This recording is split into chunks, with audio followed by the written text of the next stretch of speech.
Very nice to be here, and thank you for braving the snowstorm to get here. At least I did. I assume you did too. So,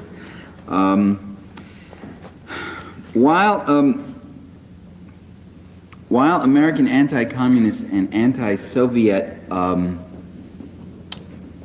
policies have been portrayed in the media and by government as being understandable defenses against the Soviet. Did I do something wrong here?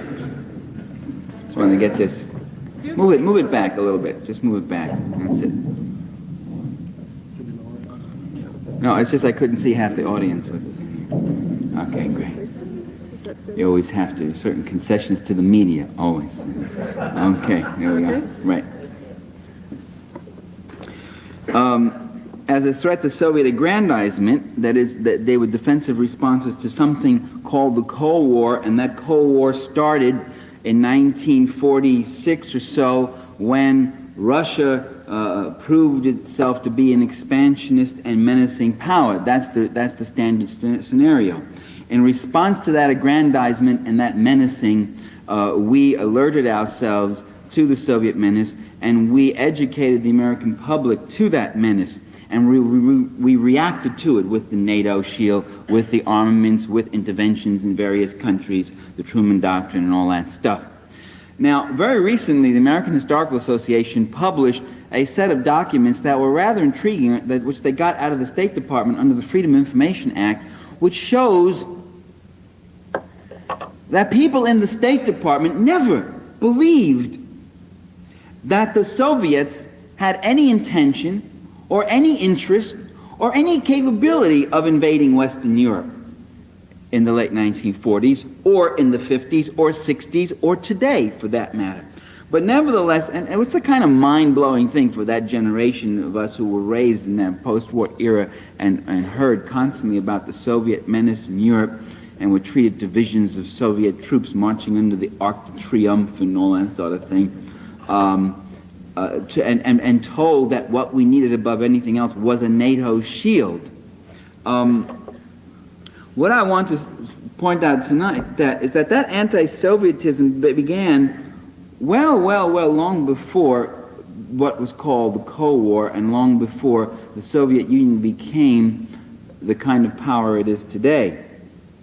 It really goes back to a time before there ever was the Soviet Union. All through the 19th century, you will find that the press, joined by the pulpit, the politicians, the police, the professors, and the plutocracy, all of them propagated this picture that American life was facing a certain danger, and that was the danger of syndicalism, socialism, radicalism, anarchism, communism, all of which tended to get lumped together as one great danger to the American way of life. Any proposed departure from the capitalist social order was characterized as a departure from all order itself and a plunge into anarchy. Thus, as early as 1880, Roscoe Conkling could hail President Ulysses Grant. Roscoe Conkling was the boss who made Ulysses Grant, but anyway, he could hail him then as, quote, an eternal foe of communism, lawlessness, and disorder, lumping communism with disorder and lawlessness.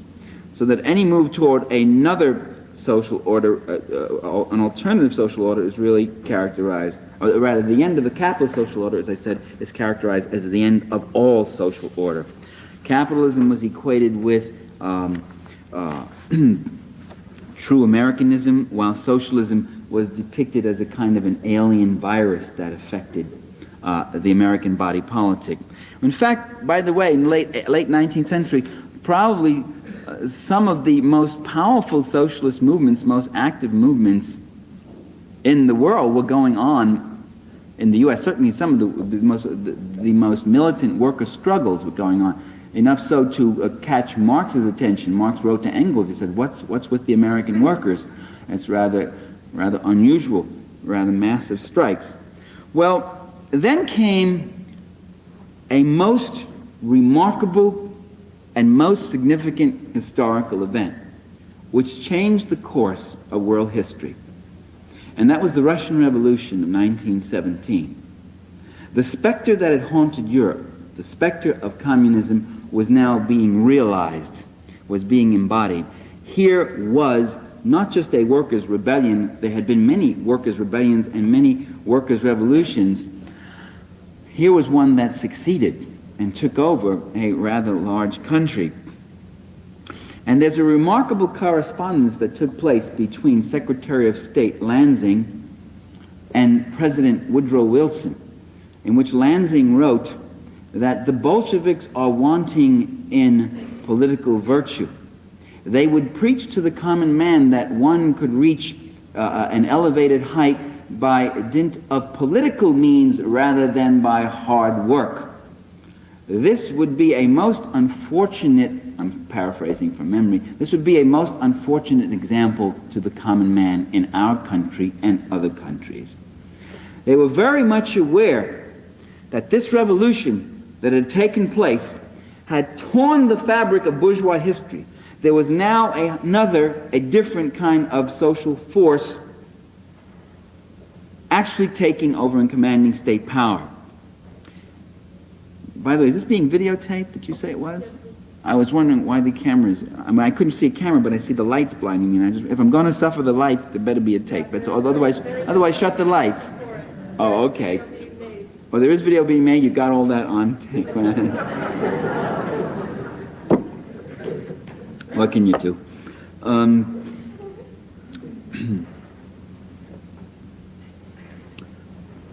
So from the very beginning, they saw a threat. It wasn't Stalin's divisions. It wasn't Khrushchev's missiles. Long before that, when it was a country which itself was then invaded by 14 Western capitalist countries, including the United States, to overthrow this newly instituted Soviet government, from the very beginning, the Western leaders understood that this was a threat. Not a threat to democracy, because half of them didn't have any democracies themselves, and they felt perfectly at home instituting brutal colonial rules throughout Africa, Asia, and Latin America with no concern for democracy.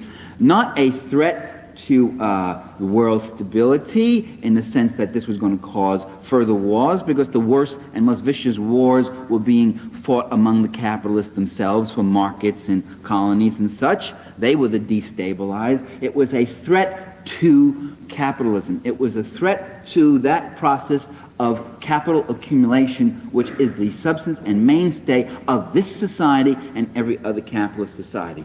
It was presenting an alternative social order, one which used the land, the labor, the technology, and the capital of that society, not for the private capital accumulation process, but for social needs in a planned manner, which, with all its imperfections and problems, was decidedly and still is a different kind of way of organizing your political economy. A different kind of society, and the end of a capitalist class society. The propaganda war against the Red Menace then intensified soon after the Russian Revolution. I want to quote historian Robert Murray in his book, Red Scare. Anti-Bolshevik testimony was played up in the columns of the nation's newspapers, and once again the reading public was fed on highly colored tales of free love, nationalization of women. By the way, that was a common story in the media in those days, that Lenin nationalized women. The women were put on nationalization. They became part of public ownership, and you can, I don't know exactly how that worked, but nationalization of women, bloody massacres, and brutal atrocities. Stories were circulated that the victims of the Bolshevik madmen customarily had been roasted to death in furnaces, scalded with live steam, torn to pieces on racks, or hacked to bits with axes. Newspaper editors never tired of referring to the Russian Reds as assassins and madmen, quote, quote, human scum, crime mad, and beasts. This is Murray. In the aftermath, by the way, of World War I, some rather extraordinary things were happening in the United States itself. 2 million workers were on strike, including 500,000 coal miners, 350,000 steel workers. And immediately the press began to link the domestic unrest to the Soviet menace, to, after all, delegitimate the domestic unrest and to alarm the public with sensational headlines like, quote, "Red Peril here," quote, "Plan bloody revolution," quote, "Want Washington government overturned." A special Justice Department publicity bureau was set up. Very interesting. And its function was to plant stories in newspapers about a Moscow-directed plot to overthrow the U.S. government. By the way, that process is still going on. I mean, U.S. government agencies are still planting stories, feeding them to the media about anti-communist phobias. The FBI has done that. The CIA is forbidden by law to do it, but they do. The CIA often plants the stories abroad, and by what's called a process of blowback, the story gets back into the U.S. They'll plant a story. That story they planted of Cuban troops massacring innocent people in Angola, villages in Angola, was a total CIA disinformation fabrication story planted in Western Europe, but it gets picked up in the newspapers, and then U.S. journalists and wire services pick those stories up, thinking they're from independent journalists, and we're treated to them here. So the CIA indirectly plants here. So there are people who do this all the time.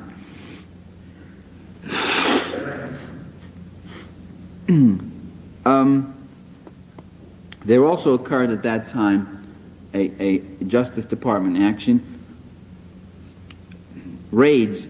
The Justice Department, assisted by state and local police, hit concurrently 20 cities, hundreds of raids, arresting thousands of leftists, including many trade union militants. The key organization working at that time was a group called the Special Bureau of Investigation under a young Georgetown lawyer. In 1919, this was named J. Edgar Hoover. It was later changed to the Federal Bureau of Investigation. But as early as 1919, Hoover was doing this sort of thing. He had quite a long career. To these raids, in which hundreds of people were deported without any due process, thousands were thrown in jail without any due process, the New York Times hailed the Palmer raids with this headline: "Reds plotted countrywide strike. Arrests exceed 5,000. The Philadelphia Public Ledger greeted the Boston police strike, which occurred soon after that. "Bolshevism in the United States is no longer a specter," meaning it was a reality. And the Wall Street Journal headline screamed, "Lenin and Trotsky are on their way." Now, there was a nightmare. There was something very frightening happening. But the nightmare wasn't revolution, it was reaction, and it was a real one, and the job was done. Under the Palmer raids, under the combined force of industry, government, and press, the major strikes were broken. Wages were driven down, the open shop was restored, and the ranks of the unions were decimated. And profit levels were secured.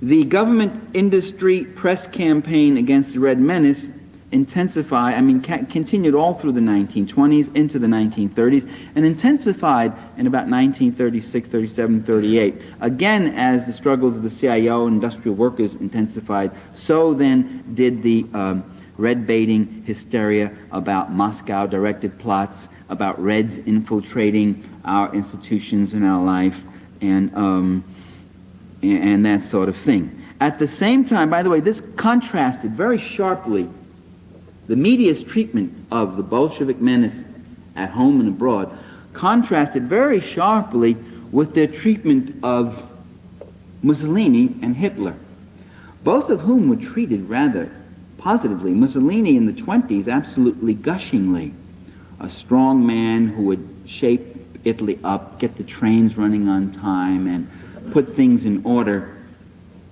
A fascist who was a solid patriot, who would get rid of the forces of disorder and anarchy, roll back the Red Menace, and that sort of thing, which is why he was treated so nicely. Hitler Hitler was a man who had ideas full of a lot of bluster and shouting, but really not as mean as he sounded. His anti-Semitism was mostly for display. There was a whole give Adolf a chance school that arose in American journalism at that time. Give Adolf a chance, he'll do okay. What Hitler and Mussolini did when they came into power, and by the way, I document that more fully in my book, Inventing Reality. I have about a page on that. I don't want to go into it now.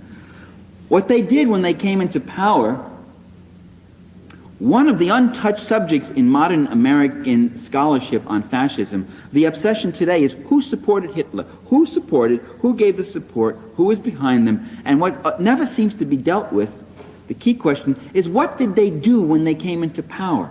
What interests did they support? And what they both did, what both Hitler and Mussolini did when they came into power was abolish all independent trade unions, smash all opposition newspapers, throw political opponents into jail, round up and murder large numbers of them, cut wages by 1/3 to 1/2, increase investments in military spending dramatically, increase cartel profits, cut inheritance taxes for the rich, cut taxes for the rich. In Italy, child labor was reintroduced, and roll back a number of other protections and democratic gains which labor had won, such as Social Security insurance, occupational safety laws, and abuses which the Italians had thought they had eliminated over a generation before returned to the work site. So fascism was a very regressive and costly thing for the working class and was not supported by that working class. The business-owned press, therefore, not surprisingly, while denouncing the Soviet Union as a menace to civilization and all that was right, manifested an open admiration for fascist Italy and a kind of cool and rather warm tolerance for giving Adolf a chance in Nazi Germany. After a while, as both of these countries showed themselves to be aggressors against Western capitalist interests, after a while, then opinions began to get a little more negative in the press toward them after Mussolini's invasion of Ethiopia and Hitler's threats directed toward the West. But to the very end, don't forget, Western diplomats were never unkind to Hitler, even after they got into a war with him. There was what was called the Droll War, or the Sitzkrieg, instead of the Blitzkrieg, it was called. That is the sit struggle, no fighting. There was very little fighting, because what they still expected and what they still wanted was for Hitler to move east and to attack the Soviet Union, which indeed he did, and which indeed became the major focus of World War II. 7 out of every 10 German soldiers who were killed in World War II were killed fighting on the Eastern Front. The Soviets alone had over twice the number of divisions committed to that war than all the Western Allies put together. The major fighting was there, and the victory was pretty much won in the East. It was not, if you recall, until June of 1944 that the Normandy invasion took place, and the war ended in July or May of 45. So the European battles really were less than a year.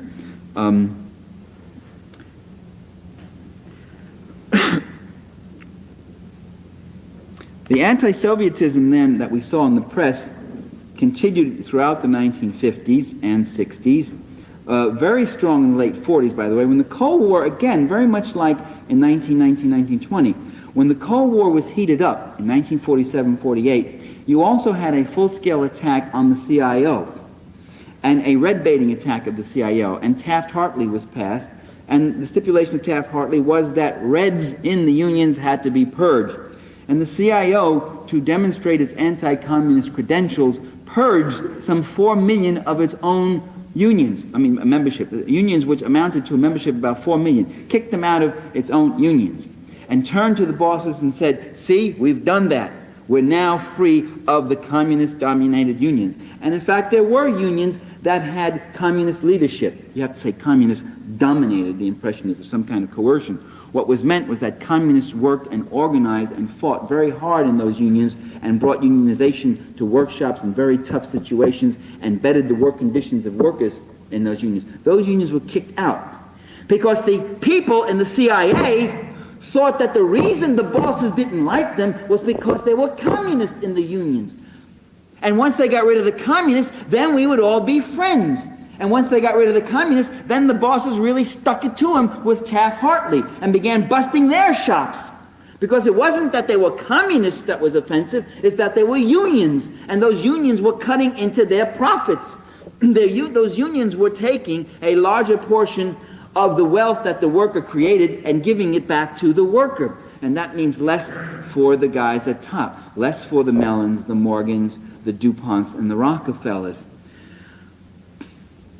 And to this day, you better remember that it's not whether you're a communist or not, it's whether or not you take any stance that's in a progressive direction which threatens the prerogatives of capital.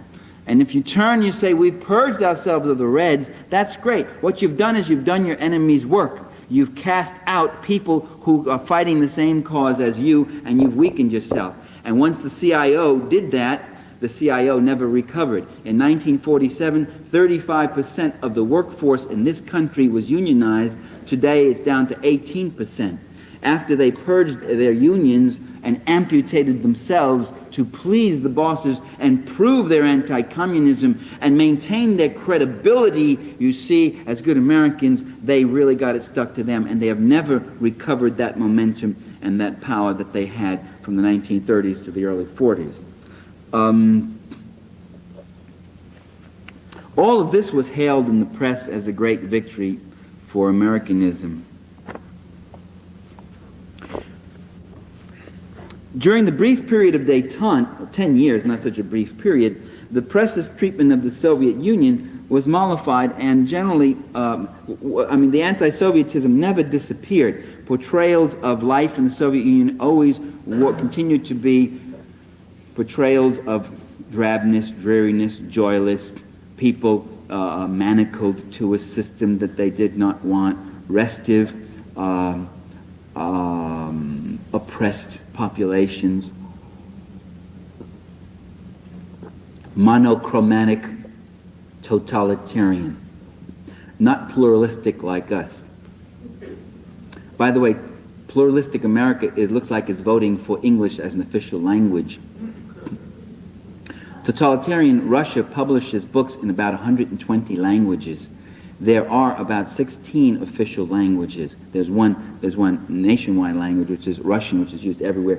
But you go to Soviet Azerbaijani, and you could see street signs in Azerbaijani. You could see films in Azerbaijani. You go to Georgia. The Georgian film industry is, it turns out hundreds of films a year. You can see television in your native languages. You have poetry, culture, art, theater in your native languages, including Yiddish, by the way. There's Yiddish theater and Yiddish literature in the Soviet Union. You tell me where there's Yiddish theater and Yiddish literature in the U.S. Few places in Brooklyn, Flatbush maybe, and that's about it. It's died. Well, when 6 million American Jews assimilate and no longer speak Yiddish, this is called a victory for assimilation and Americanization, and is so hailed. When 2.5 million Soviet Jews assimilate and less of them speak Yiddish, this is called the crushing and the death of Yiddish culture. In fact, Yiddish culture and even Hebrew culture is more alive in the Soviet Union than it is in pluralistic America. In pluralistic America, we're told, why don't you learn to speak English? If you're here, you should all speak English. All the signs will be in English. If you really carried that, I wondered how far you could carry that. A sushi bar would have to be called a fish and rice bar, wouldn't it? It's a foreign word, Japanese word. Taco would have to be called something else. Beef and crust pie or something. And pizza is not an English word. Pizza will have to be changed to tomato pie. But it looks like in California, all the Spanish signs will be taken down and English will be safe. and saved in pluralistic, diverse America where we have a cultural diversity and freedom. That, by the way, I think points out something.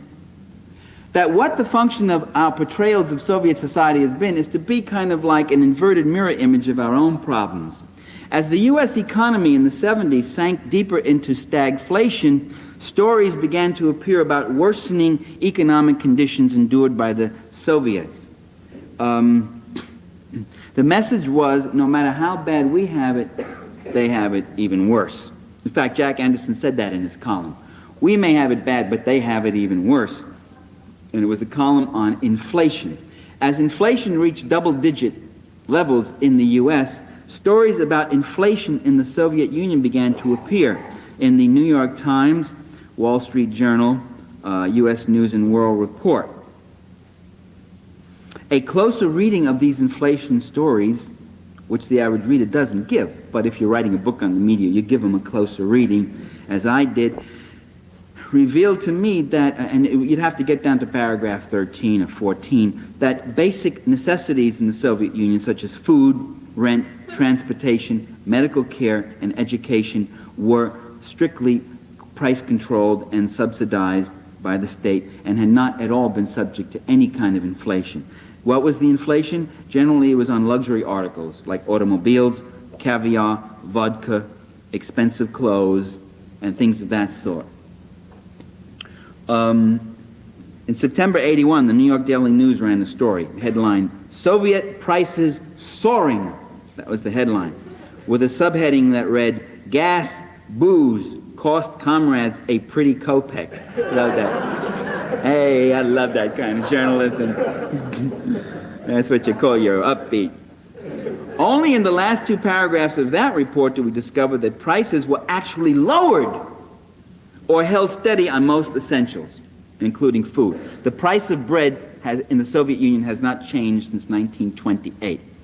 The price of riding on the subway in the Soviet Union in Moscow is still 7 cents or 5 kopecks. And it's quite a ride if you ever go to the USSR. I took it, except I was too terrorized I couldn't read the signs. One, they learned to write. What was that? Steve Martin said when his trip to Paris, he said, "We go all the way to Paris. You'd think they'd have the decency to speak English to us." But we still hear, by the way, stories about the troubled Soviet economy. The Washington Post writes that the Soviets are suffering, quote, production difficulties in the oil industry, and the Kremlin is trying to prepare the population for a period of uncertainty and difficulties. In fact, heavy industry production in the Soviet Union has been doing well. Production growth is no longer going 11, 12%. It's down to more like 4 or 5%. But you see, there's another remarkable thing. Last year, that economic recovery we had in this country was a remarkable economic recovery, because I picked up the New York Times financial page and it said 1% growth. Recovery slow. I said, I'll say slow. 1% growth is recession. 1% growth is a slow, and it said, but steady and hopeful recovery. So when the U.S. economy has a 1% growth, that's a slow but steady recovery. When the Soviet economy drops from 9 and 10% down to 4%, this is called a crash and a failure of the economy. Again, you see, the facts do not really speak for themselves. It depends on how they are framed. Wages of Soviet miners and payment to pensioners were recently increased. Wages in general have climbed 41%, real wages, since 1970, along with benefits for maternity leave, aid to large families. None of the media have seen fit to publicize these facts. Likewise, none of the news media has publicized the fact that every Soviet citizen is guaranteed a right to a job, and there's no unemployment to speak of, that every Soviet citizen has the right to change his or her job, that Soviet men can retire at the age of 60, and Soviet women at the age of 55, In fact, they do retire. They're required to retire. You then receive a pension, and you are then allowed to get another job if you so want. You don't have to. That you talk to the average Soviet citizen, unlike the average American citizen, and including people in fairly affluent incomes, they're not sitting there in fear of, will I be able to maintain myself in my old age? If you want to know what's on the mind of many Americans, not just blue-collar workers, I'm talking about friends of mine, a woman I know is in realty who makes $70,000 a year, a friend of mine who's a shrink who makes $100,000 a year. You know what's on their mind? What's going to happen to me when I retire? What's going to happen to me when this income ends? Will I be able to maintain my standard of living? Will any of us ever going to be able to retire? Or are we just going to work until we die? Can you hear me all right? Because I can't hear you at all. Oh, you're muted, bro. That's why. You're still muted. Hey, can you hear me now? Yeah, I can hear you fine. Okay. So my mic wasn't plugged in when I first came in. So I unplugged it and plugged it back in. It's a parenti stream, man. It's like, it's not parenti, without some, like, you battling the mic. Yeah, mic issues. All right. Thank you, Sam. Good to see you. Camara, Mike Machina. Good to see everybody. Chat. Welcome to another informative and materially grounded episode of Subversive History. Yeah, welcome to another episode of Subversive History. We're an anti-capitalist, anti-imperialist, totally like material, like, communist engaging stream. So, here's like the big thing about today in this chapter, right? Is that, before we get too far into it, and I know that like everybody is gonna probably have an opinion on a lot of stuff happening in this chapter today, because we are going over, we're going to be talking about a couple things. We're going to be talking about purges.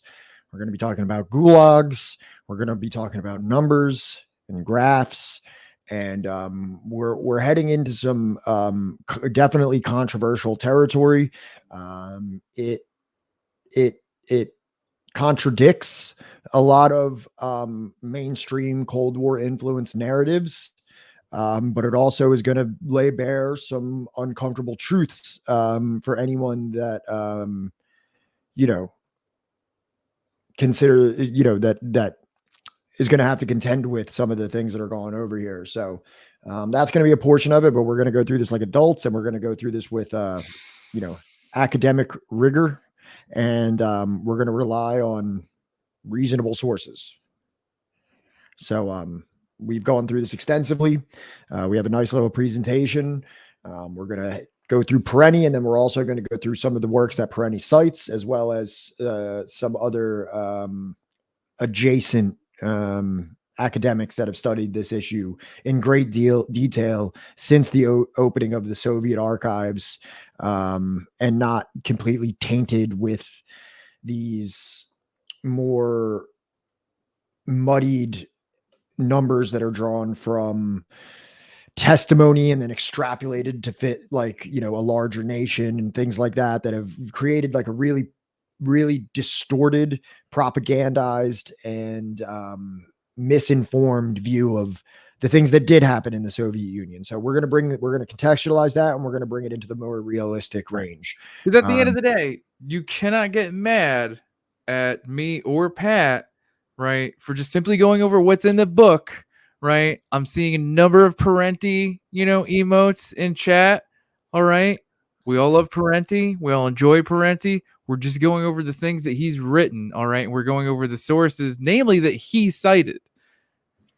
It's not like Pat's digging up like, Robert Conquest or anything. It's not like he's using. We're actually going to be dragging Conquest through the fucking mud. Right. I don't have a single citation in here that is at all corroboratory with Conquest. Pretty much every single one. Robert Conquest is public enemy number one through most of like mainstream academia's crusade to bring the the reality of the Stalin period of the Soviet Union to a more realistic degree, and not the fantastical, supervillain interpretation that we've gotten for many decades up until the archives. And these are still, fringe academic Oh shit. perspectives, just because it's something that hasn't been studied very, very broadly in the mainstream. So, you know,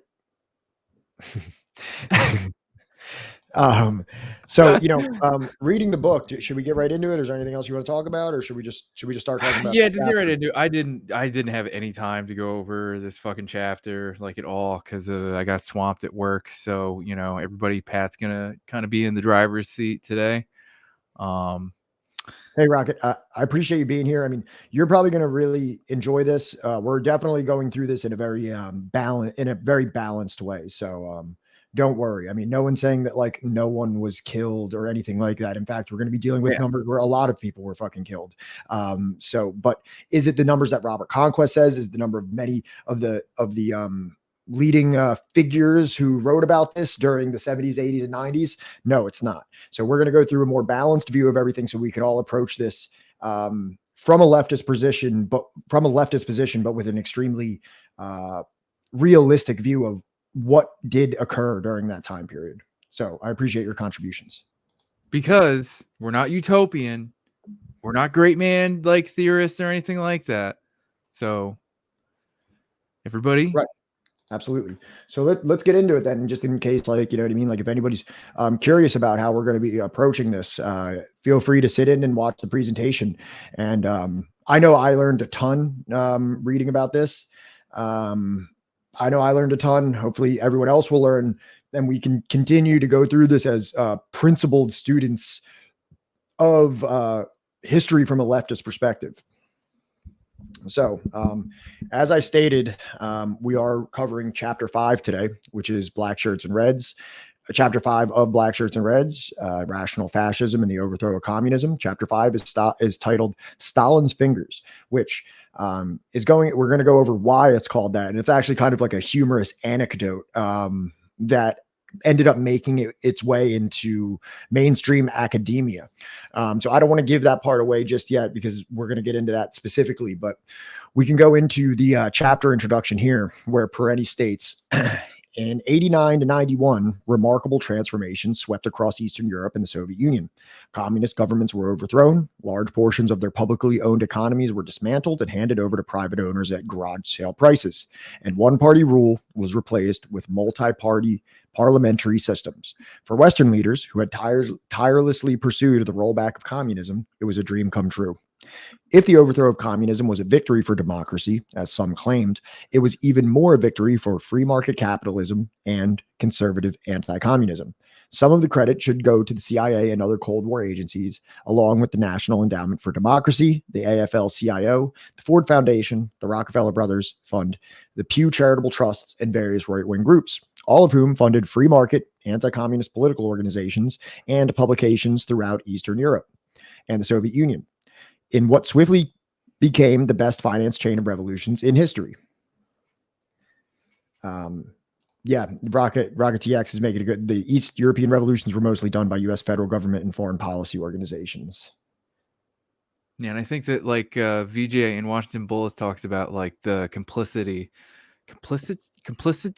Yeah, complacency. Oh no, not complacency and complicity. Yeah, it's different. Being complacent and being complicit are two different things. Yeah, complicity, right, of the AFL-CIO and a lot of right-wing goings on. Right, absolutely. Right, but Rocket TX. So you also have things like in Guatemala, where the interests of the United Fruit Company. So the CIA literally had shared members, like their board members of the United Fruit Company ended up going on. People who worked at Sullivan and Cromwell attorney's office ended up being the head of the CIA, and they were the ones who represented these major corporations with private interests. So there's a big incestual relation between the private economic and geopolitical interests of major corporations in the United States and the State Department. So that's where you see this kind of more nebulous, like, is it private? Is it State Department? Is it private interest? And the reality is that it was both. All right, I'm just going to keep it moving here. Sorry, Rocket. I mean, they haven't said anything that's out of line yet. I appreciate the contribution thus far. I mean, they did make the statement that it was these Eastern European revolutions were being facilitated by the federal government and foreign policy organizations, which is interesting. Let's see what this is real quick. This is like the typical left-wing trope of the idea of, oh, you were funded by a rich guy. Oh no, dude, convert him. It's like, no, just be valid. Power for people to know it makes you inherently compromised or principleless. So do you agree with like anything that I said there about the not even like vague associations between the CIA and the United Fruit Company and the actual like literal relations that they had?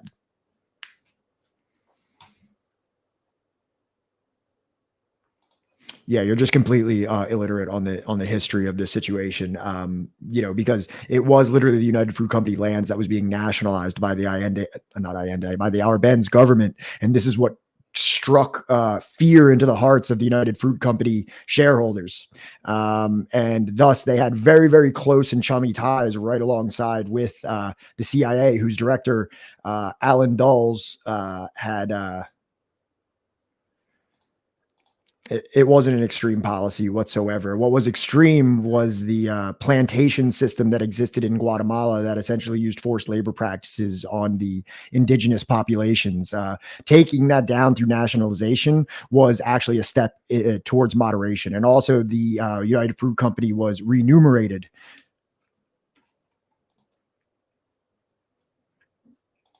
You're just completely looking over any of the crimes that was taken by the client state of Guatemala and the abuses that were done under the United Fruit Company's regime, because it was essentially a private fiefdom for the United Fruit Company.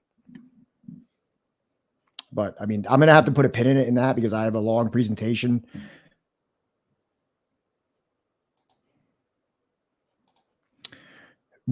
Just because someone owns it doesn't mean that the jobs they made. You think they made the Guatemala's ability to grow coffee or bananas? What's up, Heroic Skeleton? Thank you for coming in. So Rocket, here's this book, right? It's called Shattered Hope. It's by Piero Glajesus. You can look into it on your own. Okay. And we're gonna keep things moving along. All right. How you doing, Heroic? Hope you're having fun. Yeah, and I seriously encourage you to read about the situation in Guatemala because, yeah, I think there's almost no way this is even like a very mild historical take. This isn't like an extremist fringe position that the United States, the coup that was carried out by the United States was like in extreme bad faith and actually was extremely detrimental to the future of Guatemala. And Guatemala was pursuing a very democratic and like positively oriented trend after its revolution. So. Oops, I didn't mean to click that. Yes, they were. Yes, they were. So the United Fruit Company literally owned not only like most of the ports, most of the railroads, most of the road systems. They were an absolute monopoly that had bled into every sector of the society, including the government. They had everything in their pocket. That's how monopoly works. So, I think I've been extremely good faith with you. And if you're good faith with me also, I would definitely read about this a little bit. You can just go on the Wikipedia pages for Operation PB Success and everything like that.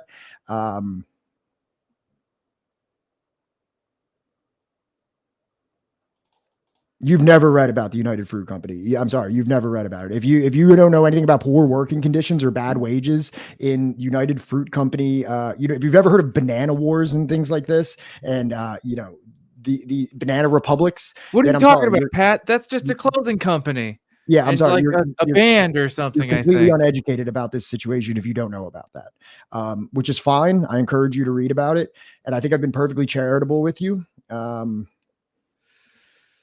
When So do this you happened. think This happened in the was 50s. all right, This no, happened in the no, 1950s. 10 This happened. minutes. Hold on. This happened in the 1950s, and then afterwards, a civil war in like that echoed from it lasted until the 1990s, where almost 1 million people were killed, liquidated. The Mayan indigenous populations liquidated at the behest of a government that was supported by Ronald Reagan and other American presidents. So I've been perfectly charitable. I've been perfectly good faith with you. I'm glad that I was able to even just talk about this, because the people that are sincere in the chat can at least hear how like ridiculous you are, and they can get taught a little bit about other things. So I'm glad you were able to be kind of like a plaything for me for a second, but we're going to have to time you out so we can get on with the regular content. So I appreciate that. We can pick this up again in like 10 minutes. Okay. All right. I think I was being perfectly, like I said, like charitable with that person. And you can't talk about the United Fruit Company's banana plantations in such a way. Yes, like, heroic skeleton. that's something the that's completely genocidal corporation. Yeah. The That's someone that has absolutely they're talking out of their ass. They're typing Yeah. rebuttals as I'm saying it with absolutely no prior knowledge to what this is. Like, and they're just saying that to try to get me or stumble me or something like that. But it's clear that they have done absolutely no research and have no prior knowledge of this, because I brought the so that was fun. That was a fun little warm up for me. It kind of brought my energy out a little bit so we can get more into the rest of our topic. So hopefully they come back. Maybe they learn a little bit of something about what happened in Guatemala. Yeah, exactly. I mean, I like it because it kind of gives me like an adversarial way where I can like talk about my knowledge of Guatemala, and like it's kind of fun for me to be able to test myself in against somebody that's a little bit more adversarial. But to be just somebody that's like trolling in that way is very interesting. So now we're going to get back into the chapter intro. And Sam, I appreciate everything. If that person comes back and I'm in the middle of a whole thing and they start going wild again, just time them out again for me. No need to ban them at this point, because I don't think they've done anything that bad. Yeah, but the thing is I kind of like welcome a little bit of adversary. And arguing with people. It kind of shows that we can contend with like very ill thought out refutations of what we're trying to say. And yes, euphoric acoustic. That is exactly what's happening. Is that the curious guy? Yes. Curious. You have cell phone, yet you want socialism. All right, so let's get back into what we were talking about here. So the upheavals, meaning that when Eastern Europe and the Soviet Union came down, the upheavals occurred with remarkably little violence, as Lech Walesa boasted in November 1989. Polish solidarity overthrew the communist government without breaking a single window. This says at least as much about the government that was overthrown as about the rebels. Rather than acting as might U.S. supporter rulers in El Salvador, Colombia, Zaire, or Indonesia with death squad terrorism and mass repression, the communists relinquished power almost without firing a shot.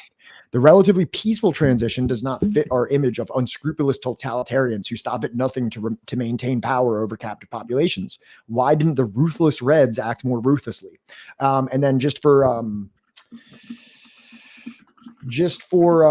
the sake of being balanced here, Perenni added a little note at the bottom that there was some victims, but I think it says during the mid-1980s, the police in communist Poland shot 44 demonstrators in Gdansk and other cities. 10 former police and army officers were put on trial in 96 for these killings.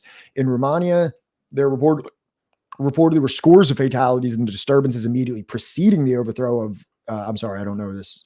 Cusecu. Was that, who was Cusecu? Do you know that? Was that like the leader of yeah, he was like the leader. He's like the leader of Romania. And for anybody in chat, I have friends that made a whole podcast episode about Romania and Cusecu. You can check it out. They're called Pearls of the Round Table, and they released an episode. I think you can still find it on Spotify and whatnot on it. I'll try and find a link a little bit later. If you're still interested, just hit me up. So, and then it says that I guess Cusecu and his wife were summarily executed without trial. Oh, yeah. No, it was like televised. You can find the film on YouTube. The killings in Poland and Romania were the sum total of fatalities, as far as I know. So the image that Perenni is painting here is that, we have these ruthless totalitarian, communist governments that were overthrown without having to break a window or shoot anyone, because it seems that they, allowed power to be taken over. I'm pretty sure that there was maybe more violence. I'm not expert on this, but in terms of the Soviet Union disintegrating, there was a lot of murders from the pro-capitalist camp at the Yes. those that were rebelling against the disintegration of socialism in the USSR. Correct? Yes. Okay. Literally, so there Boris brought tanks to the White House because the communists the real did not tankies. want it. The real tankies. No, really, yeah. So we can see that there's kind of like this misinterpretation, or it's like, what is it, like Schrodinger's Soviet Schrodinger's Union? communists. Yeah, where it's we're like either all we do is try and seek power, yet we support the Just most powerless. yeah. We're Or tanking. we'll kill you for any dissent, but also we're completely ineffectual at stopping a coup. Right. Like integration of an entire like union of nations, even though like no, not like a single one, except for I think like Ukraine and like I think what was the other one? Like Latvia or Estonia. Georgia. I think we're Georgia. like the only two that were like less than like 50 or 60%. Okay. Like in favor of keeping it together. Yeah. Which makes sense in Ukraine. Okay. So now we've established that a little more. So now we get to the question, and this is where we're going to get into a very controversial way of speaking about this, but it's controversial towards those that have internalized extremely unreliable and conflated and propagandized numbers for the purpose of for Western Cold War propaganda or Nazi propaganda, depending on who you're asking. So that's the only people that this should be controversial to, because anyone that is approaching this from a non-biased sense that actually wants to learn the truth about this, the sources are out there, and this is from the most reliable information from Soviet archival evidence that we now have access to. So we're going to get into that, and we're going to figure out, I have so many different aspects of this that we're going to look at, and I think we're all going to come out of this with a lot more knowledge on the situation that we can use moving forward. So we have heard much about the ruthless Reds. Okay, about the ruthless Reds, beginning with the reign of terror and repression perpetuated during the dictatorship of Joseph Stalin, 1929 to 1953. 1929 to 1953 is what we are going to be mainly focusing on, right? Yeah. Estimates of those who perished under Stalin's rule based principally on speculations by writers who never reveal how they arrive at such figures vary widely. Thus, Roy Medvedev put Stalin's victims at 5 to 7 million. Robert Conquest decided on 7 to 8 million. Olga Shatanovskaya claims 19.8 million just for the 35 to 40 period. Stephen Cohen says 9 million by 1939, with 3 million executed for dying from mistreatment during the 36 to 39 period. And Arthur Koestler tells us it was 20 to 25 million. More recently, William Rusher of the Claremont Institute refers to the 100 million people wantonly murdered by communist dictators since the Bolshevik Revolution in 1917. That's the Oakland Tribune from 1996. And Richard Laurie blames the Stalin era for the slaughter of millions. That's in the New York Times, 1996. So there's a couple of these names that I want you to really take a remembrance of, because they're going to get brought up and refuted in the academic journals that I'm going to bring up later. And that's going to be Robert Conquest. So keep that in mind. He's public enemy number one. Shatanovskaya, Cohen. And yeah, just remember those three. There might even be more. Those are the ones that I know off the top of my head that they're going to be referring to. Right. So were any of them associated with like that Black Book of Communism thing? I have no idea.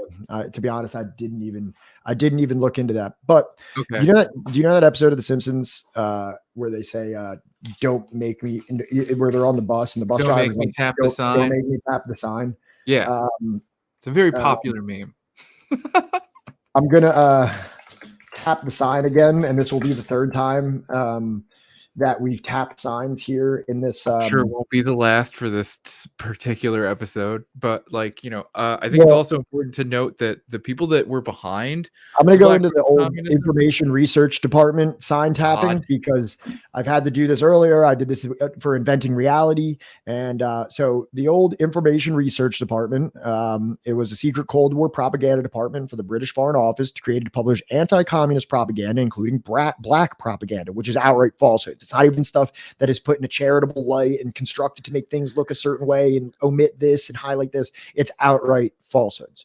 To provide and support information to anti-communist politicians, academics, and writers, and used to weaponize information, but also disinformation and fake news to attack not only its original targets, but also certain socialist and anti-colonial movements. At some point, one day we'll have an episode where Pat does not bring up the IRD. One day, I don't know when, but So- like at some point. The IRD funded the activities of many authors, including Arthur Koestler, who was one of the people that was just brought up. I didn't even realize that, to be honest. I didn't even realize that person was part of ARD, but that was one of the ones that Perenni just brought up. Do you remember that? Yeah. Okay, so that's one of them right there, and the other, Robert Conquest. Now, specifically, we have a little bit of information about Conquest.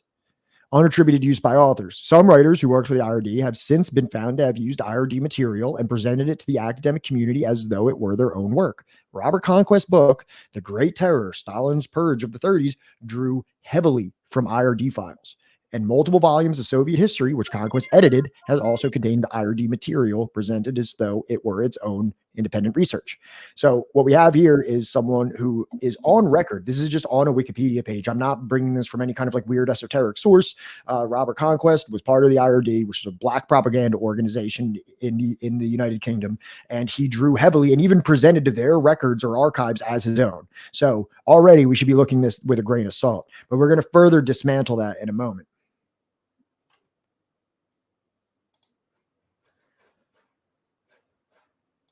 Yes, we're going to get into that fuckload of people in a second. One moment. All right. So now we get back to the question, the controversial question here of how many. So in the absence of reliable evidence, we are fed anecdotes, such as the story Winston Churchill tells of the time he asked Stalin how many people died in the famine. According to Churchill, the Soviet leader responded by raising both his hands, a gesture that may have signified an unwillingness to broach the subject. But since Stalin happened to have 5 fingers on each hand, Churchill concluded, without benefit of a clarifying follow-up question, that Stalin was confessing to 10 million victims. Why would the head of state, especially the secret of Stalin, casually proffer such an admission to the head of another? To this day, Western writers treat this woolly tale as an ironclad confession of the mass atrocities. Now, also, I didn't even realize this actually was something that actually happened. Like, it sounds like a little bit of like something that it's like that you may have just heard somewhere, but and like I'm so irritated that I have a JSTOR membership that I pay for, and this one isn't included in it. I would have to pay $51 for it, but we can glean just from this opening page right here. The purpose of this note is to draw attention to 2 limitations. Churchill's war memories as a source for accurate information about Stalin, his views and his actions. They concern first Stalin's alleged remarks in 42 about collectivization, and second Stalin's alleged response to Churchill's proposal about the percentages deal in 1944. According to Churchill's account, during his negotiations with Stalin in Moscow in August 1942, his discussion with Stalin about collectivization went as follows. Tell me, I asked, have the stresses of this war been as bad to you personally as carrying through the policy of the collective farms? This subject immediately roused the marshal. Oh no, he said, the collective farm policy was a terrible struggle. I thought you would have found it bad, I said, because you were not dealing with a few score thousands of aristocrats or big landowners, but with millions of small men. 10 millions, he said, holding up his hands. It was fearful. 4 years it lasted. It was absolutely necessary for Russia. If it were to avoid periodic famines to plow the land with tractors, we must mechanize our agriculture. When we gave tractors to the peasants, they were all spoiled in a few months. Only collective farms with workshops could handle tractors. We took the greatest trouble to explain it to the peasants. It was no use arguing with them. After you have said all you can to a peasant, he says he must go home and consult his wife, and he must consult his herder. This last was a new expression to me in this connection. So then it says the author is grateful for help from Patricia Ellman, the usual disclaimer. Churchill's misinterpretation of his most pleasant discussion with Stalin after the second meeting in August 1942, and also of his October 1944 meetings with Stalin, according to which Stalin was beholden to other more extreme figures in the Soviet leadership, is already well known. So this was just something that I brought up just as an example of like that this actually is in like academic journals, this like holding his hands up thing. So we're going to get back into what's real here.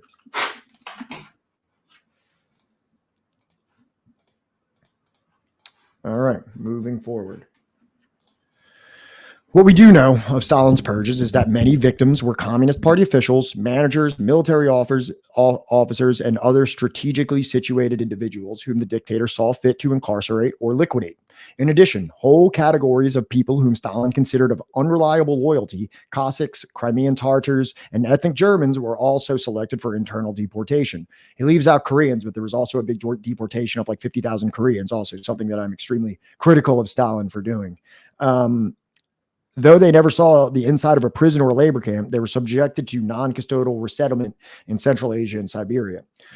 To be sure, crimes of state were committed in communist countries, and many political prisoners were unjustly interned and even murdered. It says crimes of state. I know a bunch of people in chat got upset with me because I said that maybe that there was some crimes that existed, and everybody was nitpicking me and cutting through and saying like, hey. So I'm sorry to just be quoting Perenni here, but to be sure, crimes of the state were committed in communist countries, and many political prisoners were unjustly interned and even murdered. But the inflated numbers offered by Cold War scholars served neither historical truth nor the cause of justice, but merely helped to reinforce a knee-jerk fear and loathing of those terrible Reds.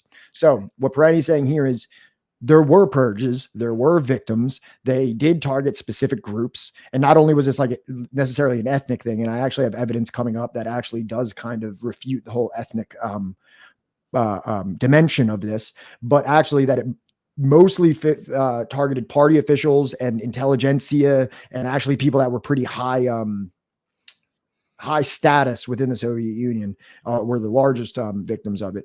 But, you know, he is putting it out here that things did happen. Crimes of state were committed. Political prisoners were unjustly interned and even murdered. But the inflated numbers offered by the Cold War scholars serve neither historical truth nor the cause of justice, but merely helped to reinforce a knee-jerk fear and loathing of those of the terrible Reds. And as far as like people being, subject to all of this, right? I think it's worth noting that, like we've talked about before, the Soviet Union never had a single day of peace. They never had a single day or single year where like their government wasn't, in some kind of like jeopardy of being overthrown or infiltrated, or like, they weren't under threat of being invaded, right? Right. Well, and actually we're going to see through some of the archival evidence that I've put together here is that there was periods of spikes and declines actually throughout the Stalin period, where actually gulags were like relaxed through some periods, and then they shot up again once the war started, or after the assassination of Kirov, or Right. Certain events that where you see spikes in this type of repression, whereas other times you actually see an effort of relaxation. And that's not to like exonerate everything, but it just to give us a more balanced picture of how this whole thing actually happened. Right. And again, because it's not one person in charge of everything, like any other government, it takes entire apparatus of people, right? It's not all, we're not all like, pinning all of this on one person, right? Exactly. It's an entire system that whether it supports or is seeking to overthrow, right, their elected leader, right? It's just try and keep that in mind, because I know that like the last time this came up, everybody, got kind of. Sure. So, I mean, we have it here, and this is, I think that even what you're saying there, that this does not fall on one person, that this is an apparatus, and even within, there's dissent within that apparatus with opposing viewpoints of how this should be handled, and people being punished in it for things that happened. And we're going to get into that. I have all these things documented here, and it's going to be really, I enjoyed this immensely going through all this and learning more about it. So I think we can all learn together here if you haven't already been through these documents. So still keeping with Perenni here in the chapter, in 1993, for the first time, several historians gained access to previously secret Soviet police archives and were able to establish well-documented estimates of prison and labor camp populations. They found that the total population of the entire Gulag as of January 1939, near the end of the Great Purges, was at around 2 million. At about that time, there began a purge of the purgers, including many intelligence and secret police, officials and members of the judiciary and other investigative committees who were suddenly held responsible for the excesses of the terror despite their protestations of fidelity to the regime. So this is just what Perenni says here. I'm going to get much more in detail right now in this this right here. But this is an interesting to think about. If you're just kind of like having a monolithic look of like what the purges were, it leaves out the context that even at one point at the end of 1939, when the purges were done, members of the secret police, the NKVD, and intelligence agents and things like that started being purged because you could say Stalin, you could say other people that were higher up in the Soviet command started to become aware of excesses of the terror, despite the excesses of terror. So you have like the Soviet government even acknowledging like there is excessive terror right now, and these people started getting purged. So the purges continued, but they started purging the purgers to punish them for being too excessive in the purging. And like, you know, you can look at this in one way of being like it's a paranoid government chasing its tail, searching for wreckers and saboteurs and spies, which there were. I'm not saying that that accounts for everything, but you did have a paranoid government, and they might have been paranoid for some good reasons, but also it does just add a multi-dimensional and a multi-layered look of how this government operated. And it's not just like, you know, the dictatorial sentencing of one man stamping death certificate after death certificate. It is far more complex than that. And that's what we're hoping to illuminate here moving forward. And also just remember in that first part, for the first time, several historians gained access to previously secret police archives. So while the IRD and Robert Conquest and Arthur Kay and these people are writing their books that are becoming like so popular and being distributed by the IRD and the CIA and things like this, decades later, we actually have access to the Soviet archives where we can start figuring out what actually happened during the purges. How bad was it? Who was targeted and things like that. So that's what we're going to do. We're going to come to a very balanced and objective idea of what actually happened here. I think it's also worth noting that like when you go to the Soviet archives, as Grover Furr has stated, right, you don't just get like, you know, oh, can you just send files from this year to this year? Can you just fax that over to me or email that to me? You have to go in person. You're allowed like a pencil and paper, and that's it. Every single one of these historians that I'm going to bring up spent time in the Soviet Union or later Russia to be able to access these. And they spent years in it to be able to draw on these records. So to finish this off, Soviet labor camps were not death camps like those the Nazis built across Europe. There was no systemic extermination of inmates, no gas chambers or crematoria to dispose of millions of bodies. Despite harsh conditions, which they were, the great majority of Gulag inmates survived and eventually returned to society when granted amnesty or when their terms were finished. In any given year, 20 to 40% of the inmates were released, according to the archive records. Oblivious to these facts, the Moscow correspondent of the New York Times continued to describe the Gulag as the largest system of death camps in modern history. In 1993, for the first time, several historians... Oh, wait, I already read that part. Whoopsie. Rare L for Pat. Yeah, dude. I was jumping all over the place in this. So, almost 1 million Gulag prisoners were released during the World War II to serve in the military. The archive revealed that more than half of the Gulag deaths for the 1934 to 1953 period occurred during the war years. So that means that this entire system of Gulags that existed between 1934, well, it existed prior to 1934, but we're going to talk about specifically like this era of terror where there's purges and things like that. So more than half of all Gulag deaths between 34 and 53 occurred during the war years, mostly from malnutrition, not execution, when severe privation was the common lot of the entire Soviet population, where it wasn't just the Gulag population suffering from this. This was widespread because of the war and the invasion from the Nazis. Some 22 million Soviet citizens perished in the war. In 1944, for instance, the labor camp death rate was 92 per 1,000. By 1953, with the post-war recovery, camp deaths had declined to 3 per 1,000. Should all Gulag inmates be considered innocent victims of Red repression? Contrary to what we have been led to believe, those arrested for political crimes, counter-revolutionary offenses, numbered from 12 to 33% of the prison population, varying from year to year. The vast majority of inmates were charged with non-political offenses, murder, assault, theft, banditry, smuggling, swindling, and other violations punishable in any society. Okay, we'll talk to you in a second. You can time them out again if you want. They'll be fine. They can hang out as much as they want. Just keep timing them out if they don't want to have anything constructive to say. I don't want you to ban them just yet. I want them to sit. If they're willing to hang out and listen to this, I think they may learn something. So you can just keep giving them little timeouts. And if they want to continue listening to this, I think that's awesome. You know what's crazy is that Gulag, right, isn't even like a word. It's an acronym. Yeah, right. Yeah, it's Glavno Upravlenie. Is Pravlital no ridicular. Yeah, I can't pronounce this shit at all. And I'm not trying to be fragile. I was very, very interested in talking with this person, but I actually have like a program that I do need to follow. And if they're not going to even keep it on topic, I just can't entertain it. If they want to hang out to the end of the stream and talk to me at the end, I'd be more than willing to entertain, whatever bullshit they want to bring to me. Okay. So what we're seeing now, this is Perenni summarization. Still, I'm still in the chapter. I haven't even gotten to all the academic journals and other books that I've read on this that are going to substantiate exactly what Perenni's saying, because I read the entire journal that he cites, as well as another book by the individual that he's citing, as well as an additional book of a related author. So we're going to start getting into all that, but just for sequencing, I'm going to finish up this subchapter with what Perenni's talking about, and then we're going to move forward. So total executions from 1921 to 1953, a 33-year span inclusive, were about 800,000. No breakdown of this figure was provided by the researchers.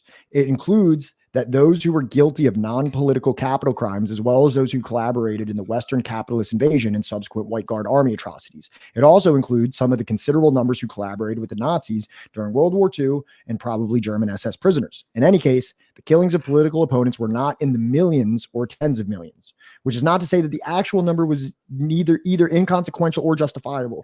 So that's what we're doing right now. We're trying to come up with these bombastic, fantastical claims of the millions and the tens of millions. And guess what?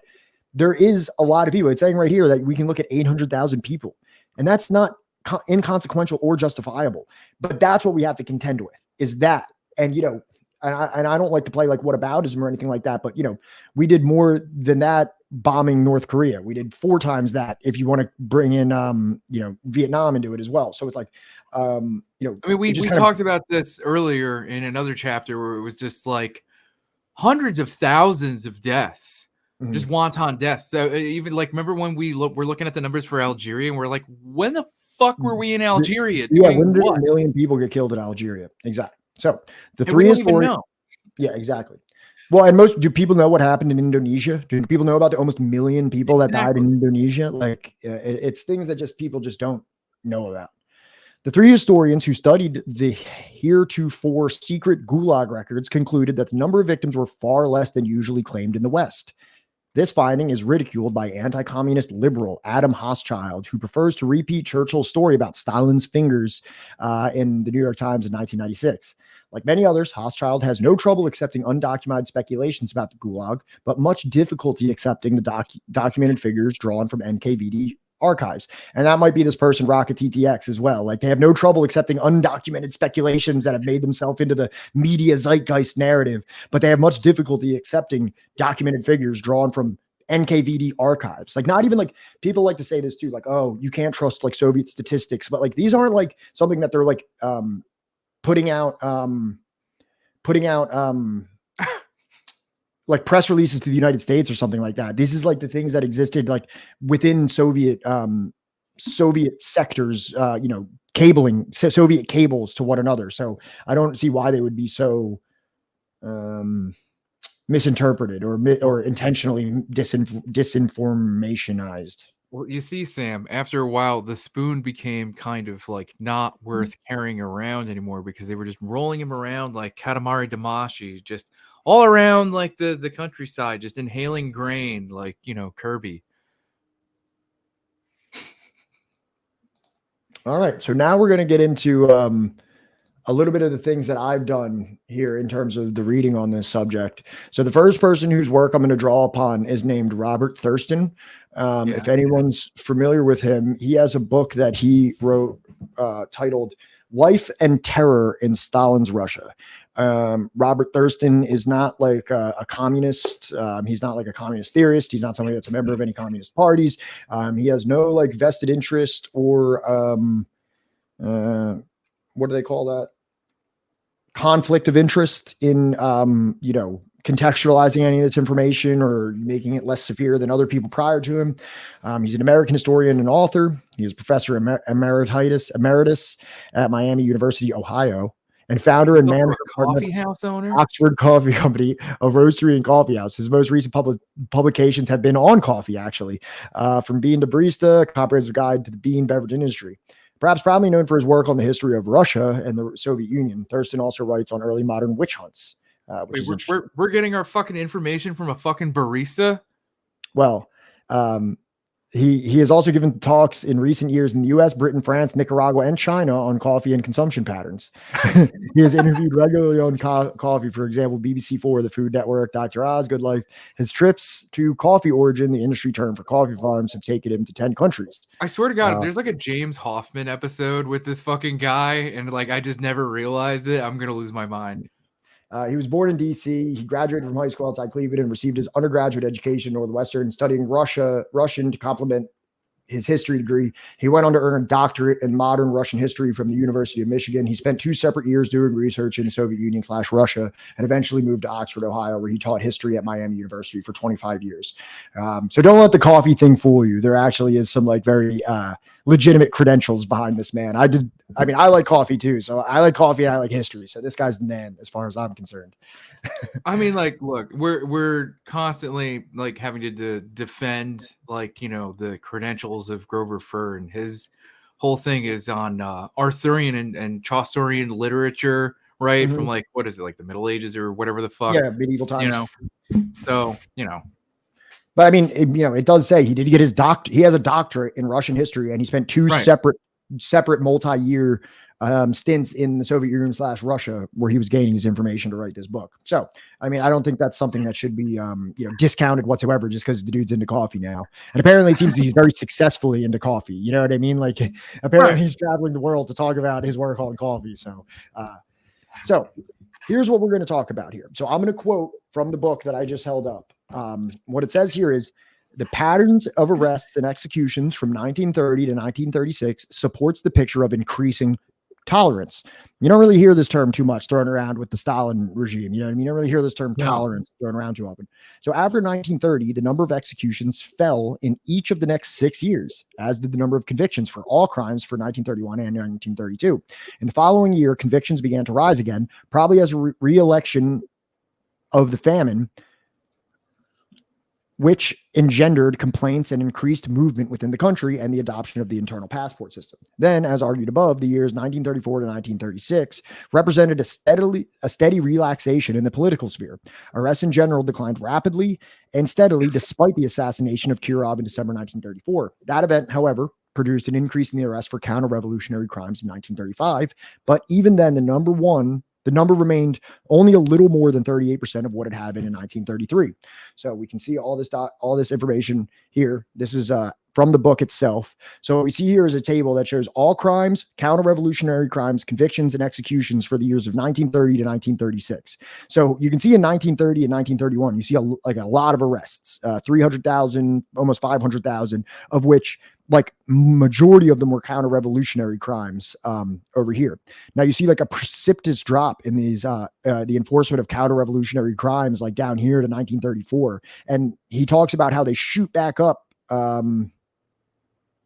afterwards. But even then, let me see exactly what he said because I don't want to misquote him.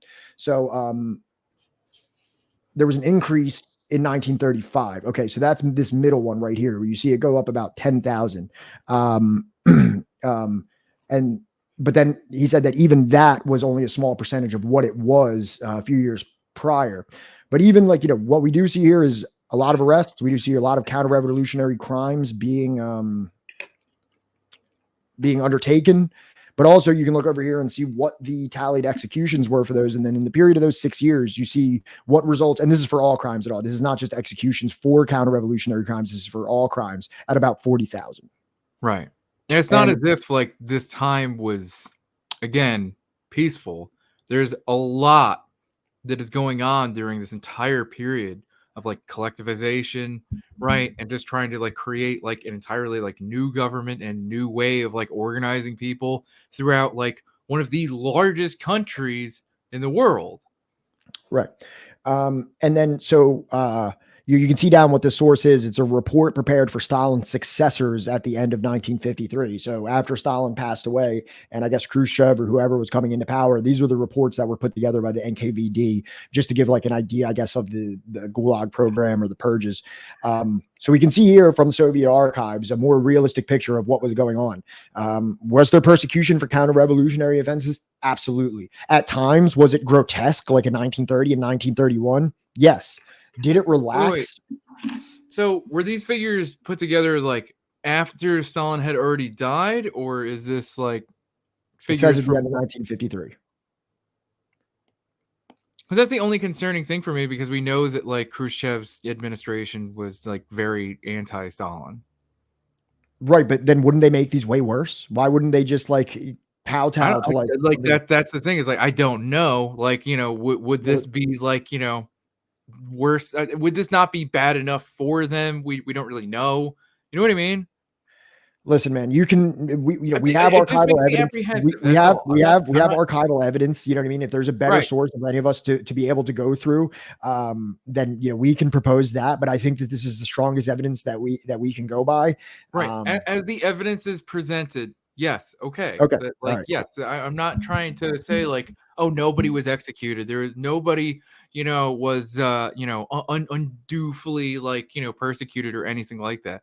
So what I'm Right. trying to say, all I'm trying to say is like it makes me mildly apprehensive while looking at the Well, it numbers. says that this was at the end of 1953, and there even at a time where there was like a power vie for Yes, who it would because be. So they're it like says when, Stalin's successors, and it doesn't specifically say Khrushchev. So this could have been this was the end of 1953, right as he passed away. So I mean, right. And this may not Khrushchev even have, wasn't exactly down with him, nor was he like really part of like that, like right. what would you call it, like coterie of like, you know. Sure.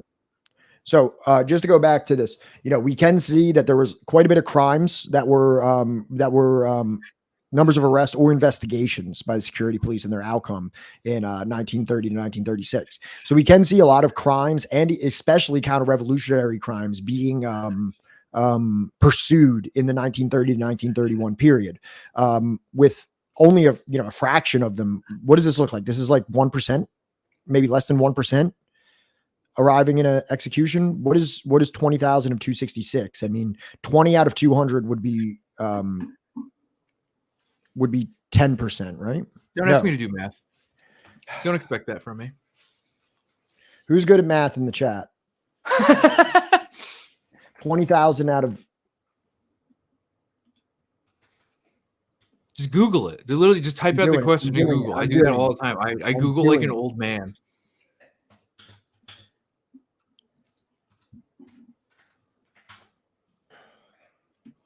God, I think like half our chat is probably just like, I don't know if I want to keep following these guys. Well, yeah, they have the convictions right here. So the convictions are right here, which would be around. So yeah, but I was going for execution. So 10% were executed, but then even a fraction of that, I mean, were oh, okay. Cycrum says 20K of 208K is a little less than 10%, I think. Okay. And that was at what appears to be, what I can see now, at least in what the data that we have collected here, in the most extreme time. We have that going on to like in the period of 1935, like about 1,000, which I would assume for a country to be executing 1,000 people per year is still something that should be looked upon in a pretty, dismal light. But also, there are certain factors going on, and there was things going on within the Soviet Union. But thank you, Sam, 9.6%. So we can see that there in terms of the execution. And like Robert Thurston was saying, was you were seeing like a climate of tolerance come about where things, especially counter-revolutionary crimes, were dropping, by orders of magnitude into the later periods of the Stalin era. So era. So the data indicates, as time went on, that the authorities were less interested in using the counter-revolutionary statutes, the legal weapon that allowed the most scope for arbitrariness and reliance on administrative methods, rather than on evidence. There was no pattern here of increasing terror. During 1936, the whole picture of incarceration began a shift toward fewer political and non-political arrests. In spite of the sharp increase of the number of prisoners from 1934 to 1936, judicial practices now became more humane and concerned for individuals' rights. The first major step occurred in May 1933, when Stalin and Molotov ordered the release of half of all labor camp inmates whose sentences were connected with collectivization. In January 1935, the Supreme Court of the USSR exonerated a group of convicted kolkhozs. Kolkhozs are collective farms. So like kind of like once they implemented collectivization, these collective farms were called kolkhozs. I don't know exactly how to pronounce it. Kolkhozy, I think. Kolkhozy, yeah. Officials became group of convinced kolkhoz officials became procurators, and they had mishandled the investigation and examination of evidence. The court even considered criminal proceedings to punish lower judicial bodies for their conduct. So not only do we see, criminals of collectivization that are being released prior to everything ending, but that even like notice of like mismanagement by judiciary bodies was not only being recognized, but they were also being punished. They were actually punishing lower judicial bodies for their conduct, for arresting people erroneously.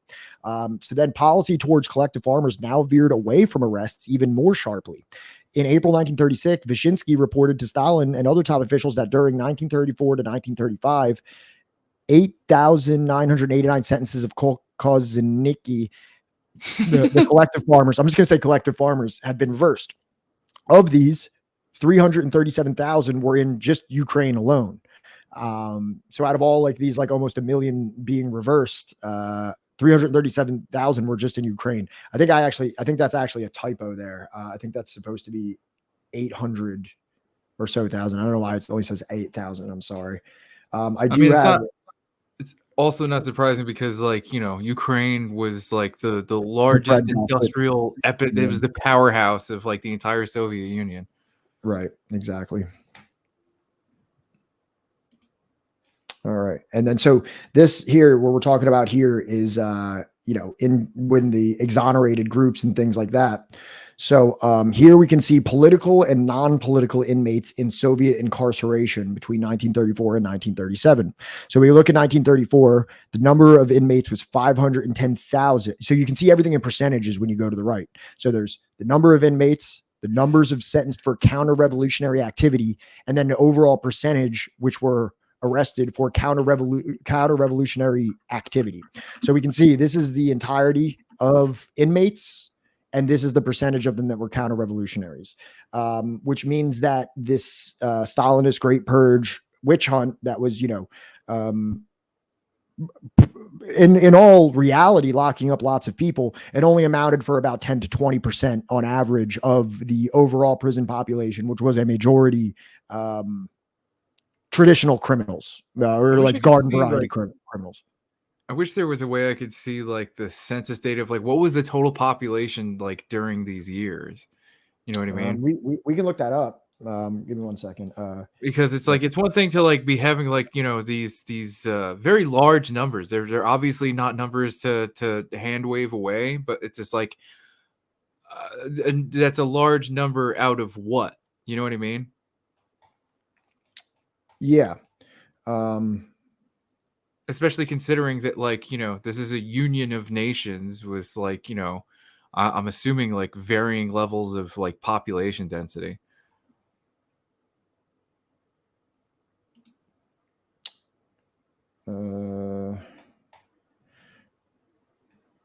Yeah, I think it was something around that. What Fidel's Left Hook is saying here. Probably should have had something here. So this probably should help a little bit. This shows the population of the Soviet Union successor states. Oh, but this only starts in 1950 though. Yeah, it doesn't really help. Yeah.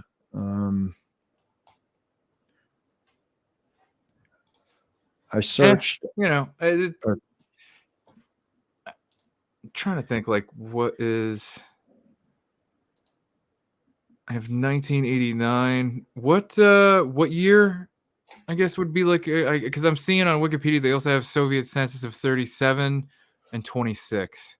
Urban and rural population. So this is like, so in like the 40s, you had about 194,000, 178,000. This is actually okay. And then you see the massive drop after during World War II. Right. Here. So I mean, like, I guess you could call it like 200 million ish. Right.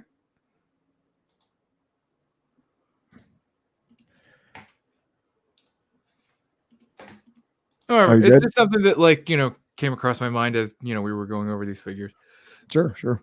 I think actually Perenni has like an interesting thing in here about these statistics, actually. If you give me 1 second.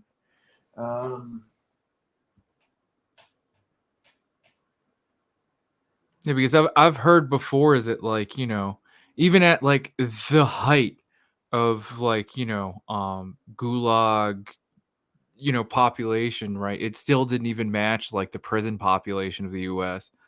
So here's something that we can say here is, according to Perenni, he has a note here.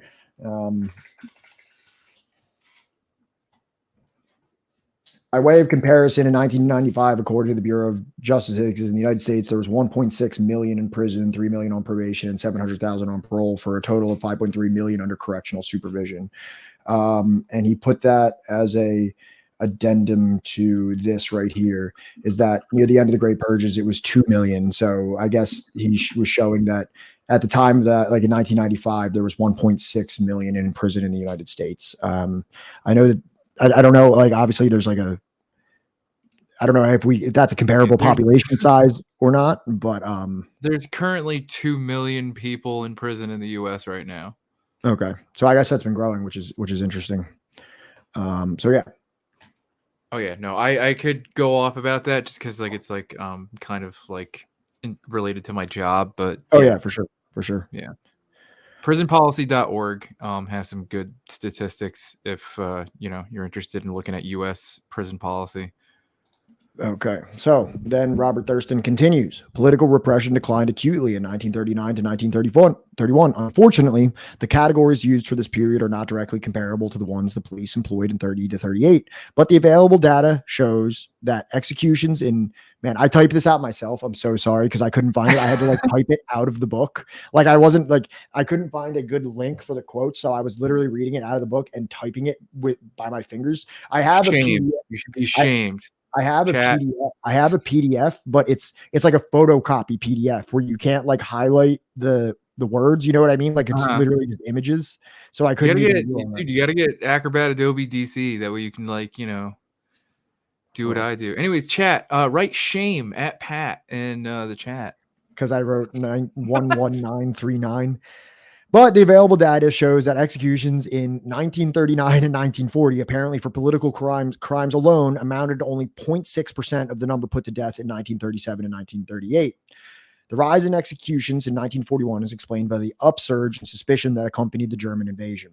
So you did see an upsurge in this type of repression and execution, but you do have to look at that through the contextual lens of the absolutely cataclysmic invasion of the Nazis, which were a force of apocalypse as it was moving through Belarus and Ukraine and into the Soviet Union. They were literally liquidating villages, pushing people into murder pits, open air prisons, and just mowing them down, just killing man, woman, and children. And it wasn't as if there weren't collaborators with the Nazis throughout that time. Correct. But we can still look here. We do have data that these are the number of people that were arrested in for counter-revolutionary crimes in 39, 40, and 41. We have about 63,000, 71,000, and 75,000 respectively. And this follows as we're leading up to the invasion. When did the actual Eastward invasion, what year was it that actually the Nazis, I guess when they invaded Poland, would actually do that? You mean like, what was it, the Blitzkrieg or whatever? Well, so they invaded Poland in 1939. It was pretty June much 22nd, 1941. That what? That Hitler ordered the invasion of the Soviet Union, which is okay, but they had already been coming in. They had already been coming into Poland by 1939. What year was it that he ordered the invasion of the Soviet Union? 1941. Okay, so now this is kind of what we're looking at here is that we have 63,039 when Hitler was invading Poland. 1940 it goes up, and then by 1941 so I'm not saying that this excuses every single thing or exonerates fully, but we do have to keep the political context in mind here when we're looking at this type of behavior from a government. But even in the most critical sense, as he was saying, political crimes alone amounted to only 0.6% of the number put to death in 37 and 38. And then these numbers did rise. They actually rose pretty significantly from about 1,600 to 8,000 in 1941. So that's problematic, but also, Soviet Union was kind of facing certain destruction at the hands of the Nazis at that point. So I imagine things did become more rigid. Have you ever looked at the Wikipedia entry for collaboration with German occupied Soviet Union? No. Do you want to send it to me? I'll take a look at it. Yeah. I think that's worth looking at for sure. The number is going to surprise you. Fucking. It's exactly 8,001. That would surprise me. They were a little bit better than you think. Yeah, I didn't even get into this. I was too busy reading these fucking books and journals. I get it. I get it. Collaboration in German-occupied Soviet Union. A large number of Soviet citizens of various ethnicities collaborated with Nazi Germany. It is estimated the number of Soviet collaborators with the Nazi German military was around 1 million. Wow. Right. So, Okay. if you've got like This is a something million of your people that are This is active, something I need to read more about, man. right? Because I didn't even know. Look, Cossacks under the swastika flag and shit like that. I didn't even know about this. Well, I mean, like the swastika is a very popular symbol, regardless. So I'm sure, like even before Nazi collaboration, they may have been using that. That's besides the point. What I'm getting at is that, like, think about it. You're the enemy, right, of your Union of Nations wrote a book defining the end goal was to make all of your people into Slaves. like illiterate serfs again, into serfs, right? And you have a million people that they probably don't even have those kind of numbers. Like they don't actually know how many people it is till after the fucking war, right?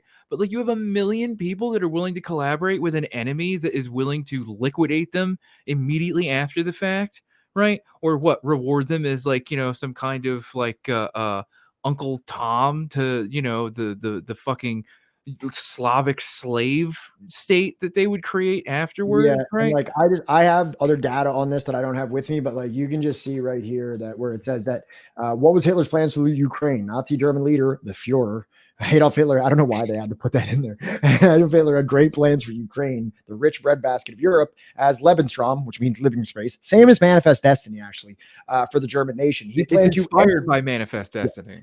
He planned to empty Ukraine of 40 million Ukrainians, leaving only some as slave laborers for German colonists.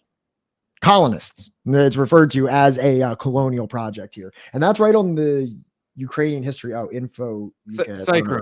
My personal opinion. This is just my personal opinion. I don't know if Pat shares this, but I personally believe that like that the Russian Federation was refused entry into NATO, even though they were totally willing to collaborate with the US, right, in their war on terror, right? The whole nine, giving them like, insane access to their airspace after 9/11 in order to work with them, in order to join NATO, right? 3 separate times they were denied. I would not be the least bit surprised if all of like, the provocation that's gone on for the last like 30 years is to prevent the spread, right, of the way China's economy is going with the Belt and Road Initiative. It's been slowly heading towards this for at least the last 10 years, but especially now, I wouldn't be the least bit surprised if it was to prevent like, any kind of cooperative development economically in that region. I'm not going to comment because I've literally read nothing about this. Let me tell. I'll confess to you in chat right now that my current events are garbage. There's a war going on right now. As somebody who studies history, like right now, I'm relishing in digging through these archival files and the historians that have written about it and things like that. And it's like, man, we have decades to piece through this and create like, secondary source material of it that puts it in so many different contexts that when something's going on right now, I'm like, I don't even know, man. There's no books about this. I don't. Right. There are 100 historians haven't written books about this yet. So what the fuck do I know? But I mean, like, that's the thing, is that it's kind of a gamble when you're like looking into current events. It's a gamble, and that like you never know who has the right take. And like, I think we all saw last year in February that like a lot of us looked kind of dumb. I'm sure I'm not the only one. Because we were like, oh, Russia would never invade Ukraine. It's bad for business. Why would you do that? Like the State Department just trying to rattle, like create like a menace so that they can, A lot of leftists, including myself, had egg on their face with that one. So I agree. Yeah. I agree. So now just we're going to move off this right now. We can see right here counter-revolutionary crimes and then executions being relatively small, about 0.6% of executions in the Soviet Union. So now we're going to move off of this amazing book, which is called Life and Terror in Stalin's Russia, and I'm going to move to this book by Stalinist Terror: New Perspective. It's written by J. Arch Getty, who is a guy who you may have heard of. He's let's see if I can bring him up real quick. Like pretty much if you've read anything about Joey Steele, right? You're going to hear the name J. Arch Getty come up, whether it's Lacerdo or Parenti or Fur, doesn't They matter all who. J. they all Arch quote Getty is J.R. going to come up. Yeah, absolutely. And So, I do not think that you should never trust that man with anything. So he's an American historian and professor, University of California, specializes in the history of Russia and the history of the Soviet Union. He's a research fellow of the Russian State University for Humanities in Moscow. He's not a fella. He's not a NAFO guy. Right. Academic Sovietology was dominated. Okay, so like you can see right here, academic Sovietology after World War II and during the Cold War was dominated by the totalitarian model of the Soviet Union, stressing the absolute nature of Joseph Stalin's powers. The revisionist school, beginning in the 1960s, focused on the relatively autonomous institutions which might influence policy at the higher level. We're not going to read through his whole thing right now, but his book was to challenge the works of Robert Conquest and so on and so forth. They consider him the revisionist school. We can go in through all this again. I just wanted to show a little bit of his background and kind of what he does. So we're going to go into this book. Now, what this book actually is this is actually a collection of essays. He didn't write this entire thing. We're going to go into his writing after this because I have an entire journal of his that I read and cited. So we're just going to go. I have two quotations out of this. This is a really long book. I could not sit and read through all of it. How many pages is that shit? Of reading 283. I've read it. I've already read it though. I read it like a year ago. Yeah, because like Blood Lies is like 800 fucking pages. Yeah, I read this whole thing like a year ago or so. But I did take some snips out of it by a couple of individuals so that we can further, understand this highly contentious issue. So the first one I did take out was someone named Alec Nove, who wrote that. And then I put a little, there's the Irish Marxist-Leninist.files WordPress, I guess has this book there. This isn't where I quoted it from. I quoted it from there, but I wanted people to be able to access it in case they wanted to read it themselves. And that's where I found it for free. So the total number of victims cited in this paper are well below the figures calculated by Stalin, Nikolevsky, Conquest, and some authors, i.e. Antonov, Osvyazinenko, in the Soviet Union itself. Some of the highest figures are indeed incredible. Maksudov has pointed out that if Conquest were right and 12 million political and 3 million criminals were in detention in 1937 and 1938, and if, as Conquest himself states, most were men between the ages of 30 and 36, this would mean that half or more of the men of that age group were behind bars because there were only 24 million men between 30 and 60 in the whole Soviet Union at this time. Exclamation point, which I hate. If you're writing this like, this really reputable political, academic essay, why are you going to put an exclamation point in there? I don't know. But I don't know. I guess like somewhere in the middle of like working on this shit that probably takes years, you just kind of get bored and you're just like talking to yourself in your head after a while. Yes, spice it up. Why? But So I just want to answer one thing that was mentioned in chat, and that was Cycrim saying, I don't understand how communists have critical support for Russia in its current state in any way aside from its relationship with China. Look, Putin is not a communist. Putin is a capitalist, right? He, like Sam said, right? Russia is part of the periphery, right? And at that, not even like a vassal state of U.S. hegemony. Even though they are capitalists, they are outside of the hegemony. And that, like, they are misbehaving from the way in which the U.S. would like them to behave. And the way that the U.S. would like the Russian Federation to behave is to be practically an abandoned fucking gas station. You are good for one thing, right? Your natural resources, and you need to sell them to us cheaply, and you need to not interfere with our ability to profit from your natural resources or for us to sell our natural resources to nations that you were previously the proprietor of such, what would you call it? Like not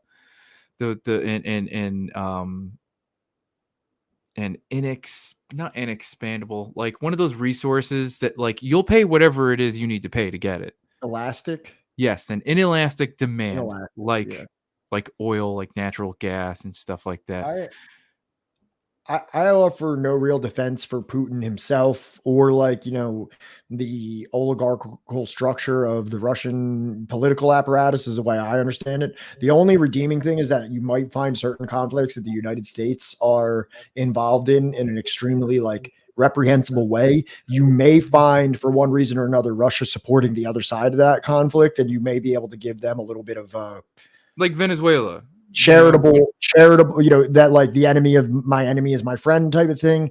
I'm not big on modern Russia whatsoever, and I haven't read that much about it. So I don't really offer any kind of exonerations for the current Russian state.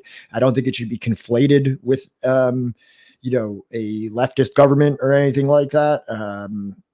But I mean, like I said, you can, like he said, for Venezuela, for example, or something like that. I don't want to derail this entire fucking thing, right? In terms of like, Well, we're not going to derail it because I barely have anything to say on it. Right. I really don't know much about it. So no, I know, but I want you to be able to get back to like what we were talking about in terms of Blackshirts and We're Reds. making good time.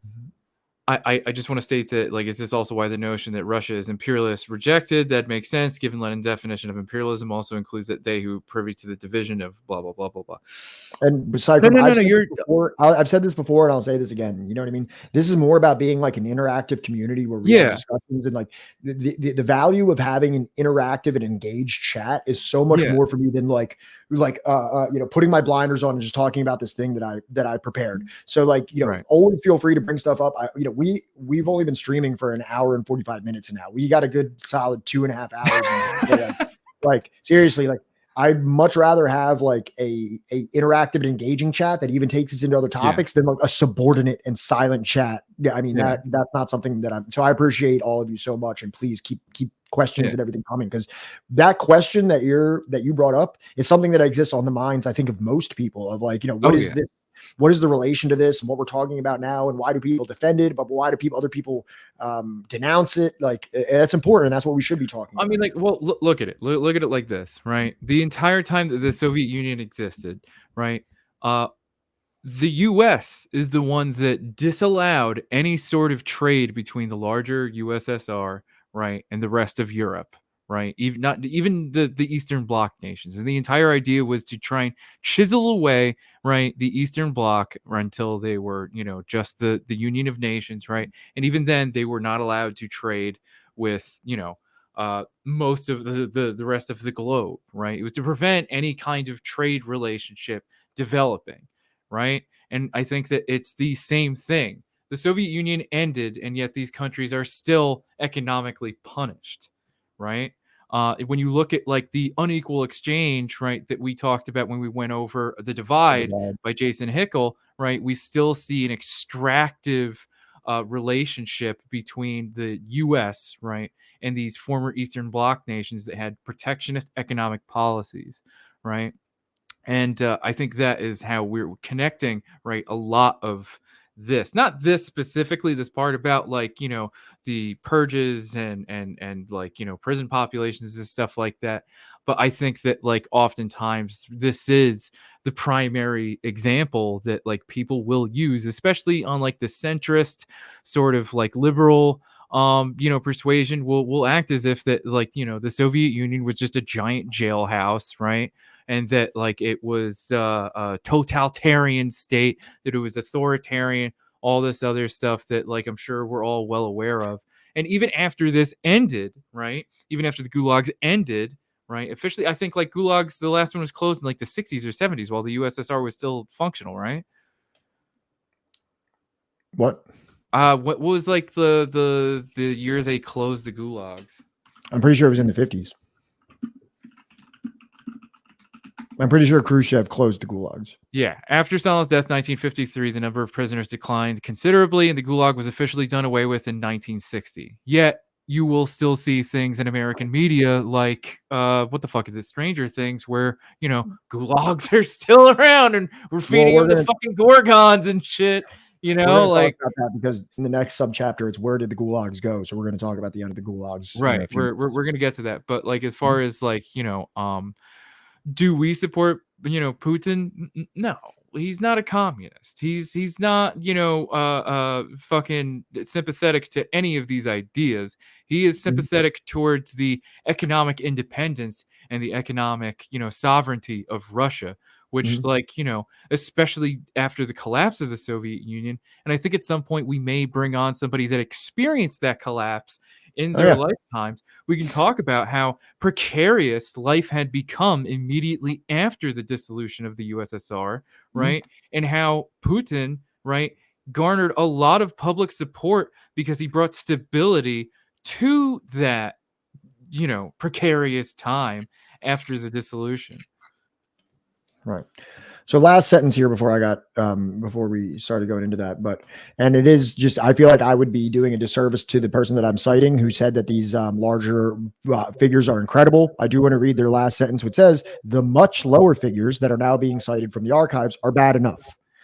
Probably a world record in the proportion of repressed, that is, imprisoned, exiled, and executed. I don't know if that's necessarily true or not. Like, I mean, I probably could bring up some things, you know, that might counteract that. But the one portion that I do agree with is that the much lower figures are now being cited. The archives are bad enough. Like we have plenty that we need to contend with as people that consider themselves contextualizers or supporters or revisionists of the Soviet legacy. That, you know, you do need to, you know, contend with the fact that these things did exist to some degree, but nowhere near the level that someone like Robert Conquest or these other Cold War historians would have suggested. And we literally have a verifiable, you know, doubling of that fucking number right here, right now in the US.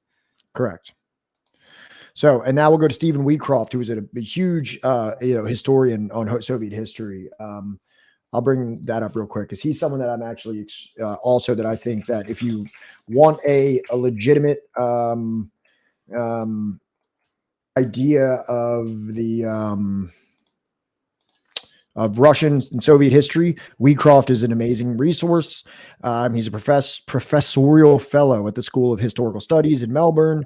His research includes Russian pre-revolutionary and Soviet social, economic, and demographic history, as well as and famine and food someone supply. that Grover first cites. Correct. Food supply problems in modern world history.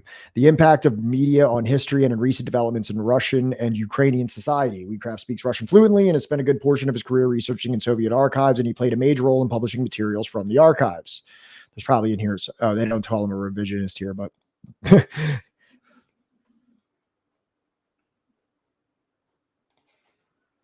so what Stephen Wheatcroft has to say about this: the new material on labor camps and other repressed groups has tended to confirm my arguments that the level of population in the Gulag system in the late 1930s was below 4 to 5 million. Although this represents, to my mind, a sufficiently large and disgraceful scale of inhumanity, these are very much smaller figures that have been proposed by Conquest and Roosevelt and West, and by Roy Medvedev and Antonov Osinko in the USSR. So still bad, but much, much lower than everything else being discussed. It wasn't 100 gorillion. Exactly. So now we're going to go into the specific works of J.R. Getty. I brought this up. So this is what no, I don't see it here. So this is what I'm going to be. I read this. Let's see here. Where did I get it from?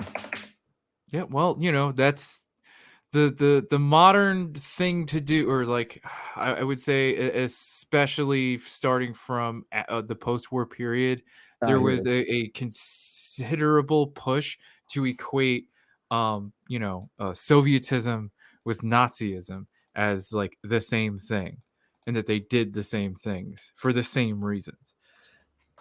And this is just like a logical extension of that. So this is the this is what I read earlier today. This is Jesus, it's annoying. What the hell? By the way, I have no idea when ads run, but if ads are running and we're in the middle of something and you want to hear it, yo, we'll stop talking for like the 2 or 4 minutes that the ads run. So please let us know, especially if you don't have a sub. You know, and if you can sub, please do. I don't know. I was trying to zoom in on this and it got all messed up. So this is a paper that I just read today that I cited pretty extensively for this conversation, called "Victims of the Soviet Penal System in the Pre-War Years: A First Approach on the Basis of Archival Evidence." This is by J.R. Getty and Gabor Ritterspoon and Viktor Zemskov. So we're not going to read the whole thing, but luckily I have read this for you and I have snipped all the important bits and also the conclusion so that we can all, embrace the knowledge together. Do you remember what we were originally going to open up when we were still considering this a podcast with? No. We'll read the book so you don't have to. Oh yeah, that part. I thought you meant a topic. Yeah. No. So in this J.R. Schetti paper, he states, figure A, one moment, I'm going to switch to that. Figure A, there was no way that I could put like in these slides, which I'm still like a noob at doing these PowerPoint slides. There's no way I could fit the graph and the thing in there for it like to look good. So just bear with me here. Figure A provides that annual totals for detained population, gulag camps, labor colonies, and kulak resettlements. So we're not even talking about just gulags anymore. We're talking about gulags as well as labor colonies, as well as kulak resettlements, minus prisons. I don't know what that actually means. In the years of the Great Purges, it shows that despite previously accepted and fairly inflated figures to the contrary, the total camp and exile population does not seem to have exceeded 3.5 million before the war. Were we to extrapolate from the fragmentary prison data, we do have, see the appendixes, we might reasonably add a figure of 300 to 500,000 for each year and put the maximum total detained population at around 3 million in the period of the Great Purges. So now we will see here. So here's actually a breakdown of these populations per year. We can see at the height in 1938, we're looking at about 22.7 million. And this is broken up between a gulag population, a colony population, as well as kulak resettlement populations. So we can see here that at the maximum of this situation, we're looking at about, if this is the gulag, we're looking at about 2 million, about 1 million total in the gulag as far as this is as this information is stated. So does this at all go into like what I guess like characterizes the kulak population? Like, as I've heard, they were No, that's examine that's not really. I think that's kind of like an afterthought in this whole thing because we're not looking at exactly. So like right now we're in the 30s, we're dealing with kulak resettlement populations, and I think that just wanted in people. I think they just wanted to include that because that was a form of custodial punishment. right, because like as But I've obviously heard, different. kulak, right, is just a like a poor, not poor, but like land owning of like the peasant class of people that lived Yeah. under the czars. Oh, I thought the kulaks were just rich peasant, the more well-off. Yeah, a more well-off land-owning peasant, which is like kind of hard to characterize as like poor if like they own land. You know what I mean? I think it depends because, like, compared to the czars, they were very poor. But compared to like maybe like the average peasant, they were doing quite well. So within like the spectrum of peasanthood, they were like the elites. But compared to like all of society, they were probably still like middle class, maybe. Right, You know what I right. mean? So they were like assistant to the regional manager class of. Sure. So now we have a really interesting table here. This is like exactly what Perenni's referring to here, right? So we actually have a table of the estimates from these people. Look, you can see Robert Conquest there. You can see Volgogolgev. You can see Shadanoskavia. You can see Medvedev. And we can see Antonov Osienko, the people that we've been talking about through many of these by Perenni and these other things. So it shows point by point what their estimations were for the repression. So we have, and then we down here, we have what can be documented. I'm sorry for the stupid thing that keeps coming up. What can be documented? What is documentable down here across the bottom? So we have current estimates of the scale of Stalinist repression. So you have some people saying that in 37 to 38, the total arrests were 18.8 million, 5.7 million, 19.8 million. Right. I can't. Okay. 3.5 to 4.5 million. Robert Conquest saying 7.8 million. What we can document, there was in fact 2.5 million arrests during that time period. Then you could look at the camp population, which Robert Conquest assumes is 7 million, when in reality there's documentary evidence that we have 1.9 million. Then we have 1938 prison and camp populations, which Antonov Ovsienko says is 16 million. Robert Conquest says is 8 million. In reality, we're looking at 2 million. So I mean, like, no matter what, at the end of the day, like the documentable evidence, right, still is like much lower than like several and what times. any of them were saying. Several times lower in every category. Right. So then you can also see that in like 1937 to 1938, the executions, we're looking at 7 million. In reality, it looks like we're looking at about 681,000 of documentable executions for any reason that existed in the 37 to 38 period. Now, here's something that I'm really confused on, and I'm not really going to cite this because I'm so confused about it. It says 1921 to 1953 executions with 799,000.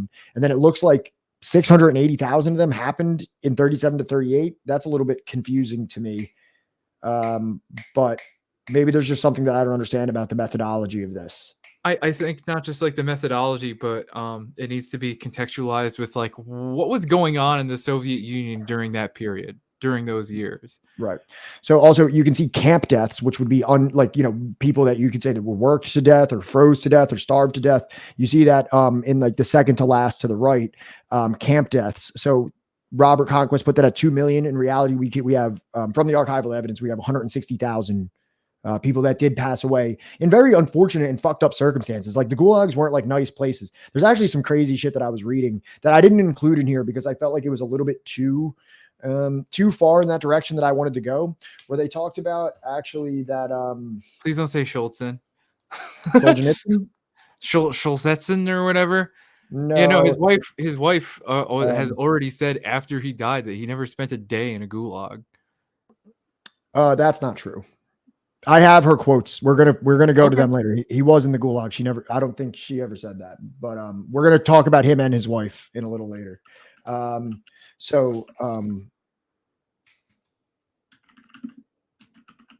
Here, where is it? Oh wait, I don't think it's in here. Do I still have the pages? Oh, I do. So like, I just I'll share this just because I think it's interesting, not because I think it's necessarily something that I would rely on here.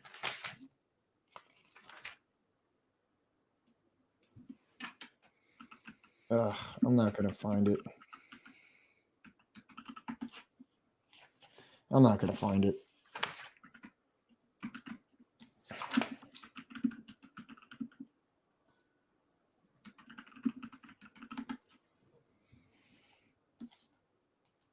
Talks about them like letting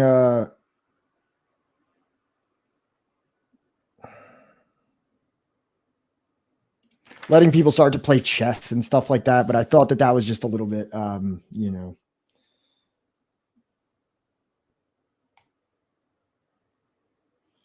yeah.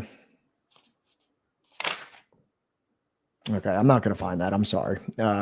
So we can see here the difference between that which is documentable and that which is, an inflated speculation.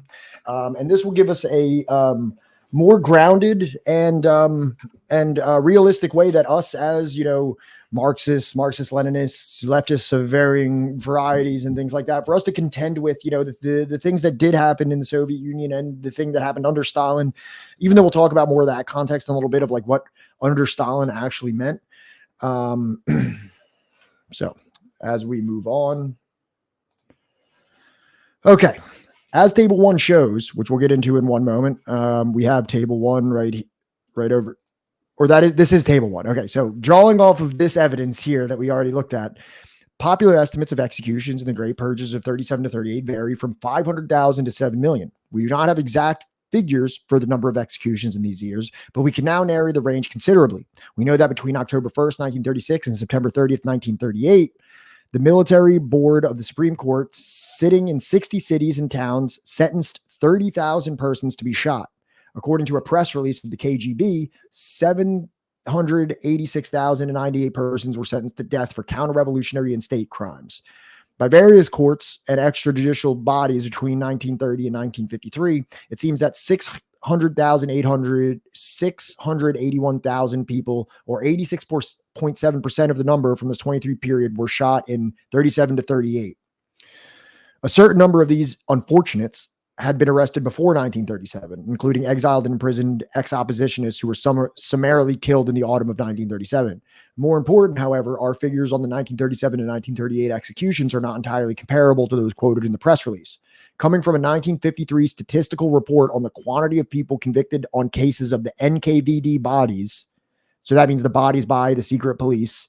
They also refer to the victims who had not been arrested for political reasons, whereas the communique concerns only persons persecuted for counter-revolutionary offenses. In any event, the data available at this point make it clear that the number shot in the 2 worst purge years were more likely a question of hundreds of thousands rather than millions. So that last sentence is probably the real clincher of this whole thing. I just didn't want to paraphrase J.R.H.K.'s work.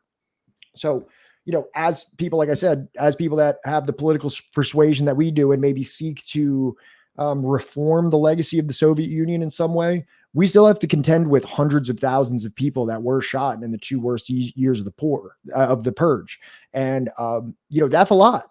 That's a lot. That should not be swept under the rug. It should not be exonerated, and it should not be justified. But we can at least contextualize it when people make the Soviet Union, 100 million, 10, 30 million. You know what I mean? These absolutely asinine numbers that put the Soviet Union as far and away as the most brutal and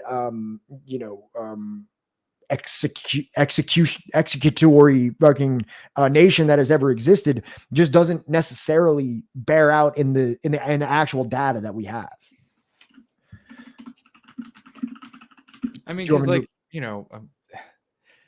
not for nothing, but like at this same time, how many people were dying, due to lynching across America? How many indigenous people across America were at this time in the 1930s? I mean, there Yeah. was definitely lynchings. I don't think there was hundreds of thousands. I could be wrong. I could be wrong, but I have a feeling it wasn't hundreds of thousands of people.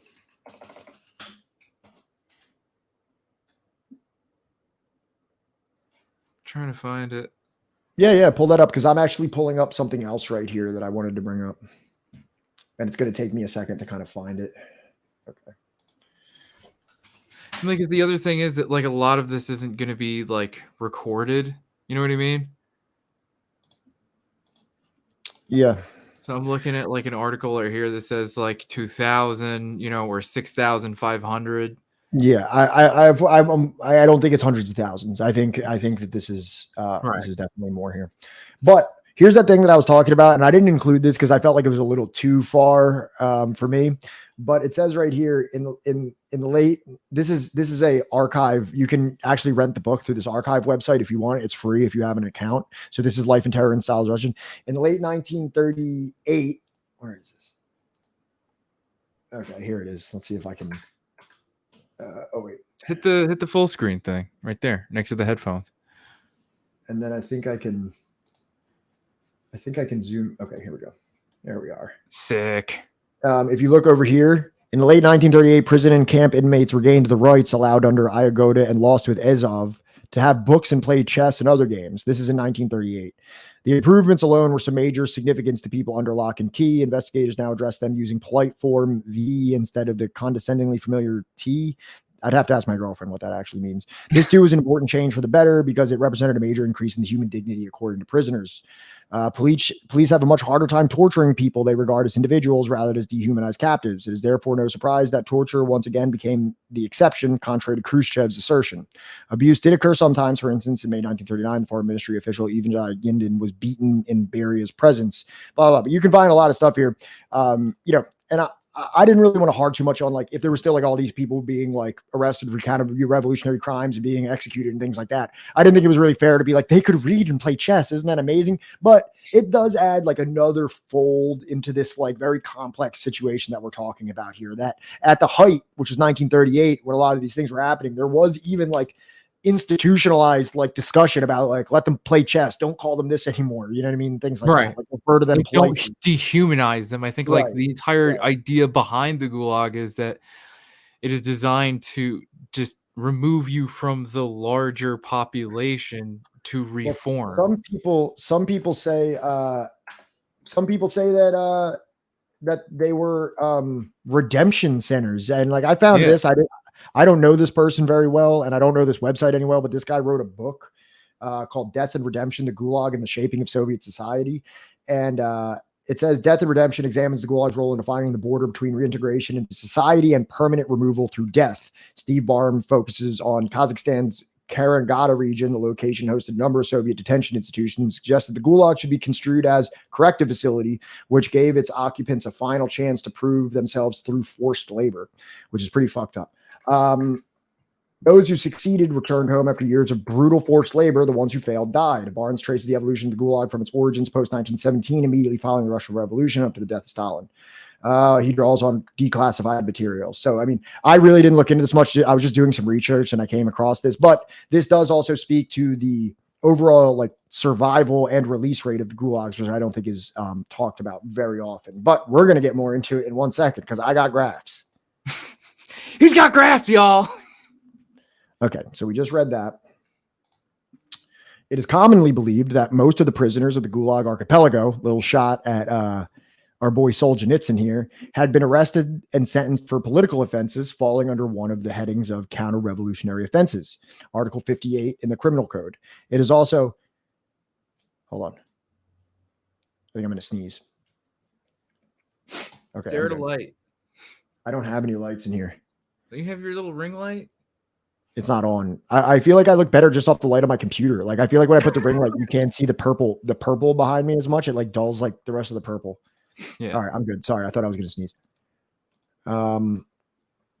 So falling under the it is commonly believed that most of the prisoners of the Gulag Archipelago had been arrested and sentenced for political offenses falling under one of the headings of counter-revolutionary offenses, Article 58 in the Criminal Code. It is also common wisdom that many people arrested for other reasons were accused of political crimes for propaganda value.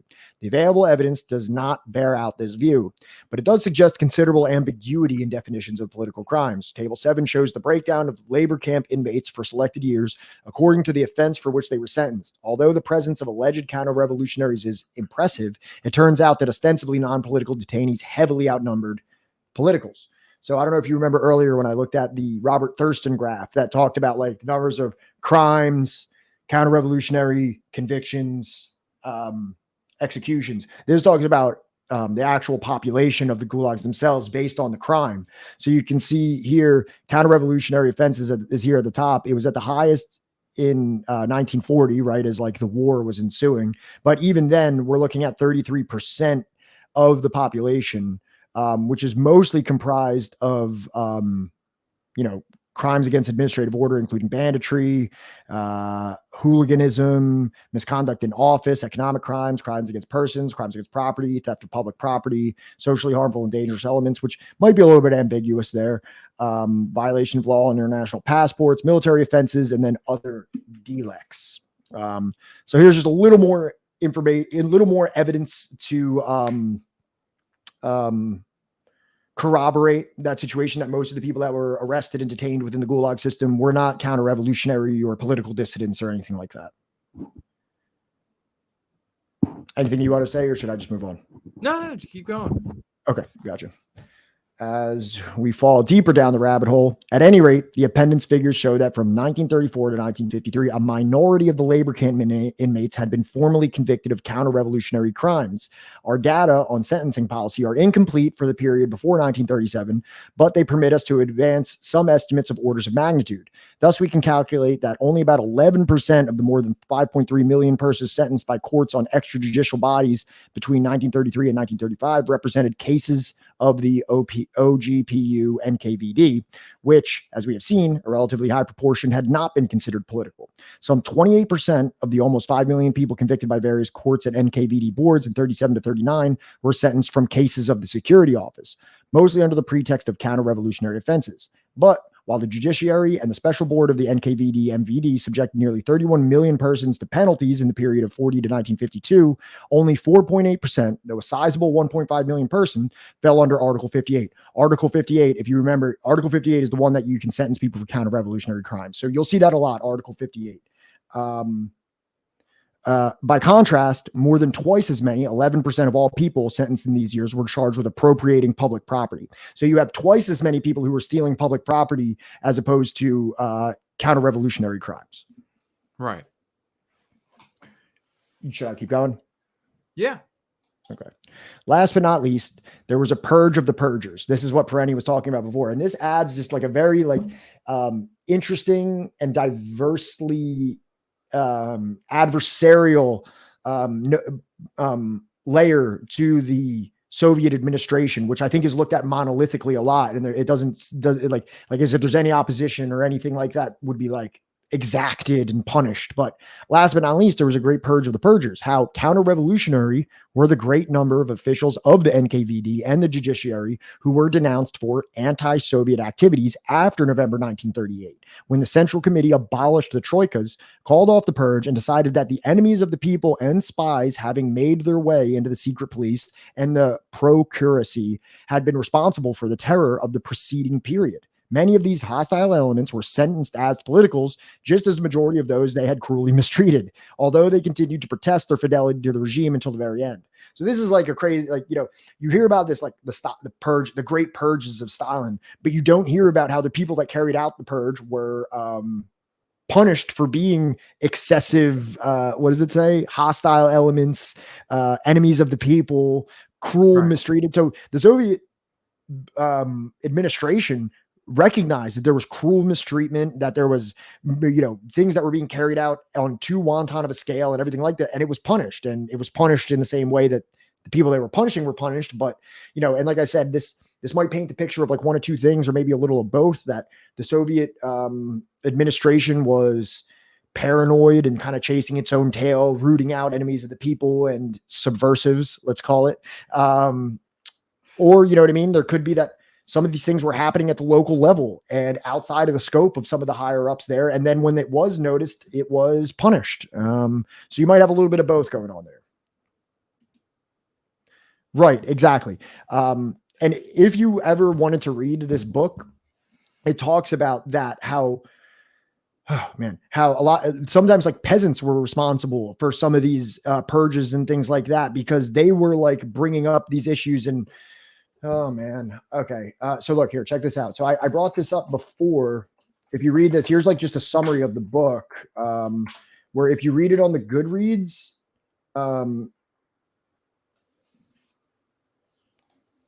look, check this out.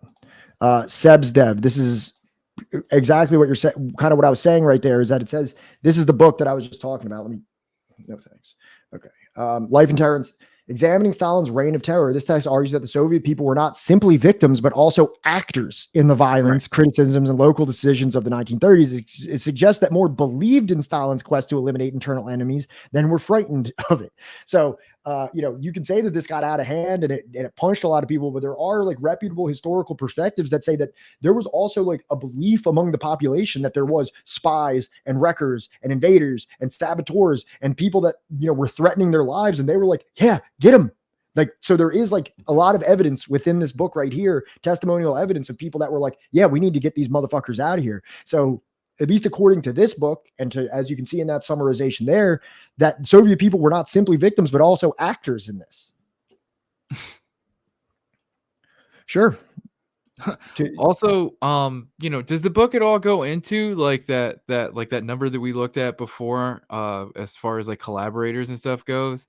Bro, let me tell you, I read this book about 2 years ago. And what I did this time is I leafed through it, and like, you can see all my magic cards in it as for the graphs. Like, I just found graphs, and then I would read some of the things surrounding the graphs to get a little bit more information that I could use to corroborate the graphs. But I didn't read this whole book again just for this chapter, unfortunately. No, I know, I got it. So you know what I mean? Like, I'm reading one book, and I can't be reading multiple books and these academic journals just to corroborate that. So I wasn't able, it might say something about that in here, but I didn't have time to read through the whole thing. Gotcha. I'm just trying to state that, like, you know, no, I'd like to get more. If it was unfounded for there to be any kind of fear of, you know, fascist sympathizers or collaborators. And a friend of mine brought this up earlier because I was talking to him about what I was going to be talking about today. And he made a good point that just because it says counter-revolutionary, like, that sounds bad. It sounds like, you know what I mean? There's people that are like mildly disagreeing and things like that. And I'm not saying, I think there's a lot of people that fell into the counter-revolutionary category that were mistreated, that were arrested on things that we would feel would be, you know, criminal in a lot of senses, or just inhumane or immoral. But also, I don't think people understand what it may have been like living in the Soviet Union at the time. And some of that may have been justifiable. Like, you know, if you were a Nazi collaborator ushering in the literal apocalypse from the West, I mean, there is some logic in maybe putting that person to death. I mean, like, how are we supposed to? Well, I mean, blame this is not because this is the people. things like treason. Things like treason, even in the United States, are punishable for up to death. Right, and this is like a people that like, and if you're 30 years ago, right? Or like, what is it? Less than 15 years ago. So for a lot of people, like within their lifetime, right, were like tied to the property. They they were serfs. For a lot of these people, it's like you have a brand new standard of living, right? In the last 15 years, right? There's a reason why like they wanted to keep it. There's a reason why, like, the Civil War didn't go on for like 40 years if it's 80-year history. Or why it didn't Obviously just push some over. people were, what? Or why the czarist, the people who wanted to reinforce the czarist regime, or the White Army. There's a reason why they didn't win. Not only why it didn't go on very long, but also why they didn't immediately just get pushed over. And it's because the will of the people were on the side of the Bolsheviks during those time periods. Right. So, like, you got to imagine that, like, along with the fact that now People everybody were can scared read. shitless. People were scared of that happening. Yeah. And you do have the whole Nazi empire, which they're literally writing books about how they're going to turn you into a slave plantation and eradicate you as people. So there is reason to believe that paranoia that I talked about that might have hovered around Stalin's administration was also around local times. And it did prove around local towns. And it did prove to be well-founded that the Nazis did come in and did have intents on like absolutely liquidating the Slavic people of the East. Not to mention, just within the last 15 years, they had been invaded a number of times by like a dozen or more countries, right? And it's just like everything is constantly just like teetering on the edge of like collapse. Yeah. And we're not to say that justifies like witch hunts or anything like that, but we're just trying to there are provide going to be context. people that are going to do that. Exactly. We're just giving a context of like maybe a context that you don't get from like a Western source about what it was like to live there. And just like what Johnny brought up, I still have it right here for anybody that wasn't here or anything like that. And just also to remind myself, because I think it's so interesting. And like, if you think that like the culture shifted away from or just completely dissolved any kind of long-standing feud between any sort of like cultural differences or religious differences or just family, right? So like family differences before. Just for the record, there was almost more verified collaborators with the Nazis in the Soviet Union than there was executions. You know what I mean? If we can look at that number of like 800,000 to 900,000 political executions throughout the time period, Stalin time period, and I'm not trying to say that there's no way of justifying that number, but there is something that you can contextualize that a little bit further by understanding that there was over about 1 million verified people who were helping usher in the apocalypse to most people of the Soviet Union.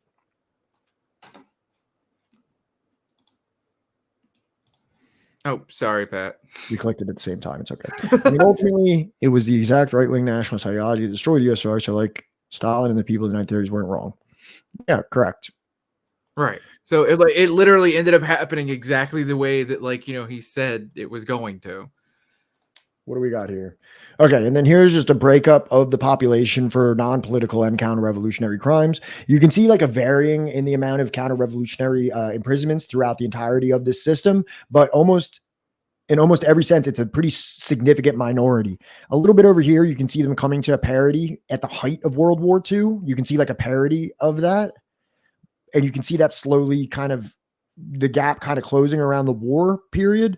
But I mean, for these in the period of like the terror in the 30s, it's not even really close. Counter-revolutionary to non-political. It's outnumbered pretty significantly. And further down the rabbit hole we go. Finally, wartime life became harder for the remaining camp residents. More than half of all Gulag deaths in the entire 1934 to 1953 period occurred in 1941 to 1943, mostly from malnutrition. The space allotment per inmate in 1944 was only 1 square meter per person, and work norms were increased. Although rations were augmented in 1944 and inmates given reduced sentences for overfilling their work quotas, the calorie content of the daily provision was still 30% less than in the pre-war period. Obviously, the greatest privation, hunger, and number of deaths among Gulag inmates, as for the general Soviet population, occurred during the war. So what we have here is like, an interesting thing where it's just crazy to think about this, is that more than half of anyone that died in the entire Gulag period from 1934 to 1953 till they dissolved when Stalin died occurred within, I guess, 2 or 3 years from 1941 to 1943, and most of it occurred from malnutrition. And you can look at this; these are like pretty much what you could consider inhumane prison conditions. The space allotment was 1 square meter per person, and they increased your forced labor, and like all that is absolutely fucking detestable. But this was literally at the point in time where your entire western portion of your nation was being razed to the ground, and your people were being executed, women, The and most children. important corridor of your country, the one that produces all the grain. Exactly. So, rations were down and malnutrition skyrocketed. But that is this data here is suggesting by a highly reputable historian that most of the people that died from this process died from malnutrition, which you can attribute to the war, because it was happening widespread throughout the entire Soviet Union, not merely within the gulags. It's not like the gulags were starving to death while like everyone else was eating. That what according to J.R. Getty, this was roughly commensurate, that the reduction was kind of there was a parity in the reduction of calorie intake across the Soviet Union at that point, including, but probably most severely in the gulags. Right. I mean, it's not as if like people in Stalingrad at that time are like, eating that great either. No. And then there's also the people in Stalingrad are lucky. It's miraculous that they weren't taken by Nazis. I mean, right. So meager rations is like the least of their worries at that time. Yeah. On page 79, he says that almost 1 million Gulag prisoners were released during World War II to serve in the military. The archives reveals that more than half of all Gulag deaths from 1934 to 53 period occurred during the war years, 41 to 45. Perenni's drawing exactly from this paper that I read. Yeah, mostly from malnutrition, when severe privation was common law of the entire Soviet population. Some 22 million Soviet citizens perished in the war. In 1944, for instance, the labor camp death rate was 92 per 1,000. So out of every 1,000 people, 92 were dying of malnutrition. By 1953, the post-war recovery, camp deaths had declined to 3 per 1,000. Mm-hmm. Well, we're about to go. You want to hear something even more interesting than that? This is something that I thought was so. We have fairly detailed data about the internal movements of persons, arrivals, transfers, deaths, and escapes inside the strict regime camp network. See the appendices and figure D. They confirm Solzhenitsyn's metaphor that this was a universe in perpetual motion. Large number of persons were constantly entering and leaving the system. During 1934 to 1953 period, in any given year, 20 to 40% of the inmates were released, many times more than died in the same year. Even in the terrible year of 1937, 44.4% of the Gulag labor camp population on January 1st was freed during the course of that year. Until 1938 to 1939, there was also a significant number of escapes from the hard regime camps. And in any year before 1938, more Gulag inmates fled the camps than died there. A total of 45,000 fugitives were on record in the spring of 1934, a year when the record number of 83,000 detainees took flight. Between 1934 and 1953, 378,000 persons escaped from the Gulag camps. Of them, 233,000 were recaptured, and the remaining 38% made good their escape. So, like, how would you ever have expected such a thing, that more people escaped it than died in it in certain years during I don't know, for such a totalitarian, authoritarian, regime as the Soviet Union, you'd think that like they'd Well, I think a lot of this is very authoritarian. I'm not necessarily like shying away from that label because we are talking about forced labor camps here. Doesn't sound very what's the word I'm looking for here, like I think airtight. Like, oh, it's certainly not airtight, but we are talking about forced labor here where a lot of people died. So I mean, but it is very interesting to think about this. That what is commonly what is. I agree. That's why I'm like not even. I agree. That's why I'm not even trying to like escape that type of title. But what we're looking at here, and which I think people would surprise in the equation of the gulags with Nazi concentration camps and things like that, what we're seeing is like, do you think that in Nazi concentration camps there was anything close to a amount of the people that escaped that eclipsed the amount of people that perished there? Are you asking me, do you think you'd have a better chance of surviving a gulag Nazi death camp or a fucking gulag? Correct. That's what I'm asking. Man. If I had to pick one, I think I'd probably pick the gulag. And here we actually have a graph to supplement what I had just read, where it actually talks about escapes, died, freed, prison, or went to other NKVD admin. So the died is the black bar. You can definitely see certain ports where that went up. I think it might have been like during these time periods where actually more escaped than they did die. You can see that on a couple of here. But actually, I think they tightened it up because over here, it doesn't seem like there's many escapes. At some point, Seb's Dev, I'll convince Pat we should, expand our subversive history into subversive theory. Right. We'll see. There's only so many books to read here, and I'm already kind of invested in the history part. I mean, maybe we'll grow the community project to have someone like another, podcast under the umbrella that does more theory or something like that. We should like an audio only where we only do like a chapter out of like a theory book. It's not bad. That's how I feel about it, Sebs Dev. I feel like this is the history is the theory in motion, right? Yeah. I feel like theory you can get kind of like far and away from like the reality of how things play out, and I feel like if you're only versed in theory, you wind up going down this rabbit hole of like you go down this rabbit hole of like getting so far and away from the reality of things.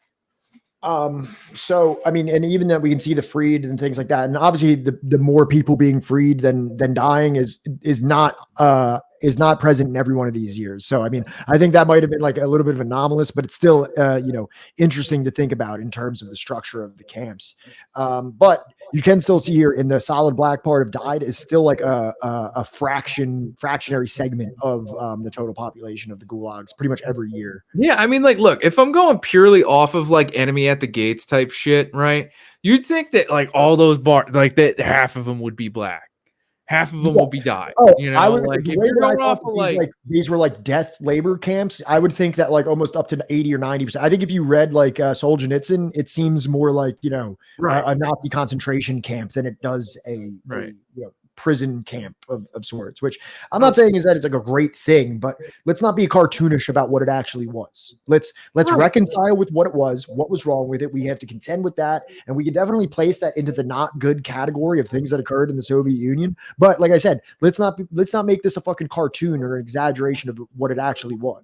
Let's not be utopian about it. The problem is that when you bring this into the realistic scope of what was happening, when you compare to the United States and what the United States does, the United States starts to pull ahead in terms of like their massive bombing campaigns of, many Asian countries and the CIA projects or the CIA campaigns that ended up with many hundreds of thousands and millions of people disappeared and dead and tortured. Like, now we start getting into a more like, oh, damn, well, was this really, was the Soviet Union that much worse than the United States? And then you have to start being contend with that, I mean, like, that's the thing. As far as like a comparison, and I've like had this conversation with a number of people that I love very dearly, about like if we're going to compare the crimes of the Soviet Union versus the crimes of the US, Yeah. right? Which is like not a great thing to be doing to begin with, right? You know, Yeah. people dying is bad, you know, under Right. whichever theory or whichever ideology it falls under, right? Like, I'm sorry, I think that the U.S. is like, you know, batting 1,000, and like the USSR, you know, could have done better. They could have executed more. I'm just saying. But that kulaks were necessary for the survival of the U.S. prisons are not and can be completely abolished.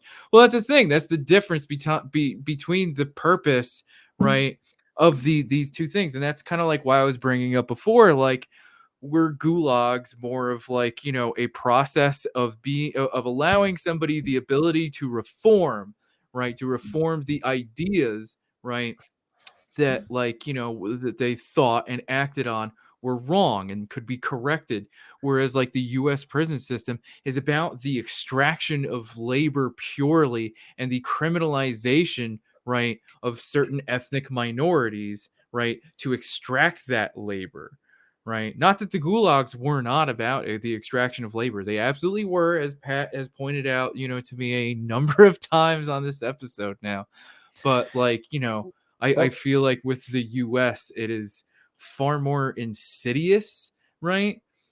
Because I feel like the USSR was like far more open about like, you know, exactly what the gulags were about. Like, yes, you will be sentenced to hard labor. Yes, it is because like, you know, you are like either like doing things that disrupt our already like like not faltering, but like very like precariously positioned country, right? And we have to do what we can to protect everybody, but you're not going to die more often than not, as this well, fucking graph shows. there was a lot of executions though, so there was people who did. There are people who definitely Right. died. But like, I don't know. But and also not only that, I read all this stuff, but I didn't include it. Like, there's definitely some ways where that ideology gets taken to a way, like a very, very troublesome thing. Like, so there would be a fire at a factory, right? And then whoever was president of the factory would be rounded up and be like, who did this? Who are your collaborators and things like that? And people were arrested on things like accidental fires in factories and labeled as wreckers and things like that. Now, that's one example out of many, many people. And certainly there were some of these things that may have been justified, but then there were certain ways where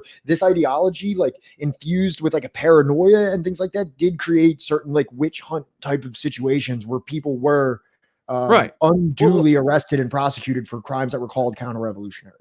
Like I said before, it's not as if any kind of like, you know, feud or feuding communities or feuding like, you know, tensions, right, that existed probably prior to the revolution, right, were For sure. not, For you sure. know, routed through like, you know, this language and this like, you know, or pursuant of like, you know, a like a revolutionary zeal, you know what I mean? It's not as if like they just didn't drape like, you know, the flag of the USSR over their already, you know, probably like petty, if not like, you know, familial feuding that went on. I mean, this Right. is a largely rural country, you know, to Sure. start with. You can't tell me Mhm. that there weren't like, you know, these kinds of things that exist in There's every rural there's community. documented evidence that people in the USSR, citizens, would use the NKVD and Article 58 to settle scores, to you know what I mean, to settle personal debts and personal grudges with people. So Absolutely.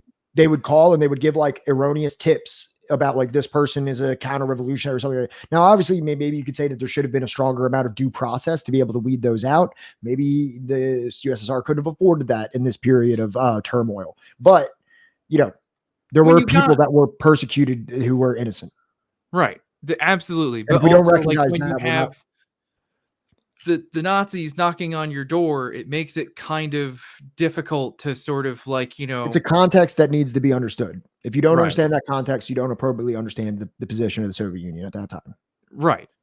So let's bring it all home. What do you say? I'm going to read the conclusion of this fantastic journal that I read. I can link it in the chat. If you have a JSTOR thing and you want it, it's in here. One moment. So to bring it all home, The long-awaited archival evidence on repression in the period of the Great Purges shows that levels of arrests, political prisoners, executions, and general camp populations tend to confirm the orders of magnitude indicated by those labeled as revisionists and mocked by those proposing high estimates. Some suspicions about the nature of terror cannot be sustained. Others can now be confirmed. Thus, inferences that the terror fell particularly hard on non-Russian nationalities are not borne out by the camp population data from the 1930s. The frequent assertion that most of the camp prisoners were political also seems not to be true. On the other hand, new evidence can support the view reached previously by statistical study and evidence of other types that the terror was aimed at the Soviet elite. It also confirms the conclusions of authors who had studied the available sources and shown the uncertainties of legal theory and penal practice in the 1930s.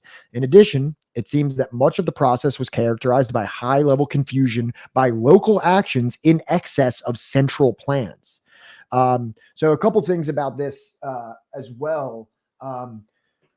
This is an excellent. Wait, hold on. Oh, Frankster says this Yezhov guy was like crazy. Like, and even Stalin like removed this guy and I'm pretty sure put him to death. And there's things where they say they purged the purgers. I'm pretty sure that's this Nikolai Yezhov guy. It's sometimes spelled with just the E without the Y. Yezhov. I'm pretty sure that this is the guy that was like abusing power and committing crimes against the people, who was then, I believe, executed.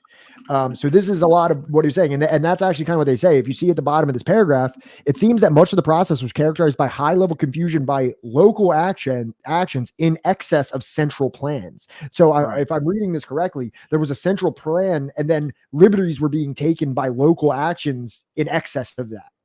Does that make sense? Does that seem like what they're saying? Grover Furr has like an entire book about it. Oh, okay.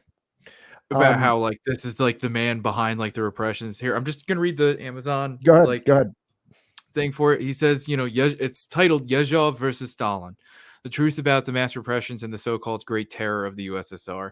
Is the first accurate account of the so-called Great Terror in the Soviet Union in 1937 to 1938. In this book, Grover Furr answers the central questions concerning the mass repressions known as the, I am not going to pronounce that, or by anti-communists, the Great Terror.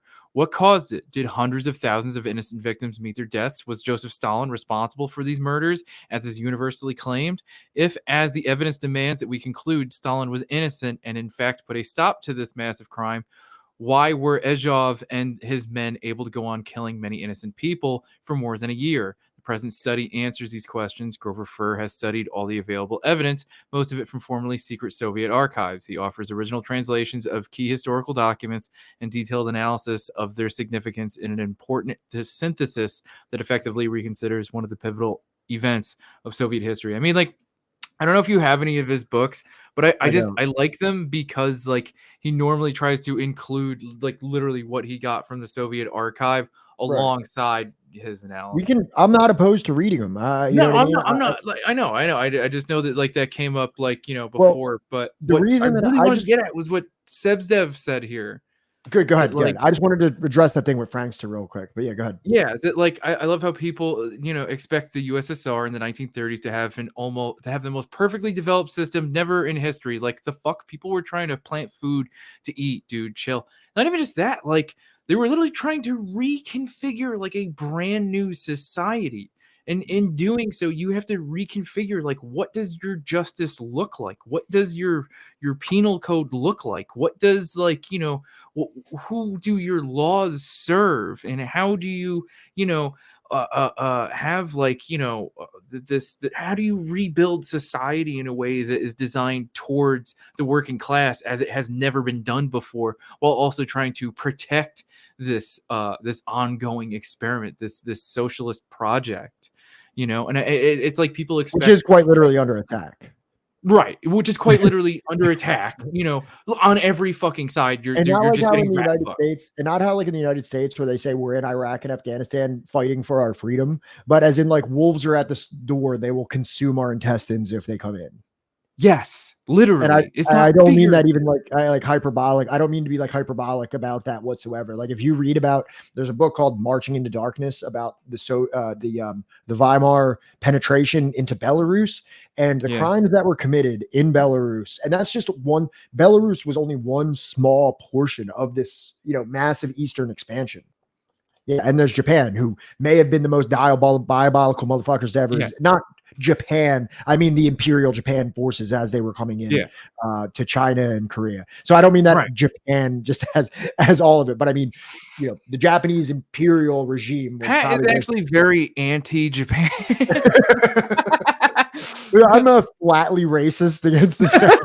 Only the Japanese, all right? Yeah. Fucking what the fuck is it? So like, yeah, no, of course they're not gonna have like, the fucking Law and Order SVU system of justice that like, we don't even have in 2023 here in the US. Which is funny, it's comical almost. And like, sort of like the Dante's Inferno kind of comical, or comedy that like, we literally are able to fantasize and create, through like, the imaginary, right? And the spectacle, we're able to project like this perfect system of justice, this fucking Listen, you can only read so much about Korea before you start being before. yeah. It's like that. It's like the Anthony Bourdain quote, where it's just like, Yeah, you can. once you learn about once you visit Cambodia, you'll never stop wanting to beat Henry Kissinger to death with your bare hands.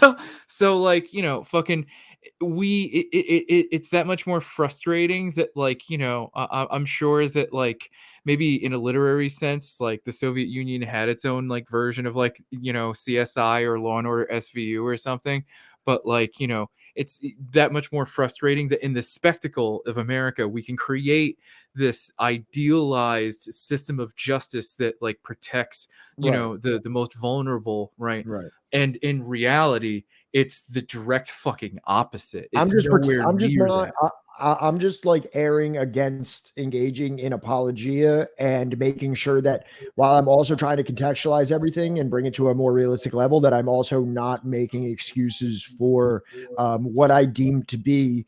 Even though there's context that we can use to explain it, I don't think that the context of like the innocent person that might have been put to death for something, you know what I mean? Right, Like it's right, like, right, right. well, I'm still just bringing it to that level so that we can all understand that there were excesses and issues and things like that with this process. We can also understand the context and why it happened and why it maybe even been somewhat necessary in certain aspects, but also we have to understand where it went too far and what it cost. You know what I mean? Like what it does cost.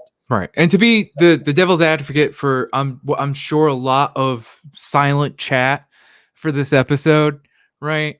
Like I know Pat. I love Pat. I've known Pat for 10 years and I know that he doesn't consider all of this like, as like the indictment of like why the Soviet Union was ultimately evil, or that like, it's an indictment that like it was a failure of like a socialist project, or that If like there's anybody that has a problem with the things that I'm saying or the people that I'm reading, you can go fuck. No, I'm just kidding.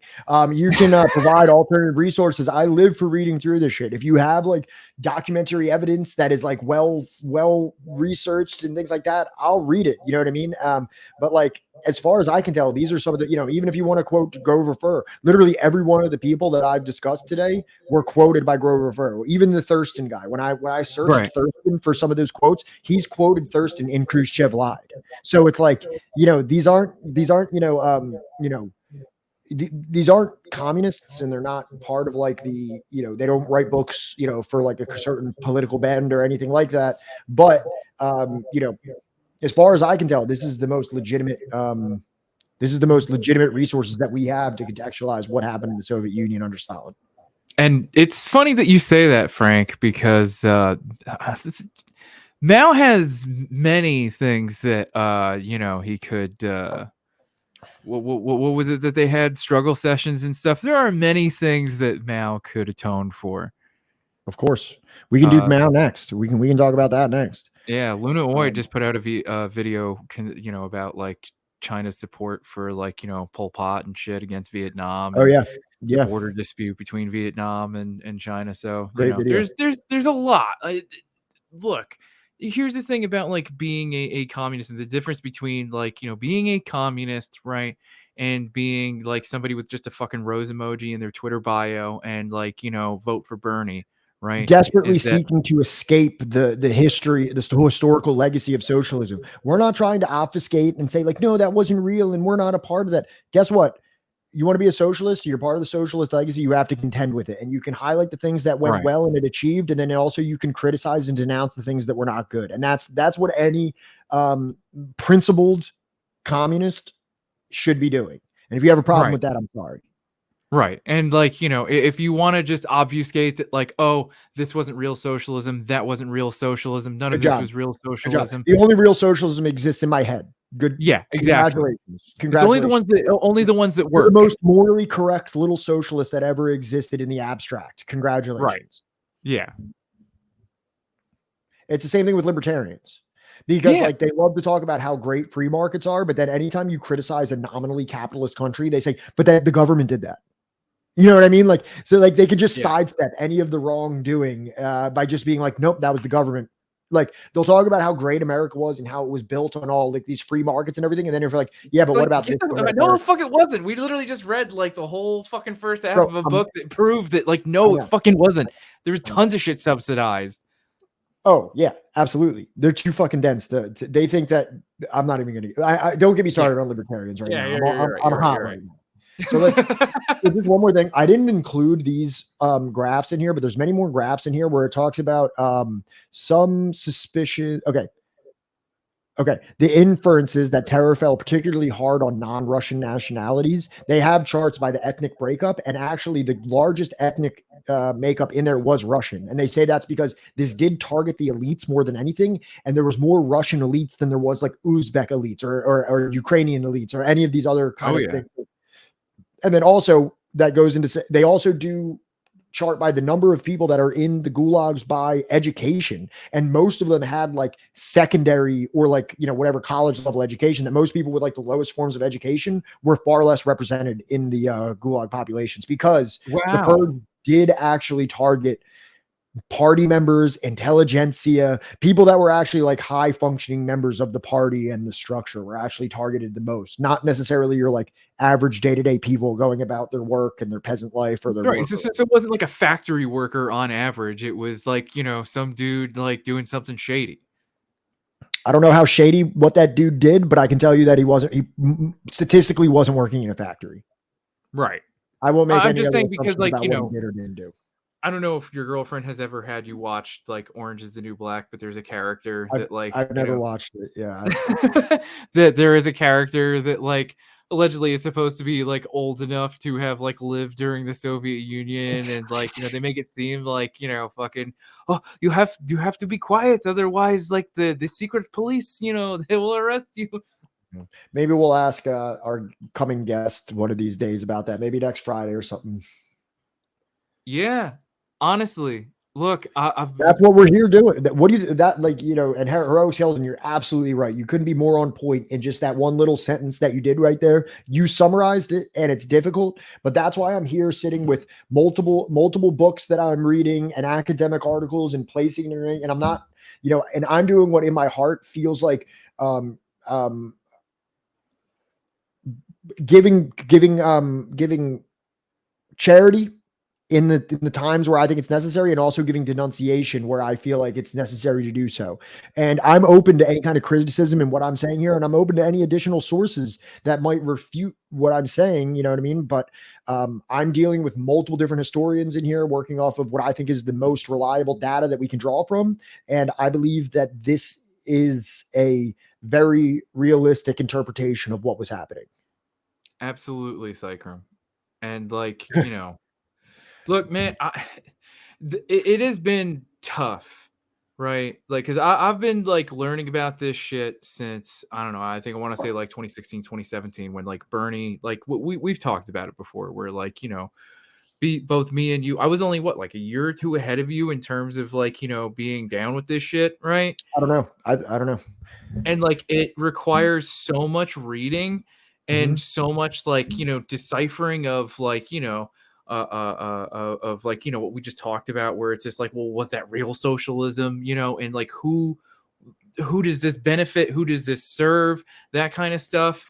And like, I wind up like my own wife is like, when we first started dating, like, said I sounded like a brainwashed crazy person, right, Right. for defending like the DPRK, and I don't fault her for that, you know, because like this is the most like evil, vile thing, right, in American culture at large. Like American culture has distilled the most like potent, right, anti-communism for the last 120 years, right? Any kind of socialist anything, right, needs to be completely vilified, and there is nothing good about it. And like, the most positive thing that could be said is that, oh, it sounds good on paper, but the reality is that, like, it's this evil, fucking process that is responsible for the deaths of billions of people. Yeah.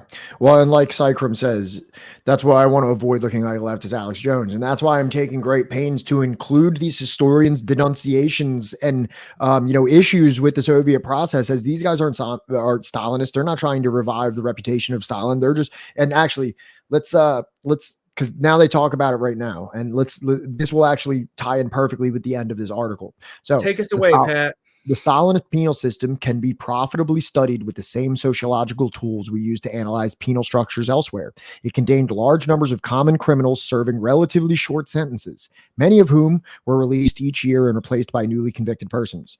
It included a wide variety of sanctions, including non-custodial ones. For most of those drawn into it, it was in fact a penal system, a particularly harsh, cruel, and arbitrary one, to be sure, but not necessarily a one-way ticket to oblivion for a majority of inmates. Yes, it is important to highlight three specific features. For the first, the use of capital punishment among the measures of social defense set Soviet penal practices apart from those of other systems, even though the number of executions shows a sharp decrease after the dreadful dimensions in 1937 and 1938. Second, the detention system in the second half of the 1930s, and perhaps at other times, was directed against educated members of the elite. Third, it had a clearly political purpose and was used by the regime to silence real and imagined opponents. Our attempt to examine the repression of the Stalin period from the point of view of social history and penology is not meant to trivialize the suffering it inflicted or to imply that it was no better or worse than in any other authoritarian states. Although repression and terror imply issues of politics and morality, above all for those who perpetuate or justify them, we believe that scholars can also study them as question of historical precision. The availability of new data permits us to establish more accurately the number and character of victims of the terror and to analyze the Stalinist repressive system on the basis of specific data rather than relying on impressions and speculations of novelists and poets. We are finally in a position to begin a documented analysis of this dismal aspect of the Soviet past. So, right in here, this is not meant to trivialize the suffering inflicted or to imply that it was better or worse than anything. Above all, we believe that scholars can study them as questions of historical precision, which is something that we sorely lacked for all of the 20th century. And now we have it. And as socialists, we need to be aware of what this actually is, because it is so commonly touted around by anybody, like it's Candace Owens or, any of these fucking like hack political pundits that just throw around these crazy, these ridiculously like Jordan Peterson, who just like makes up shit on the fly. Exactly. So, and then also, if you see at the bottom here, when he says impressions and speculations of novelists and poets, that's Stephen Cohen, which is one of the people that Perenni mentioned in his thing. So we actually tackled many of the individuals that Perenni specifically named in the chapter. So that is the end of the stuff that I have for that portion. It's the most work that I've ever put into a single section of this book in terms of like creating all that and all the reading and stuff like that. But I felt like this is not a topic that you can just flippantly fly by and just say, yeah, not that many people died. Like Sam said, you're automatically called a genocide denier. So I took great pains in making sure that this was reflected in the proper context, so that we aren't being, genocide denying shills of a certain political ideology who's not willing to include any of the negative aspects, nor are we just going to be too afraid to tackle what is the actual historical data and show what is real for fear of being browbeaten by some fucking idiot who's never read a book. Heroic Skeleton, that's Michael Parenti. That's the thing. I look, guys, I'm sorry. I know that like everybody loves Michael Parenti. You know how much we have both like talked about how much we love Michael Parenti. Yes, That this is he's talking about this study. The thing I was just reading was not from Blackshirts. No. The thing you were just previously reading, but like that next slide, Yeah. that right there. That is Michael Parenti. Yes, he says Stalinist a number of times throughout Blackshirts and Reds. Yes, the same book that like is so very often recommended by people that praise Stalin, right? They recommend a book where like Parenti kind of goes ham on critiquing him. Yeah. So like, you know, we're here to offer that context and nuance, right, to this work, because like a lot of things like in like Blackshirts and Reds, it's kind of like a surface level examination to introduce you to a lot of these topics. I think so. I don't know what the I don't know what the fuck. I don't know if that's true or not. That But sounds it's like like, something Matt would say. it sounds like something Matt would That say. sounds But, like some. but like, you know, it's not terribly inaccurate, you know. No. So now the last little bit that we have of this, which is the last two sub chapters, we're gonna go through it, but trust me, I have not nearly as much prepared for the rest of this. I finished up what was on there, and then I made some snips in the rest of this, and I was like, all right, let's put a cap on this because I can't keep fucking working on this. So now we come to the next part where did the gulags go?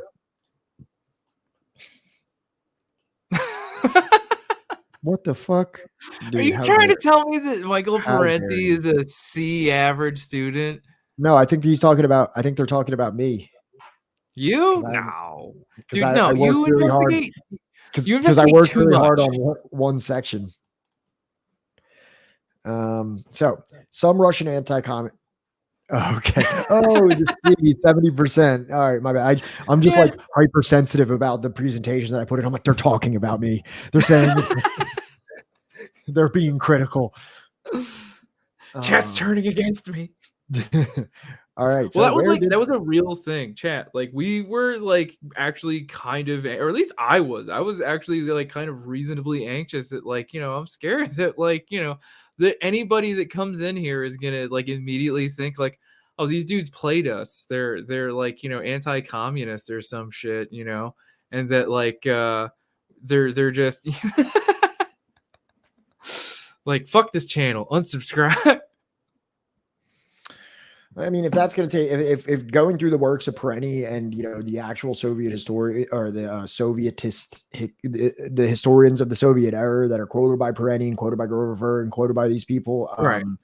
And like, if they can't look the truth of the matter in the face without unsubscribing, then you know, I'm happy to move on without them. This is why reading the books is just as important, if not more important, than like the podcast or the YouTube video or even what the fuck we're doing.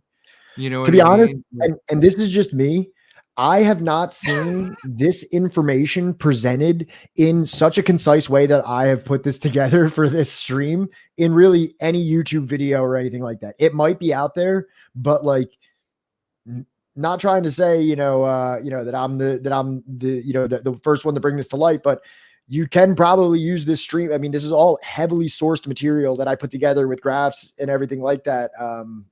I haven't seen anything particularly like this that compiles the work of Thurston and Jay Archgetty and Stephen Wheatcroft all together like this. So tell your friends. Subscribe. Follow us on Twitter at Subversive Hist 1. If you're on Facebook, join the Facebook. They got me. Never trust a white guy. Yeah. And I am unfortunately a victim of whiteness, a victim of my own Caucasian Yeah, I'm gonna pull out the fact that I'm mixed whenever it's when it's advantageous. So let's continue with what Perenni says about this, because he makes some really, especially the last portion of this. I quoted the whole thing because it's just perfect. So where did the gulags go? Some Russian anti-communist writers and the writers of Stranger Things, such as Solzhenitsyn and Sakharov, and many U.S. anti-communist liberals, maintain that the gulag existed right down to the last days of communism. If so, where did it disappear to? After Stalin's death in 1953, more than half of the Gulag inmates were freed, according to the study of the NKVD files previously cited. But if so many others remained incarcerated, why have they not materialized? When the communist states were overthrown, where are the half-starved hordes pouring out of the internment camps with their tales of travail? I've never heard that word, travail. the what? Their tales of travail. I'm not sure. Travail? Yeah. One of the last remaining Soviet labor camps, Perm 35, was visited in 1989 by Republican congressmen and again in 1990 by French journalists. See the Washington Post in 1989 and National Geographic in 1990, respectively. Both parties found only a few dozen prisoners, some who were identified as outright spies. Others were refuseniks who had been denied the right to immigrate. Prisoners worked 8 hours a day, 6 days a week for 250 rubles, $40 a month.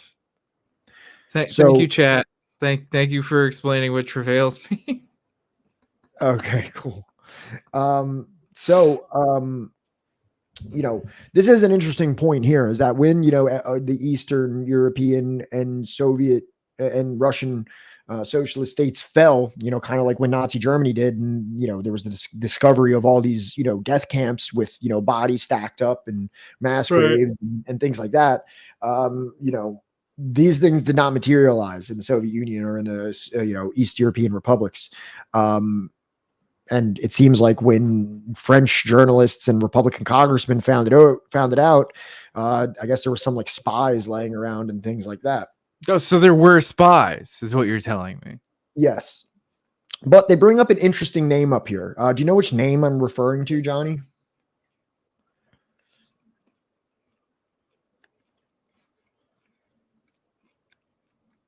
Dude, that guy was a piece of shit. I don't fucking care. You don't care? We're not like, what do you mean you don't care? We're analyzing this and we're talking about it. Like Sultan, he sucked. Okay, let's not. Fine, then we'll just go into. You definitely have something. I know that you don't care, but I think that maybe it's important for the audience that directly because of Jordan Peterson, this might be the most cited account or historian of the gulags in his book, The Gulag Archipelago. Jordan Peterson talked about this. I see people talking about this in my personal life all the fucking time, and it's important to understand what that book actually is. So, okay. Historian and archival researcher Stephen G. Wheatcroft, someone who we just quoted earlier in this, described the book as a fine literary masterpiece, a sharp political indictment against the Soviet regime, and has tremendous importance in raising the issue of Soviet repression in the Russian consciousness. Wheatcroft wrote that the book was essentially a literary and political work, and it never claimed to place the camps in a historical or social scientific quantitative perspective, but that in the case of qualitative estimates, Solzhenitsyn gave his inaccurately high estimates as he wanted to challenge the Soviet authorities to show that the scale of the camps was less than this. UCLA historian J. Arch Getty, who we just read a report by, wrote that Solzhenitsyn's methodology, that such documentation is methodically unacceptable in other fields of history, and that the work is of limited value to the serious student of the 1930s, for it provides no important new information or original analytical framework. Gabor Rittensporn shared Getty's criticism, saying that he is inclined to give priority to vague reminiscences and hearsay, and inevitably leads towards selective bias, adding that one might dwell at length on the inaccuracies discernible in Solzhenitsyn's work. Vadim Rogovin writes of the eyewitness accounts that Solzhenitsyn had read, saying he took plenty of license in outlining their contents and interpreting them. All right. So, not to completely I was listening to you, Pat, but all right, I'm going to do my best. Normally, there's a lot of pressure right now, so I'll try. Normally I'm just like with friends, and, I guess you guys are my friends. So, all right, don't judge me if it sucks. All right. Gabor Ritterspoon shared Getty's criticism, saying that he is inclined to give priority to a vague reminiscence and hearsay, and inevitably leads toward the Dude, stop. Dude, stop. The ads just came in. You just got fucking crushed with the ads.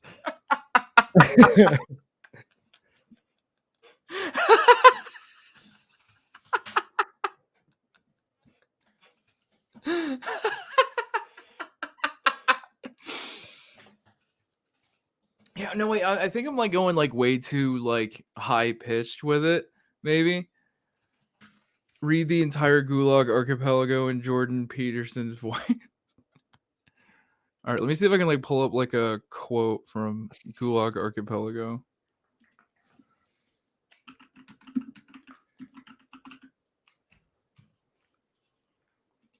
Oh no. Now, subscribe to not miss Jordan Peterson impressions.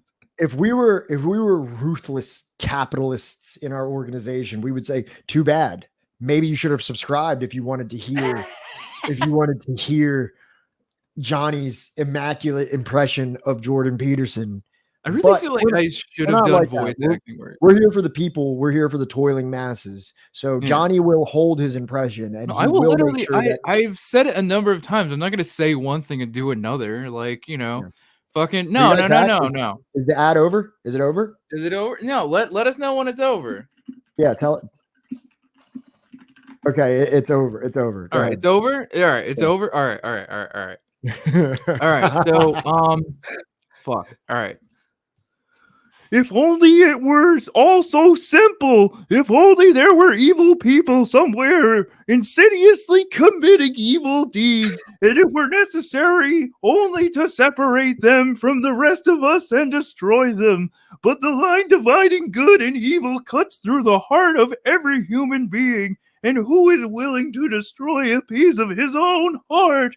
Where would we be in a world without men?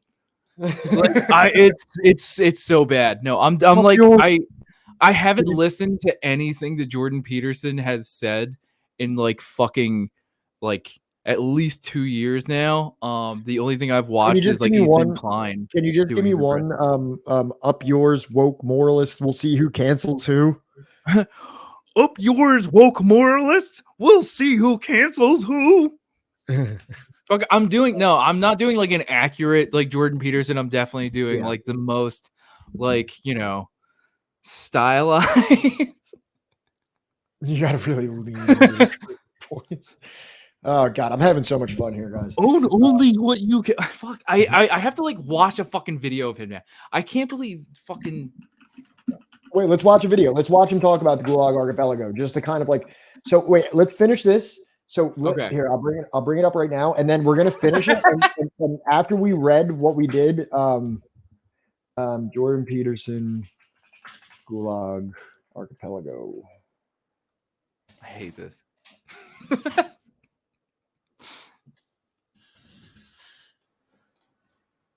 All right. So after what I just read about the academic critique of the Gulag Archipelago, let's hear it out of his wife.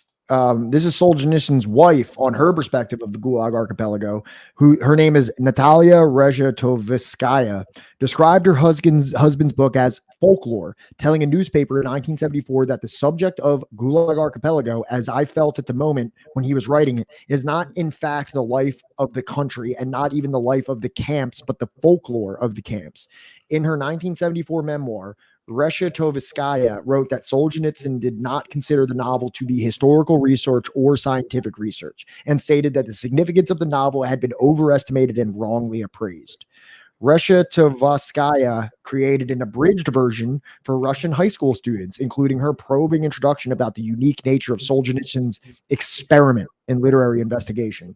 So we've established by Solzhenitsyn's wife and a consensus of academic critics that this is really not supposed to be held in lieu of any rigorous academic work of the Gulag system. But you still have Jordan Peterson. I want to tell you about a book today. The book is called The Gulag Archipelago. Gulag Archipelago. The book is called The Gulag Archipelago, and it's Gulag by a Archipelago. Russian author, a Soviet author named Alexander Solzhenitsyn, who was Solzhenitsyn. in the Gulag Archipelago Gulag Archipelago. concentration camp system for a very long time. He had a very hard life. He had a very hard life. Say it again. Say On Gulag the- Archipelago. Russian front when the Germans invaded the Soviet Union in the early stages of World War II. Now, Hitler and Stalin had signed a non-aggression Stalin. pact. And Hitler invaded the Soviet Union anyway. And from what I've been able to understand, the Soviets had prepared an invasion force for Europe at that point, but were not concerned with having to defend their territory. And so they were caught completely unawares by Hitler's move. And the conditions on the Russian front were absolutely dreadful. And Solzhenitsyn was a soldier on the Russian front. And Wait. he wrote some letters to one of his friends, What? which were intercepted, If complaining about they the had like this lack of invasion force to preparation and invade like the rest of Europe, you just said using the bitter, Soviets were dark ready to humor to invade Europe, but were describe caught the off guard by situation, and Nazis. How come they just didn't keep invading, consequences keep of that going was that he west? was thrown into a Like, you know, work once camp. they got to Berlin, why not just keep it going? You know? Right. Oh Yeah, no. No, euphoric acoustic. He has always been a caricature. You can literally find articles written by a coworker of his that has sat in on lectures that he's done where he's just making shit up on the spot, and the coworker literally like went to him like after the class was over, being like, "Bro, what the fuck are you talking about?" He's like, it's all just like part of the curriculum. This is just, this helps me illustrate. That's a my better- points and I think you can did nail it. better. You give me like an hour of watching Jordan Peterson videos, I'll nail it. All right. Yeah. But like, you know, I've got this like weird thing in my brain where it's like if I'm watching somebody like with an accent or something, or even if it's like in another language, I like wanna like there's like a tick in my brain where it's just like I really want Talk to like it. figure out how to do that with my You did a mouth. pretty good Sean Connery earlier. I remember for just as a joke, we had you read something in Sean Connery's voice, and you did pretty good. Sean Connery. Or he's just, I think you're thinking of my Bane impression that just kind of lends itself into Sean Connery. Oh shit! One of the last remaining Soviet labor camps, Perm 35, was cited in 1989 by a Republican Congress. No, it's going everywhere. We had sloppy fun. as fuck. We had fun. Let's talk about the book again. So continuing, where did the gulags go? Now that we can pretty much discount the work of Solzhenitsyn as not being very like academically holding up to academic scrutiny, if there were mass atrocities right down to the last days of communism, why did not the newly installed anti-communist regime seize the opportunity to bring erstwhile communist rulers to justice? Why no Nuremberg-style public trials documenting widespread atrocities? Why were not hundreds of party leaders and security officials and thousands of camp guards rounded up and tried for the millions they supposedly exterminated? The best the West Germans could do was change East German leader Erich Honecker, several other officials, and 7 border guards with shooting people who tried to escape over the Berlin Wall. A serious charge, but hardly indicative of a gulag.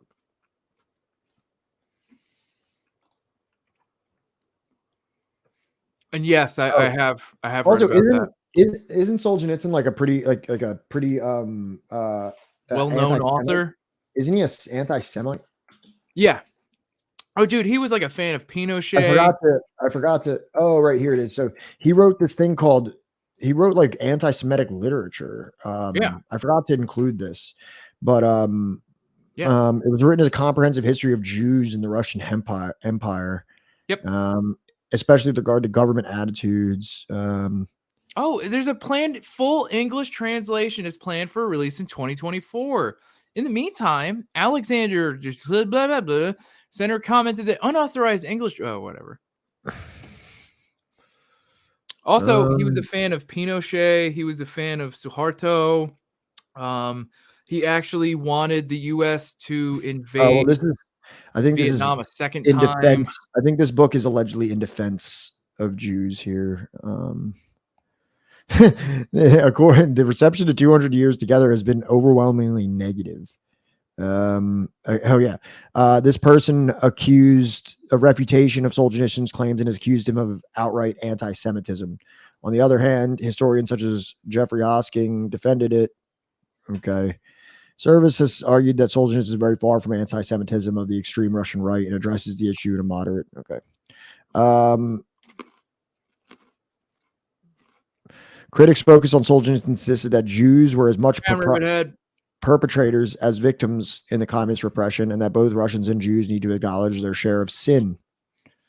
I know there was a lot. I know that Jews were disproportionately represented in the Communist Party compared to their population, which is good, which is a cool thing. Yeah, is that strike 3? What's mixed person reading? I don't even understand what that is. That's me, dickhead. What were you reading? I was reading the top of the Wikipedia where they were talking about how it's being translated for 2024. Oh, I'm sorry. It's fine. I don't give a fuck. I just missed you because you were mixed. It's because he's racist. Yeah, dude. It's my Irish. It's that Irish blood. It's my racist ADHD that forces me to interrupt people because of their inferiority. Oh God, my eyes. Oh yeah, no. 2024 is going to be ridiculous. This year is going to be off the chain, but 2024 is going to make 2020 look like fucking like 2012. All right.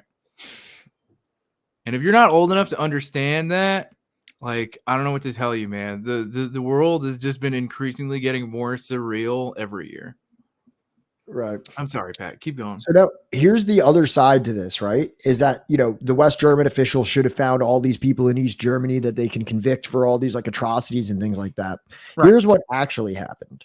Authorities in the Western Capitalist Federal Republic of Germany did contrive a charge of treason against persons who served as officials, military officers, soldiers, judges, attorneys, and others of the now defunct GDR, a sovereign nation that once had full standing in the United Nations, and most of whose citizens had never been subjects of the FRG.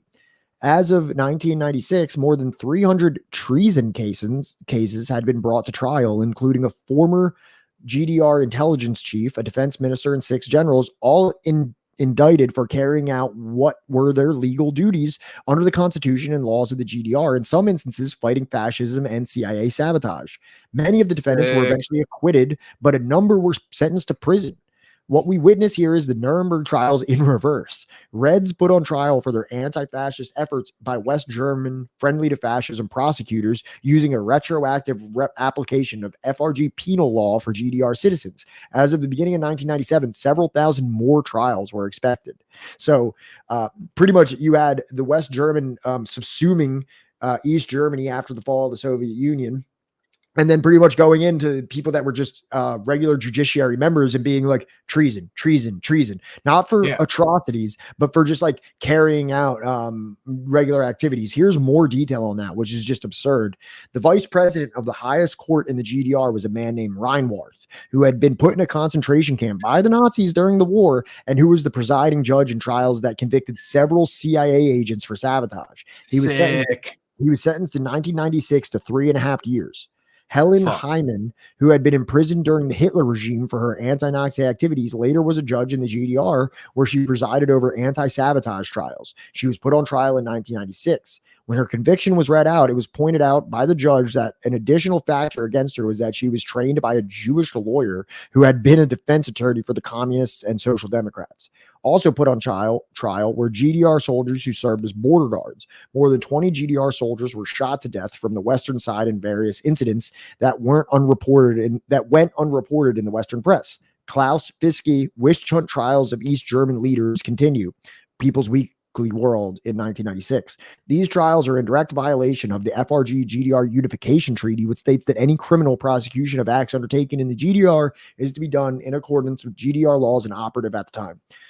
Yeah, like I don't know if any of you were here when we went over the first chapter of this book, and I brought up so many examples of the disparity between West and East Germany in terms of their post-war governments, where the West side was comprised of many ex-Nazis, people that were part of, just many different levels of people that Just were straight up uniformed Nazis. officers who went on to high-ranking positions in the West German government. And then in the East German, you had many concentration camp survivors, Jews, women, things like that. And you can see that here, that after the fall, this type of political dynamic continued and actually materialized in when East Germany fell. Now you have these former Nazis and their collaborators punishing people who were once victims of Hitler's regimes for, I guess, just existing as a judge, being sentenced to prison for treason. Right. I think that like we are very anti-utopian socialists, right? We are communists. But I do think that like the closest thing to like, as good a life as you're going to get like under socialism, like in like, I guess the other than China sense, right? When you look at like what the GDR offered in terms of like, benefits to its citizens, dude, it was so good. Yeah. I can't think of. We can definitely read Stasi's State or Workers' Paradise and State subsidized gay disco, Pat. Did you ever see that women had more orgasms in the GDR than West Germany? Yeah. What the fuck's her name? So communists have better sex or something. Yeah. Why women had better sex under socialism? Because they do, and they did. Yeah, no, there's a whole book on it. She's kind of a lib, but she's got a podcast called like AK-47, like A.K.47, because it's originally about the work of Alexandra Kollontai, right? Yeah, there's Kristen Godsey. She has a podcast, like everybody else. I know about state mandated disco. I like this idea of this like dystopian, like Kalishnikov. You're being marched into the gay disco. It's like you have no choice, but like on this date, it's like the mass now dance. Now dance. Dance with the glittery naked man. People are crying. Dance with the sweaty top. Oh my god, dude. Fucking it was it's a pretty baller book. I've cracked it a little bit, but I need to read more. I've never read this. This is a little outside of the things that I generally find interesting. You know what we should read? And I found a PDF of it. Have you ever heard of the Pink Triangle? I have not, but I know that what the Pink Triangle, fucking right. And it's also the symbol of Limperist, which is probably one of the coolest bands in existence. Yeah. Pink Triangle, Nazi war against homosexuals. I mean, pretty much anything that guy does. Who is it? Richard Plant? What? Oh, you mean the guy from Limperist? Yeah. He's got a band called Needles. He's got another one called Los Crudos. Los Crudos rules, dude. I love that. So fucking good fucking leftist hardcore, man. Yeah. But yeah, Peretti actually quoted this a couple times in this book. And this seems like really cool. I actually found a PDF of it. Nice. Yeah, it's something that like specifically goes into the Nazi war against homosexuals. There's actually a weird thing in here where they say that part of the Night of Long Knives or something about them being gay or something like that. You've never heard of what's his name? Eric Rome or whatever, right? Ernst Rome. That's it. Have you ever heard of him? Yeah, I have. I know that he was one of the main victims of the Night of the Long Knives. Yeah, he was gay. He was like openly gay. Apparently, that was part of the reason why they had to kill him. I don't know. Well, he was incredibly popular, and like he actually, I think, started the SA. Yeah, well, there's actually something where I heard that he actually threatened. Sam, everything that is just like another thing but gay, the gay one is always better. So this was actually something like that, saying that they were kind of like anti-capitalist, like the original essay. And it says such plans were threatening the business community in general and to Hitler's corporate financial backers. We've been talking, obviously in the first chapter of this book, we talked a lot about like Hitler's relation to industry, including many big business and Hitler. he would rely upon for arms production. In order to keep from alienating them, Hitler swiftly reassured his powerful industrial allies that there would be no such revolution as espoused by these party radicals. And this is what predated the Night of the Long Knives, when many of these, you could describe them as more like, let's call them more anti-capitalist elements of the Nazi party, were completely liquidated. And then the more industrial loyalist portion, the more right-wing portion of the Nazi party were left unopposed within the party. Cycrum, by the way, the reason I put this up there, I won't be surprised if we see a reboot of the Night of the Long Knives in the U.S. since we've already had the beer putsch Where MAGA Republicans kill Ted Cruz. Fucking Matt Gates, just I can't. I don't want to get terms of service, but no, I honestly think that like especially like queer communities, we do very much so need to start arming ourselves because like I am extremely terrified of the directions that like US politics is going in right now. There's like an anti-trans bill in like almost every fucking state, including right here in New Jersey. There's like 3 or 4 of them. And like I don't think it's too much of a leap to think that like after they are legally able to persecute trans people, that gay people are next. Women, I mean, like, come on, that they already are revoked Roe v. Wade, so just do what you have to, just know that like for a lot of this stuff, like GunTube is kind of your friend in terms of information. And aside from me being a convicted felon who's not legally allowed to own a gun, we at Subversive History support bearing arms legally and knowing how under no pretext. So we're not like a pacifist podcast. We're certainly not an extremist podcast where we're not advocating. We don't make rallying cries for violence in any sense, but I do support owning and knowing how to use a gun. What?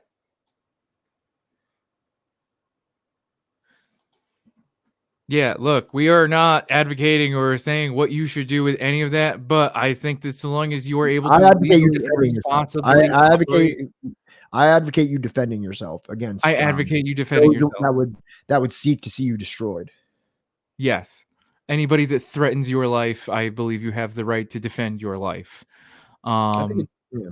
Except Iraq veteran. It's fucked up. I know what channel you're talking about. Fucking and like look, I wish the SRA had a more like uniform what's the word I'm looking for here? Where what is it where like people know about you? What's that word? Like reputation? Yeah, I wish I had a more uniform reputation. Simply because it's got rifle in the fucking name of it. And that's what honestly makes me a little bit like hesitant. And also, you can't tell me that an organization with socialist and rifle in the fucking name doesn't have at least one Fed per every fucking chapter. And sadly, there isn't like a fucking SRA chapter here in Jersey. There's one in Philly. You should check it out. Let me know what happens. I don't have a rifle. I can't even own a rifle. It doesn't matter. You can still show up for like range day and stuff.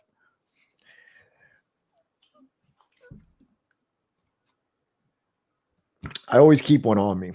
I always keep one near me. I've been picking my teeth with like random bulk cards. It's it's called a nasty gouged zealot. It's also what I use as my bookmarks and things like that. When I have like parts of my book that I need to go back, I just so far they're bookmarks, toothpicks, yeah, they're good. Dental hygiene.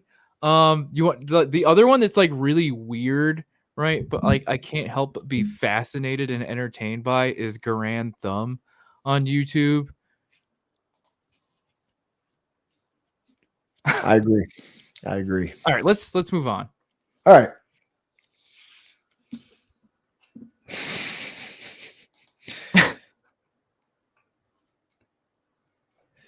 No, actually, it's not. I mean, well, I don't know if it's illegal or not, but I've gone to the range with my dad like 30 times since I've gotten arrested, and I've also gone with a friend of mine. My dad owns many guns, and my dad has been a legal gun owner in New Jersey. And if you know anything about the laws in New Jersey, that's actually quite a feat.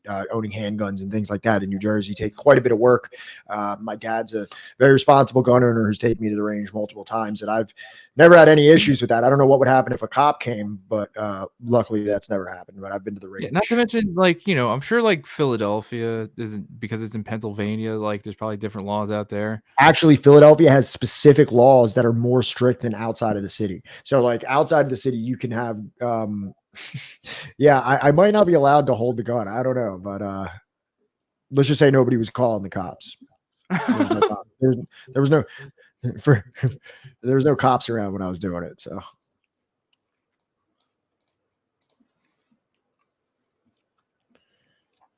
nice. Or Sam and Cycrum, are you guys talking about like John Brown Gun Club, or like, you know, Huey Newton Gun Club? Huey Newton Gun Club? There's like so many.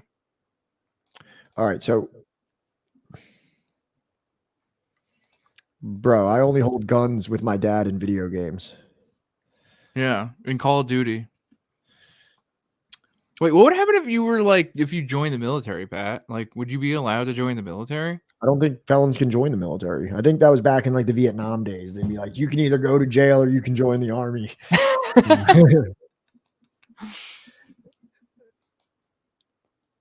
Yeah, I've only ever held a gun in a video game. Yeah, he's played Call of Duty with his dad. With my dad. Me and my dad go to the range in the video On game. Call of Duty. Range simulator. Range simulator. Yeah, we go to the range at Fuddruckers where they have like, you know, the Cabela's fucking. Fuddruckers is sick, dude. I would go to when I was like a kid, my grandpa loved Fuddruckers because they had car shows in the parking lot. I don't know if they do that everywhere, but the Fuddruckers near my house. Fuck. No, like I got a story to tell you about like after the stream because I don't want to fucking dox myself.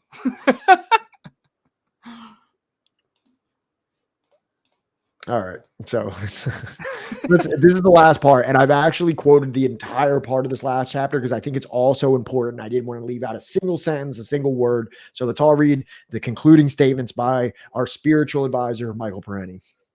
In Chapter 2, I discussed the role of popular revolution in advancing the condition of humankind. That analysis would apply as well to communist revolutions and is worth reiterating in the present context. We hear a great deal about the crimes of communism, but almost nothing about its achievements. The communist governments inherited societies burdened with an age-old legacy of economic exploitation and maldevelopment. Much of pre-communist Eastern Europe, as with pre-revolutionary Russia and China, was in effect a third world region with a widespread poverty and almost non-existent capital formation. Most rural transportation was still by horse and wagon. The devastation of World War II added another heavy layer of misery upon the region, reducing hundreds of villages and many cities to rubble. It was the communists and their allies who rebuilt these societies. While denounced in the U.S. press for leaving their economies in bad shape, in fact, the Reds left the economy of Eastern Europe in far better condition than they found it.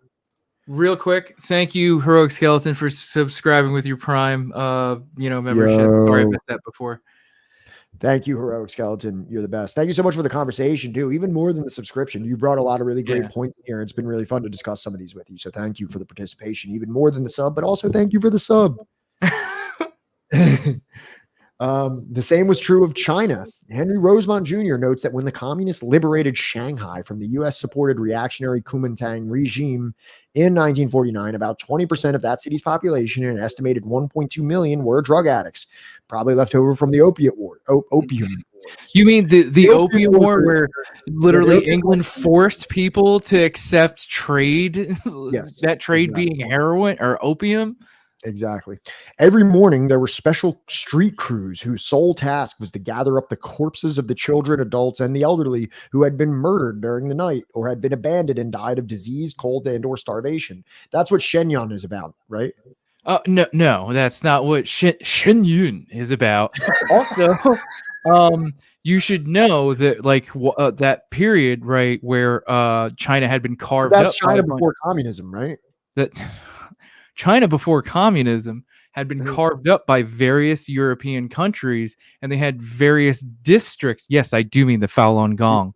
Yes. which is basically, you want to talk about stuff with Chinese characteristics? It is basically Scientology with Chinese characteristics. And I think that at some point, maybe on like a Wild Card Friday, we could watch one of Hot Pot King's videos on the Falun Gong Hell that yeah, he sounds has. But so China before communism had been carved up by various European powers, and they basically had their own districts. There was like the English, the German, the French district, right?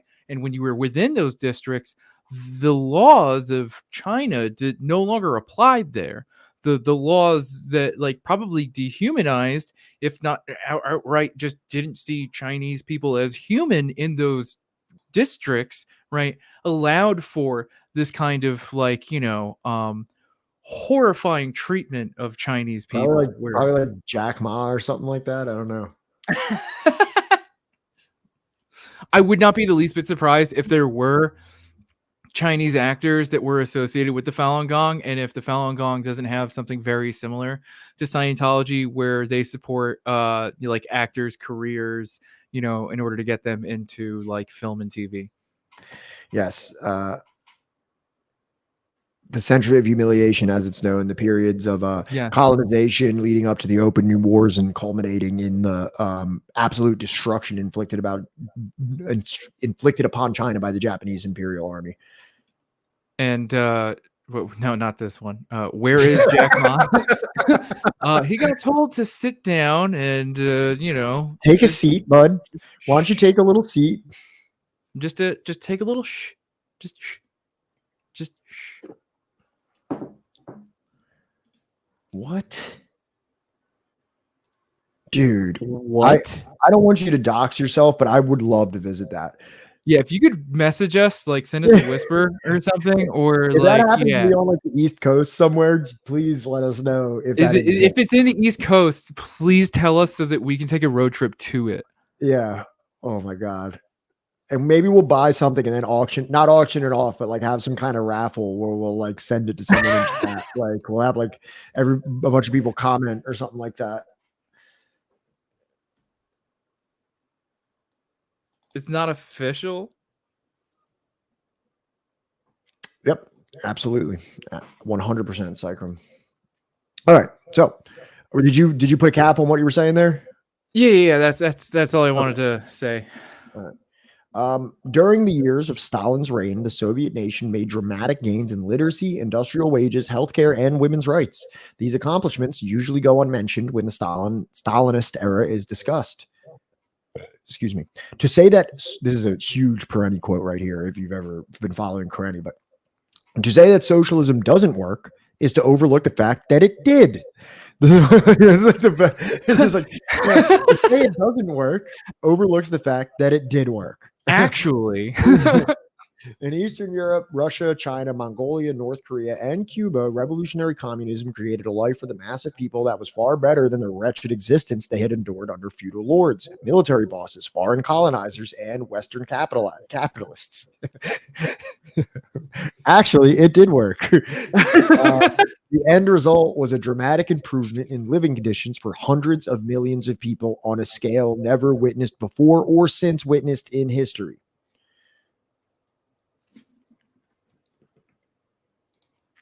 Oh no, there's no way in hell that there's a Falun Gong like merch store and it's not in any way like either owned or like, in communication with them with exactly what it's about.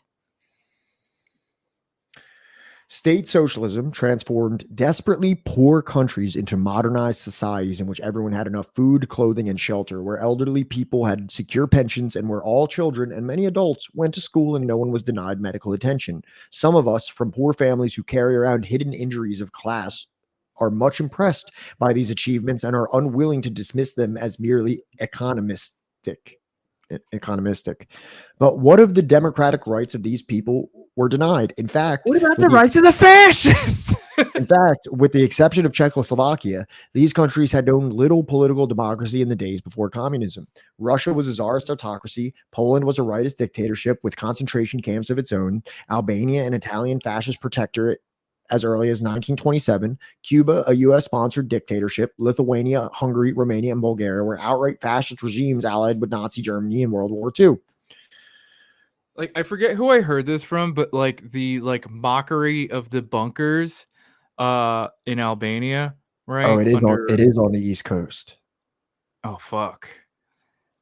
Can you tell All us right, what yeah. state? I don't know if am I getting am I No, encroaching on don't dox Dawson's? yourself. Just message us. I'll Yeah, look in the message us. messages. All right. I'm We'll sorry. figure it out. But Yeah, just like, tell us what town it's in. Yeah.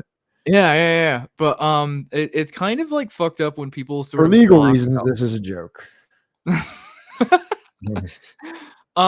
but like it's fucked up when people kind of mock like the bunkers in Albania when it's like this was a country that was like, you know, under like fascist rule for like 1927 until like I think almost into like the 40s or whatever. I'm sorry, my knowledge about Albania is a little um undereducated, but the real point is that like those bunkers were like defensive, and when you take a look at like just the animosity that the West had for the Soviet Union, it's not as if like they differentiated Albania from the Soviet Union in that like, you know, they are somehow like not also worthy of that same hostility. And that like, you know, these people were very fearful of just like being murdered en masse for like, you know, trying to have this new society that like worked for the majority and not just fascist elites. I'm sorry, keep going, Pat. No, go off, King. You're doing your thing right now. I appreciate it. So, all right. Then there were the distorting effects that unremitting capitalist encirclement had upon the building of socialism. Throughout its entire 73-year history of counter-revolutionary invasion, civil war, and forced industrialization, Stalinist purges and deportations, Nazi conquest, Cold War, and nuclear arms race, the Soviet Union did not know one day of peaceful development. In the attempt to maintain military parity with the United States, the Soviet took on crushing defense costs that seriously depleted their civilian economy. In Whoa. addition, Thank you they for gifting 5 tier 1 subs, whoa, Hashkush. Thank you. Thank you for the subscription to Baldwin's Ghost, Bubby B Face, Dmitry Ulyanov, Magneto, and Hadel Marilago. Hashkush is like the angel of this stream. They Just really are. descending from the heavens with just blessings for the people. Yo, Pat, we can definitely find this fucking place. Like we could it's within driving distance. Oh, indeed they are. Not only are they in the community, but they are a essential and vibrant portion of the foundation of this community. And we love them very much. Hashkush, you are an angel. Thank you so much. So as I was saying, in addition, they faced monetary boycott, trade discrimination, and technological embargo from the West. The people who lived under communism endured chronic shortages, long lines, poor quality of goods and services, and many other problems. They wanted a better life, and who could blame them? Without capitalist encirclement, they would have had a better chance of solving more of their internal problems. Right. And I understand that there's like a lot of people that are like, oh, you can't pin it all on like the sanctions and embargoes for like, you know, this or that thing. But it's just like you also can't dismiss it as if it's not a huge problem. 1000%. 1000%. And I don't know if you remember last time I actually brought up the Cuban, there's a big study that was done on Cuba about like, even though it's like off the record, not supposed to negatively affect their economy, it does. And it does significantly. All right. So we're circling the drain here, folks. Okay, this is it. All this is not to deny the very real deficiencies of the communist systems. Here, I want to point out that much of the credit for the deformation and overthrow of communism should go to the Western forces that tirelessly dedicated themselves to that task, using every possible means of political, economic, military, and diplomatic aggression to achieve a success that will continue to cost the people of the world dearly. And that's it. Finito. I did it. That's what I put together. Dude, you did so much. Some would say too much. What the fuck? Is that Gordo? This tastes like fucking God. Yo. Cheers. Yo, I Cheers. want that. Holy shit, that is good. Do you want to Guys, see I the want mug to I warn you have? too. I start school again on Tuesday, and I hope that really I want to make sure that I can dedicate myself to this as much as possible, and I hope that I'm able to keep. I'll be here, but I hope that I can commit myself to the preparation for the stream as much. But there's going to be some days where it's just not going to play out, where I'm not going to be able to put something together like I did today. And you know what? Not every topic that we go over am I impassioned enough to do it. You know what I mean? You know, we do this a couple times a week. Sometimes it's just not there. And you know, I got hit with the Spirit. I got hit with the Holy Spirit yesterday and today, and I had a lot of fun doing it. And I hope that I can continue to do this. I need to go grab something real quick that I need to show you though before we end. Is it a cup? Yeah. Yeah, it's a cup. Oh dear, I got a pizza waiting.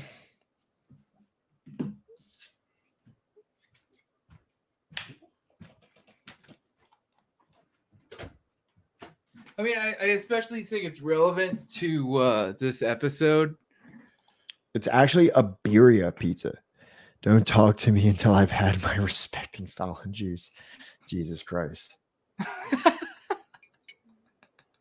Everyone gets cups. Yeah, Sam, thank you for that. Like, I think I put a lot of pressure on myself to be like, have this like, you know, amazing presentation put together, and I'm going to break the mold every time I come in, and just be like, you know, I'm going to astound them with my PowerPoint, my 5th grade PowerPoint. And, you know, maybe sometimes we can just bullshit and have more fun with it. And I'm I put a lot of pressure on myself. Pat, I tell you this all the time, dude. There are like so many streamers where it's just like, you know, they for like 2.5 hours, like rank their fucking taste in candy. And that's not to dismiss like the other things that they talk about, but like, you know, I would say that like we're on point. Like I think like every episode that we've done has I think that every episode that we've done has been like in some way like educational or directly on like as like part of like the mission statement like of this project has always met it. It's never not, you know what I mean? Thank you, everyone. Thank you, Johnny. I have now entered my relaxed position. You can see that now my guard is down, and my ears are have returned, and my fangs have been concealed, and I'm no longer in a defensive position. You can now pet my tummy.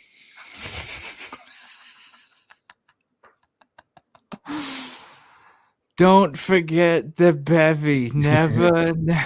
That's the Aki way. Oh, holy shit. Thank you, Hashkush, for gifting a tier 1 sub to Cycrum. Thank you, Hashkush, again for gifting a tier 1 sub to Dolphin Enjoyer. It's crazy. I don't even know what to say about it anymore. It's like, how is one person that generous? I don't know. And like, you know, we're just like 2 idiots reading books. Like I really honestly wasn't sure if people were going to be that into like what we do. I know. Me too. You know, and that's why like it kind of trips me up. It almost like it gets me emotional to think that there's someone out there that like even like supports us like that. It's crazy. Yeah. But you guys are amazing, and you know what I mean. Like if you guys keep showing up here on these nights, you know we'll keep doing this. You know we're I know I'm committed. I know Johnny's committed, and you know I don't just do this. You know I know I'm making it out like it's a lot of work, but honestly it's a passion that I really enjoy doing. So I'm hoping that we can. You know I don't see any reason why we won't keep doing this, but with your continued support, and I don't even mean that monetarily. Like if you keep giving us money, we'll keep doing this. But just the feeling that somebody gives a shit and that like what we're doing is appreciated. And that and like I said, that's not exclusive to monetary contribution. Just knowing there's people showing up and engaging with us and want to hear what we're saying. It's like, you know, that just means the world to us, you know? So You know, that, and that's not exclusively through subscriptions and shit like that. That's just through like literal support. Yeah. Unless you're here to talk shit. If you're just here to like talk shit and disrupt the stream, yeah, like where's that dude? fuck you. You need to pay us $5 fucking to Where's that dude? fucking If that person's still here, I'll debate you now. If anybody's been lingering in here waiting for me to finish, we can debate now. I know we're still figuring out how to fucking use Twitch, but I swear to God, I am going to put in something where it's just like you have to donate like some amount of money in order to debate Pat for longer than 10 minutes. All right. You need to monetarily compensate us to derail us, like, you know, for 10 minutes about like the same fucking 1,000 questions. It's funny too. I pulled this up on the side just in case I needed to bring it up. Crimes of the United Fruit Company, the time in 1954 when the CIA helped the company overthrow the democratic elected government of Guatemala. Was the United Fruit Company corrupt? The United Fruit Company was frequently accused of bribing government officials in exchange for preferential treatment, exploiting its workers, paying little by the way of taxes to the governments of the countries where it operated, and working ruthlessly to consolidate. Didn't both of the Dulles brothers work for United Fruit Company? Well, they worked for Sullivan and Cromwell. Right. Which, you know, essentially was, you know, something that was like legally represented the United Fruit Company. But these guys, these are like those rich guys where they all exchange like at one moment. Here, look, all right, fine. You guys want to go into my Guatemala document? You want me to open the Guatemala document? Fuck. No. Fine. Here, I'll show you a list of the incestuous nature between United Fruit Company and the old United States government. And then you can make a fucking determination on all that. How about this? Nope, Instead of going off on like a fucking hour-long no, we've already been doing this for almost 4 hours. Just hold off on that. I have a concise list right here. No. No, the fact that you have a list makes it worse.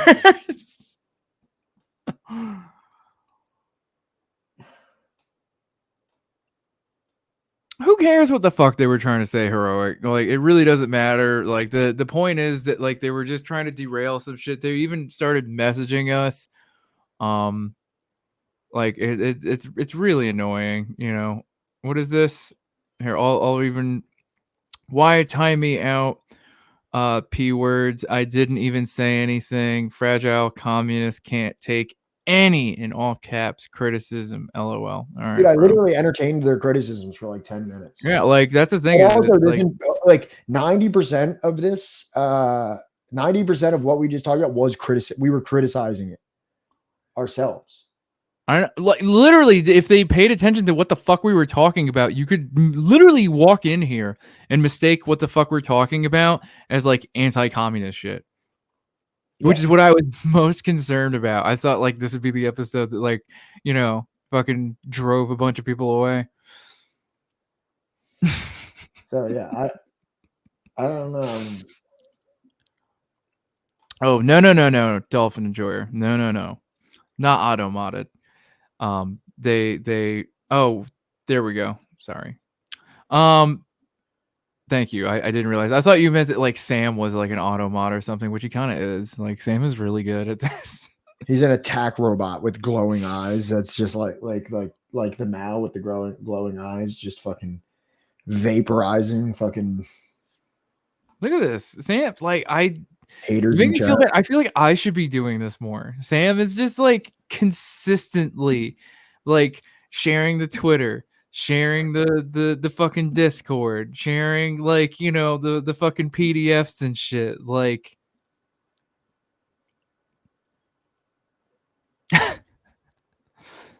I mean, like, look, man, it's not even Pat. You can't actually blame Pat. Pat is literally following what Parenti is writing about in the book. So it's not Pat that's Pat that's being too critical of Stalin for your taste. I think they were joking. No, I know, but there's like probably some people in chat or some people that would watch this and be like, you know, I think these dudes are like, you know, kind of being a little bit like too critical or whatever. Discord should be listed right below if you're watching this like on your computer. We should have it listed like under Discord. For the phone, there we go. Nightbot got you. One what the fuck is it? But like all Pat did technically is just literally follow what Parenti was writing. Yes, Gravewax. We have thought about it, and we need to update it. We need to update so much. We need to actually figure out how to use Twitch, because both of us are fucking Luddites that like have no idea how to use technology.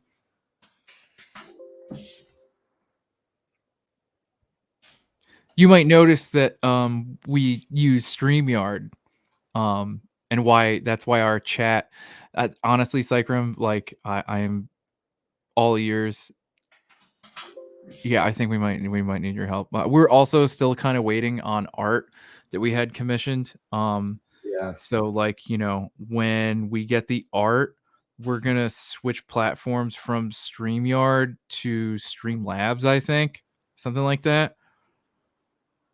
Well, Pat, what, like, he's kind of like not totally on board for like hammers and sickles and stuff, but like I think we should have emotes of pictures of like authors that we read. So like not just Parenti, but like, you know, maybe Hickle or something, or at least VJ. I want to be the first Twitch stream to have a Semi or Emin fucking emote for people to be like, who the fuck is that?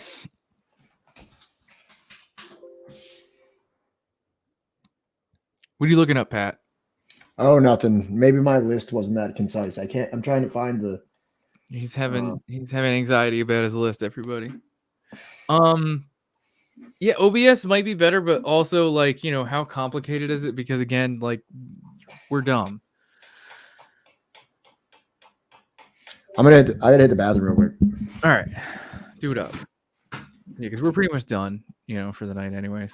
But yeah, no, I agree, Cycrum. I really want our emotes to be like authors, especially authors that like, you know, we read. That's like the whole fucking thing. That's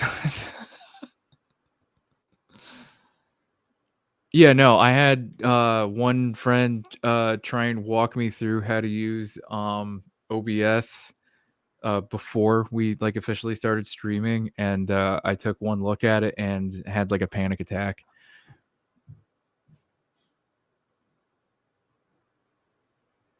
Heck, I went to a yellow print emo for myself since it goes well with the glitches. Yeah, no, I mean, like, we also have the Discord. I'm like a gigantic fucking nerd, and and what the fuck is it? Oh, let me see if this dude is tonight. I just got your message in Discord, Sam, so let me take a look at that. Doo-doo-doo-doo-doo-doo.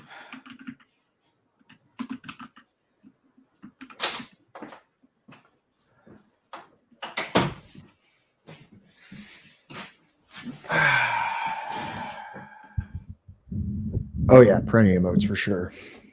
Absolutely. Close that. Follow that.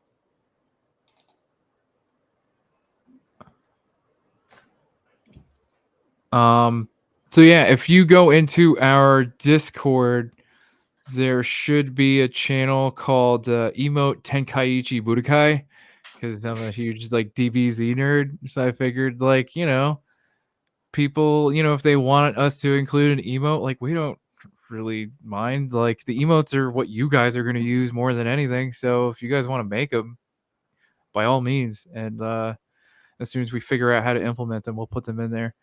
The United Fruit Company love how much history is right out in the open, so much that it's just in Google searches Wikipedia. The other day I learned about a massacre of Black Union troops during Reconstruction. I never heard of the Wikipedia is so open and clear. Well, yeah, I mean, because that's the thing, is that like once it gets past a certain point in the historical record, you know, what does it fucking matter?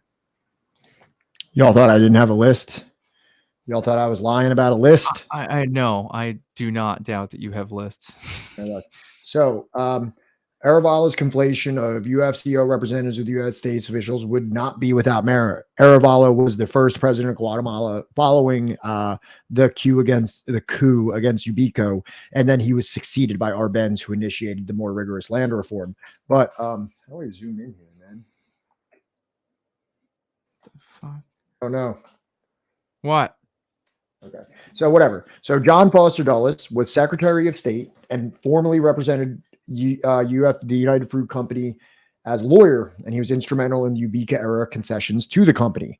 Alan Dulles was the CIA director, also a lawyer, represented financial companies in Guatemala and worked closely with the IRCA, which is the railroad company that was like 60% owned by the United Fruit Company itself. So don't let that even distract it. IRCA and the United Fruit Company are essentially the same. Oh wait, how do I zoom in on this more, man? It's killing me. I don't know, man. We're at like Okay, 4 hours. I'm done. John Cabot, he was the Assistant Secretary of the State, and he was former ambassador to Guatemala and also a substantial United Fruit Company stockholder.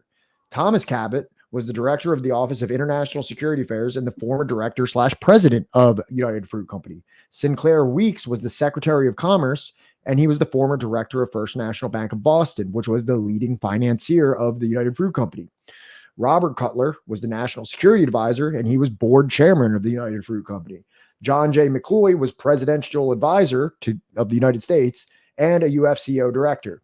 Ann Whitman was the president's personal secretary and ex-wife of United Fruit Company vice president. Robert Hill, ambassador to Costa Rica and actively participated in CIA planning. He was a future director of the United Fruit Company. Walter Bedell Smith served as the head of CIA and assumed a position at United Fruit Company immediately after resigning his government position in 1954, immediately following the CIA coup he helped organize. Whitney Shepherdson, counsel on foreign affairs, was also an IRCA officer, which was mostly owned by United Fruit Company. Robert Leham, counsel of foreign relations, served on the United Fruit Company board of directors. So that's just the list that I was able to find of people who either worked in the government, then worked in the United Fruit Company, or then, I was trying to do Control Plus to zoom. That's what I was doing, and it wasn't working. Stop highlighting things. It's not working. You guys think you're so smart with your Control Plus, and it's not working. Oh, it worked with the mouse, though. It worked with the mouse. Okay. I already read it out to you, but you can see here in all of it, and it's glory. Oh, I'm not sharing the screen anymore. You guys are right. I am like a fucking boomer. I'm not going to read it all again, but here, I'll leave it up there for a second. You guys can see it.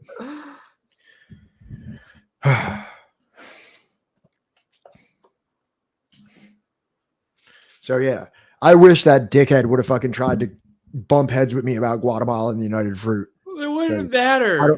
I don't think that they were ready for me to break out the dossier. Bro, you could like put him in a fucking headlock, throw him in a time machine, and take him back to fucking Guatemala in 1950, whatever, and it wouldn't fucking matter. Like, dude, straight up doesn't fucking care. Still, though, I need my people in chat to know. Yeah. All right. Yeah. I think yes, double leg takedown. My double legs aren't that good, man. I really should work on my wrestling more. I'm a fucking guard puller, man. I would have pulled guard on that guy so quick. All right. January 18th. That's not it.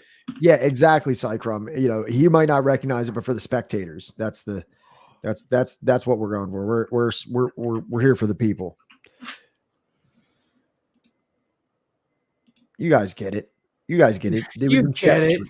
was an incestuous relationship between the United States government and the United Fruit Company. The same United States government that carried out a coup to protect United Fruit assets in Guatemala. So that dude was really stupid. Oh, yeah, no, you know what? I think I need to message Rob and figure out like what his availability is like. Maybe we'll just have him on this Friday or something. What do you think? What? You want to have Rob on Friday? Sure. Okay. All right, everybody. So I was gonna raid out to Luna Oi, but I am going to help out a friend of a friend. This is what I was saying. You can't sway me by claiming that a company existed. You can only sway me with claims of there being abuse of the workforce via poor working conditions and bad wages. But so far, I've not seen this taking place. So that's the fucking type of claims that this guy was bringing in regards to the United Fruit Company. Sorry.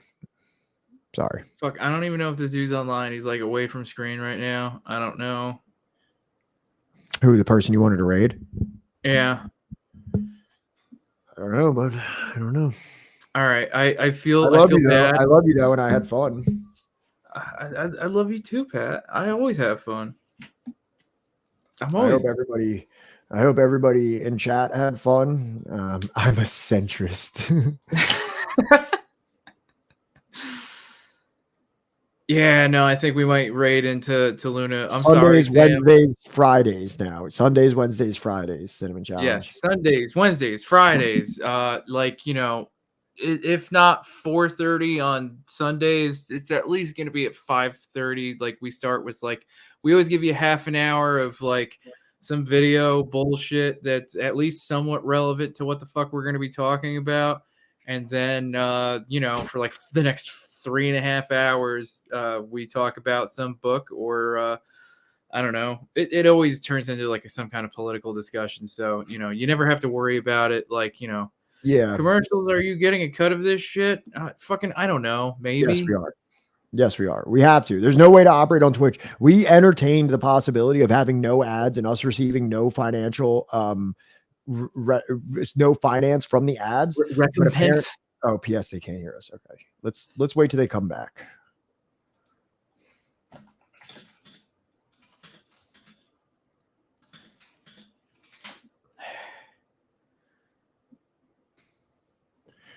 The ads. Let us know when the ads are done.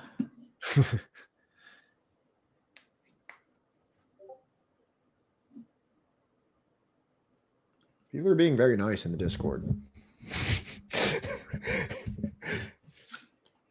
Pat, are you in the Discord now? I'm getting messages. You should be. Yeah, I think I'm there. Okay, Admiral, hold the line. Admiral and everybody else. So we entertained the possibility of just turning off the ads, but I don't think you can. I think you can only have them structured in either like top of the hour or like once at the beginning or something like that. I don't know. We had someone help us set this up, and apparently we couldn't even turn ads off. So we like put like the minimal amount and like the minimal subscription charge and everything like that. So yeah. Raymore and Flanagan. Yeah, ads can't be turned off. Ads can't be turned off. When we were making this just in like a spirit of like socialism and not wanting to like, you know, commodify what we're doing, you know, and if that would be like contradictory, we discussed that and we found that wasn't even a fucking option. And, you know, that's Twitch. Twitch exists. They are a for-profit company that exists because they can advertise that if 24 people want to watch us sit here and talk about this shit, they're making money through advertisements. So they're going to slam an advertisement on it. Yeah. Bezos hungry. Bezos need money. So, fucking all right, I guess we're just gonna raid Luna because I'm sorry, Sam, your dude's like away from keyboard right now, and like, you know, curious. I don't know what's going on with this channel, but I'll raid him another night. We're gonna raid into Luna Oi right now, and raid/Luna Oi, and hopefully this helps us, you know, when we go visit Luna maybe in 2024. Yeah. I hope you're not unintentionally giving pre-roll ads. We I don't even probably know are. I don't even know what that means. I don't know. I don't know what we're doing. Another streamer helped us set this up, and I swear, like Johnny said, we're like monkeys, like coming into this thing. We don't really like we sign on and we talk into the camera. A lot of like the underlying ones and twos are something that we're still figuring out. I don't know. Yeah. Did it work? I don't know. I'm still God here. damn it, Bobby. Did you put a space? Is it because there's a space between raid / Luna Oi? Try again. All right, guys. Oh, it's / raid. Oh, it's slash then raid. Dude, chat is roasting us right now, dude. This is Alexa raid Luna Oi. There we Dude, go. Wagner might be the funniest dude or the funniest person. No, in our that's chat. not even it. Fuck. God damn it. Is that it? No, that's not even her tag. It's Oh my Luna God. _ Oi. What did I do? Siri, raid Luna Oi. All right, whatever. Fucking Lal Salam. Stay strong out there. Hopefully we'll get better at this. See everybody on Wednesday. Or wait, Wednesday, right? Yeah, Wednesday. Wednesday. Says it right there. 5:30 p.m. EST. All right. Have a good day, everybody. I'm out.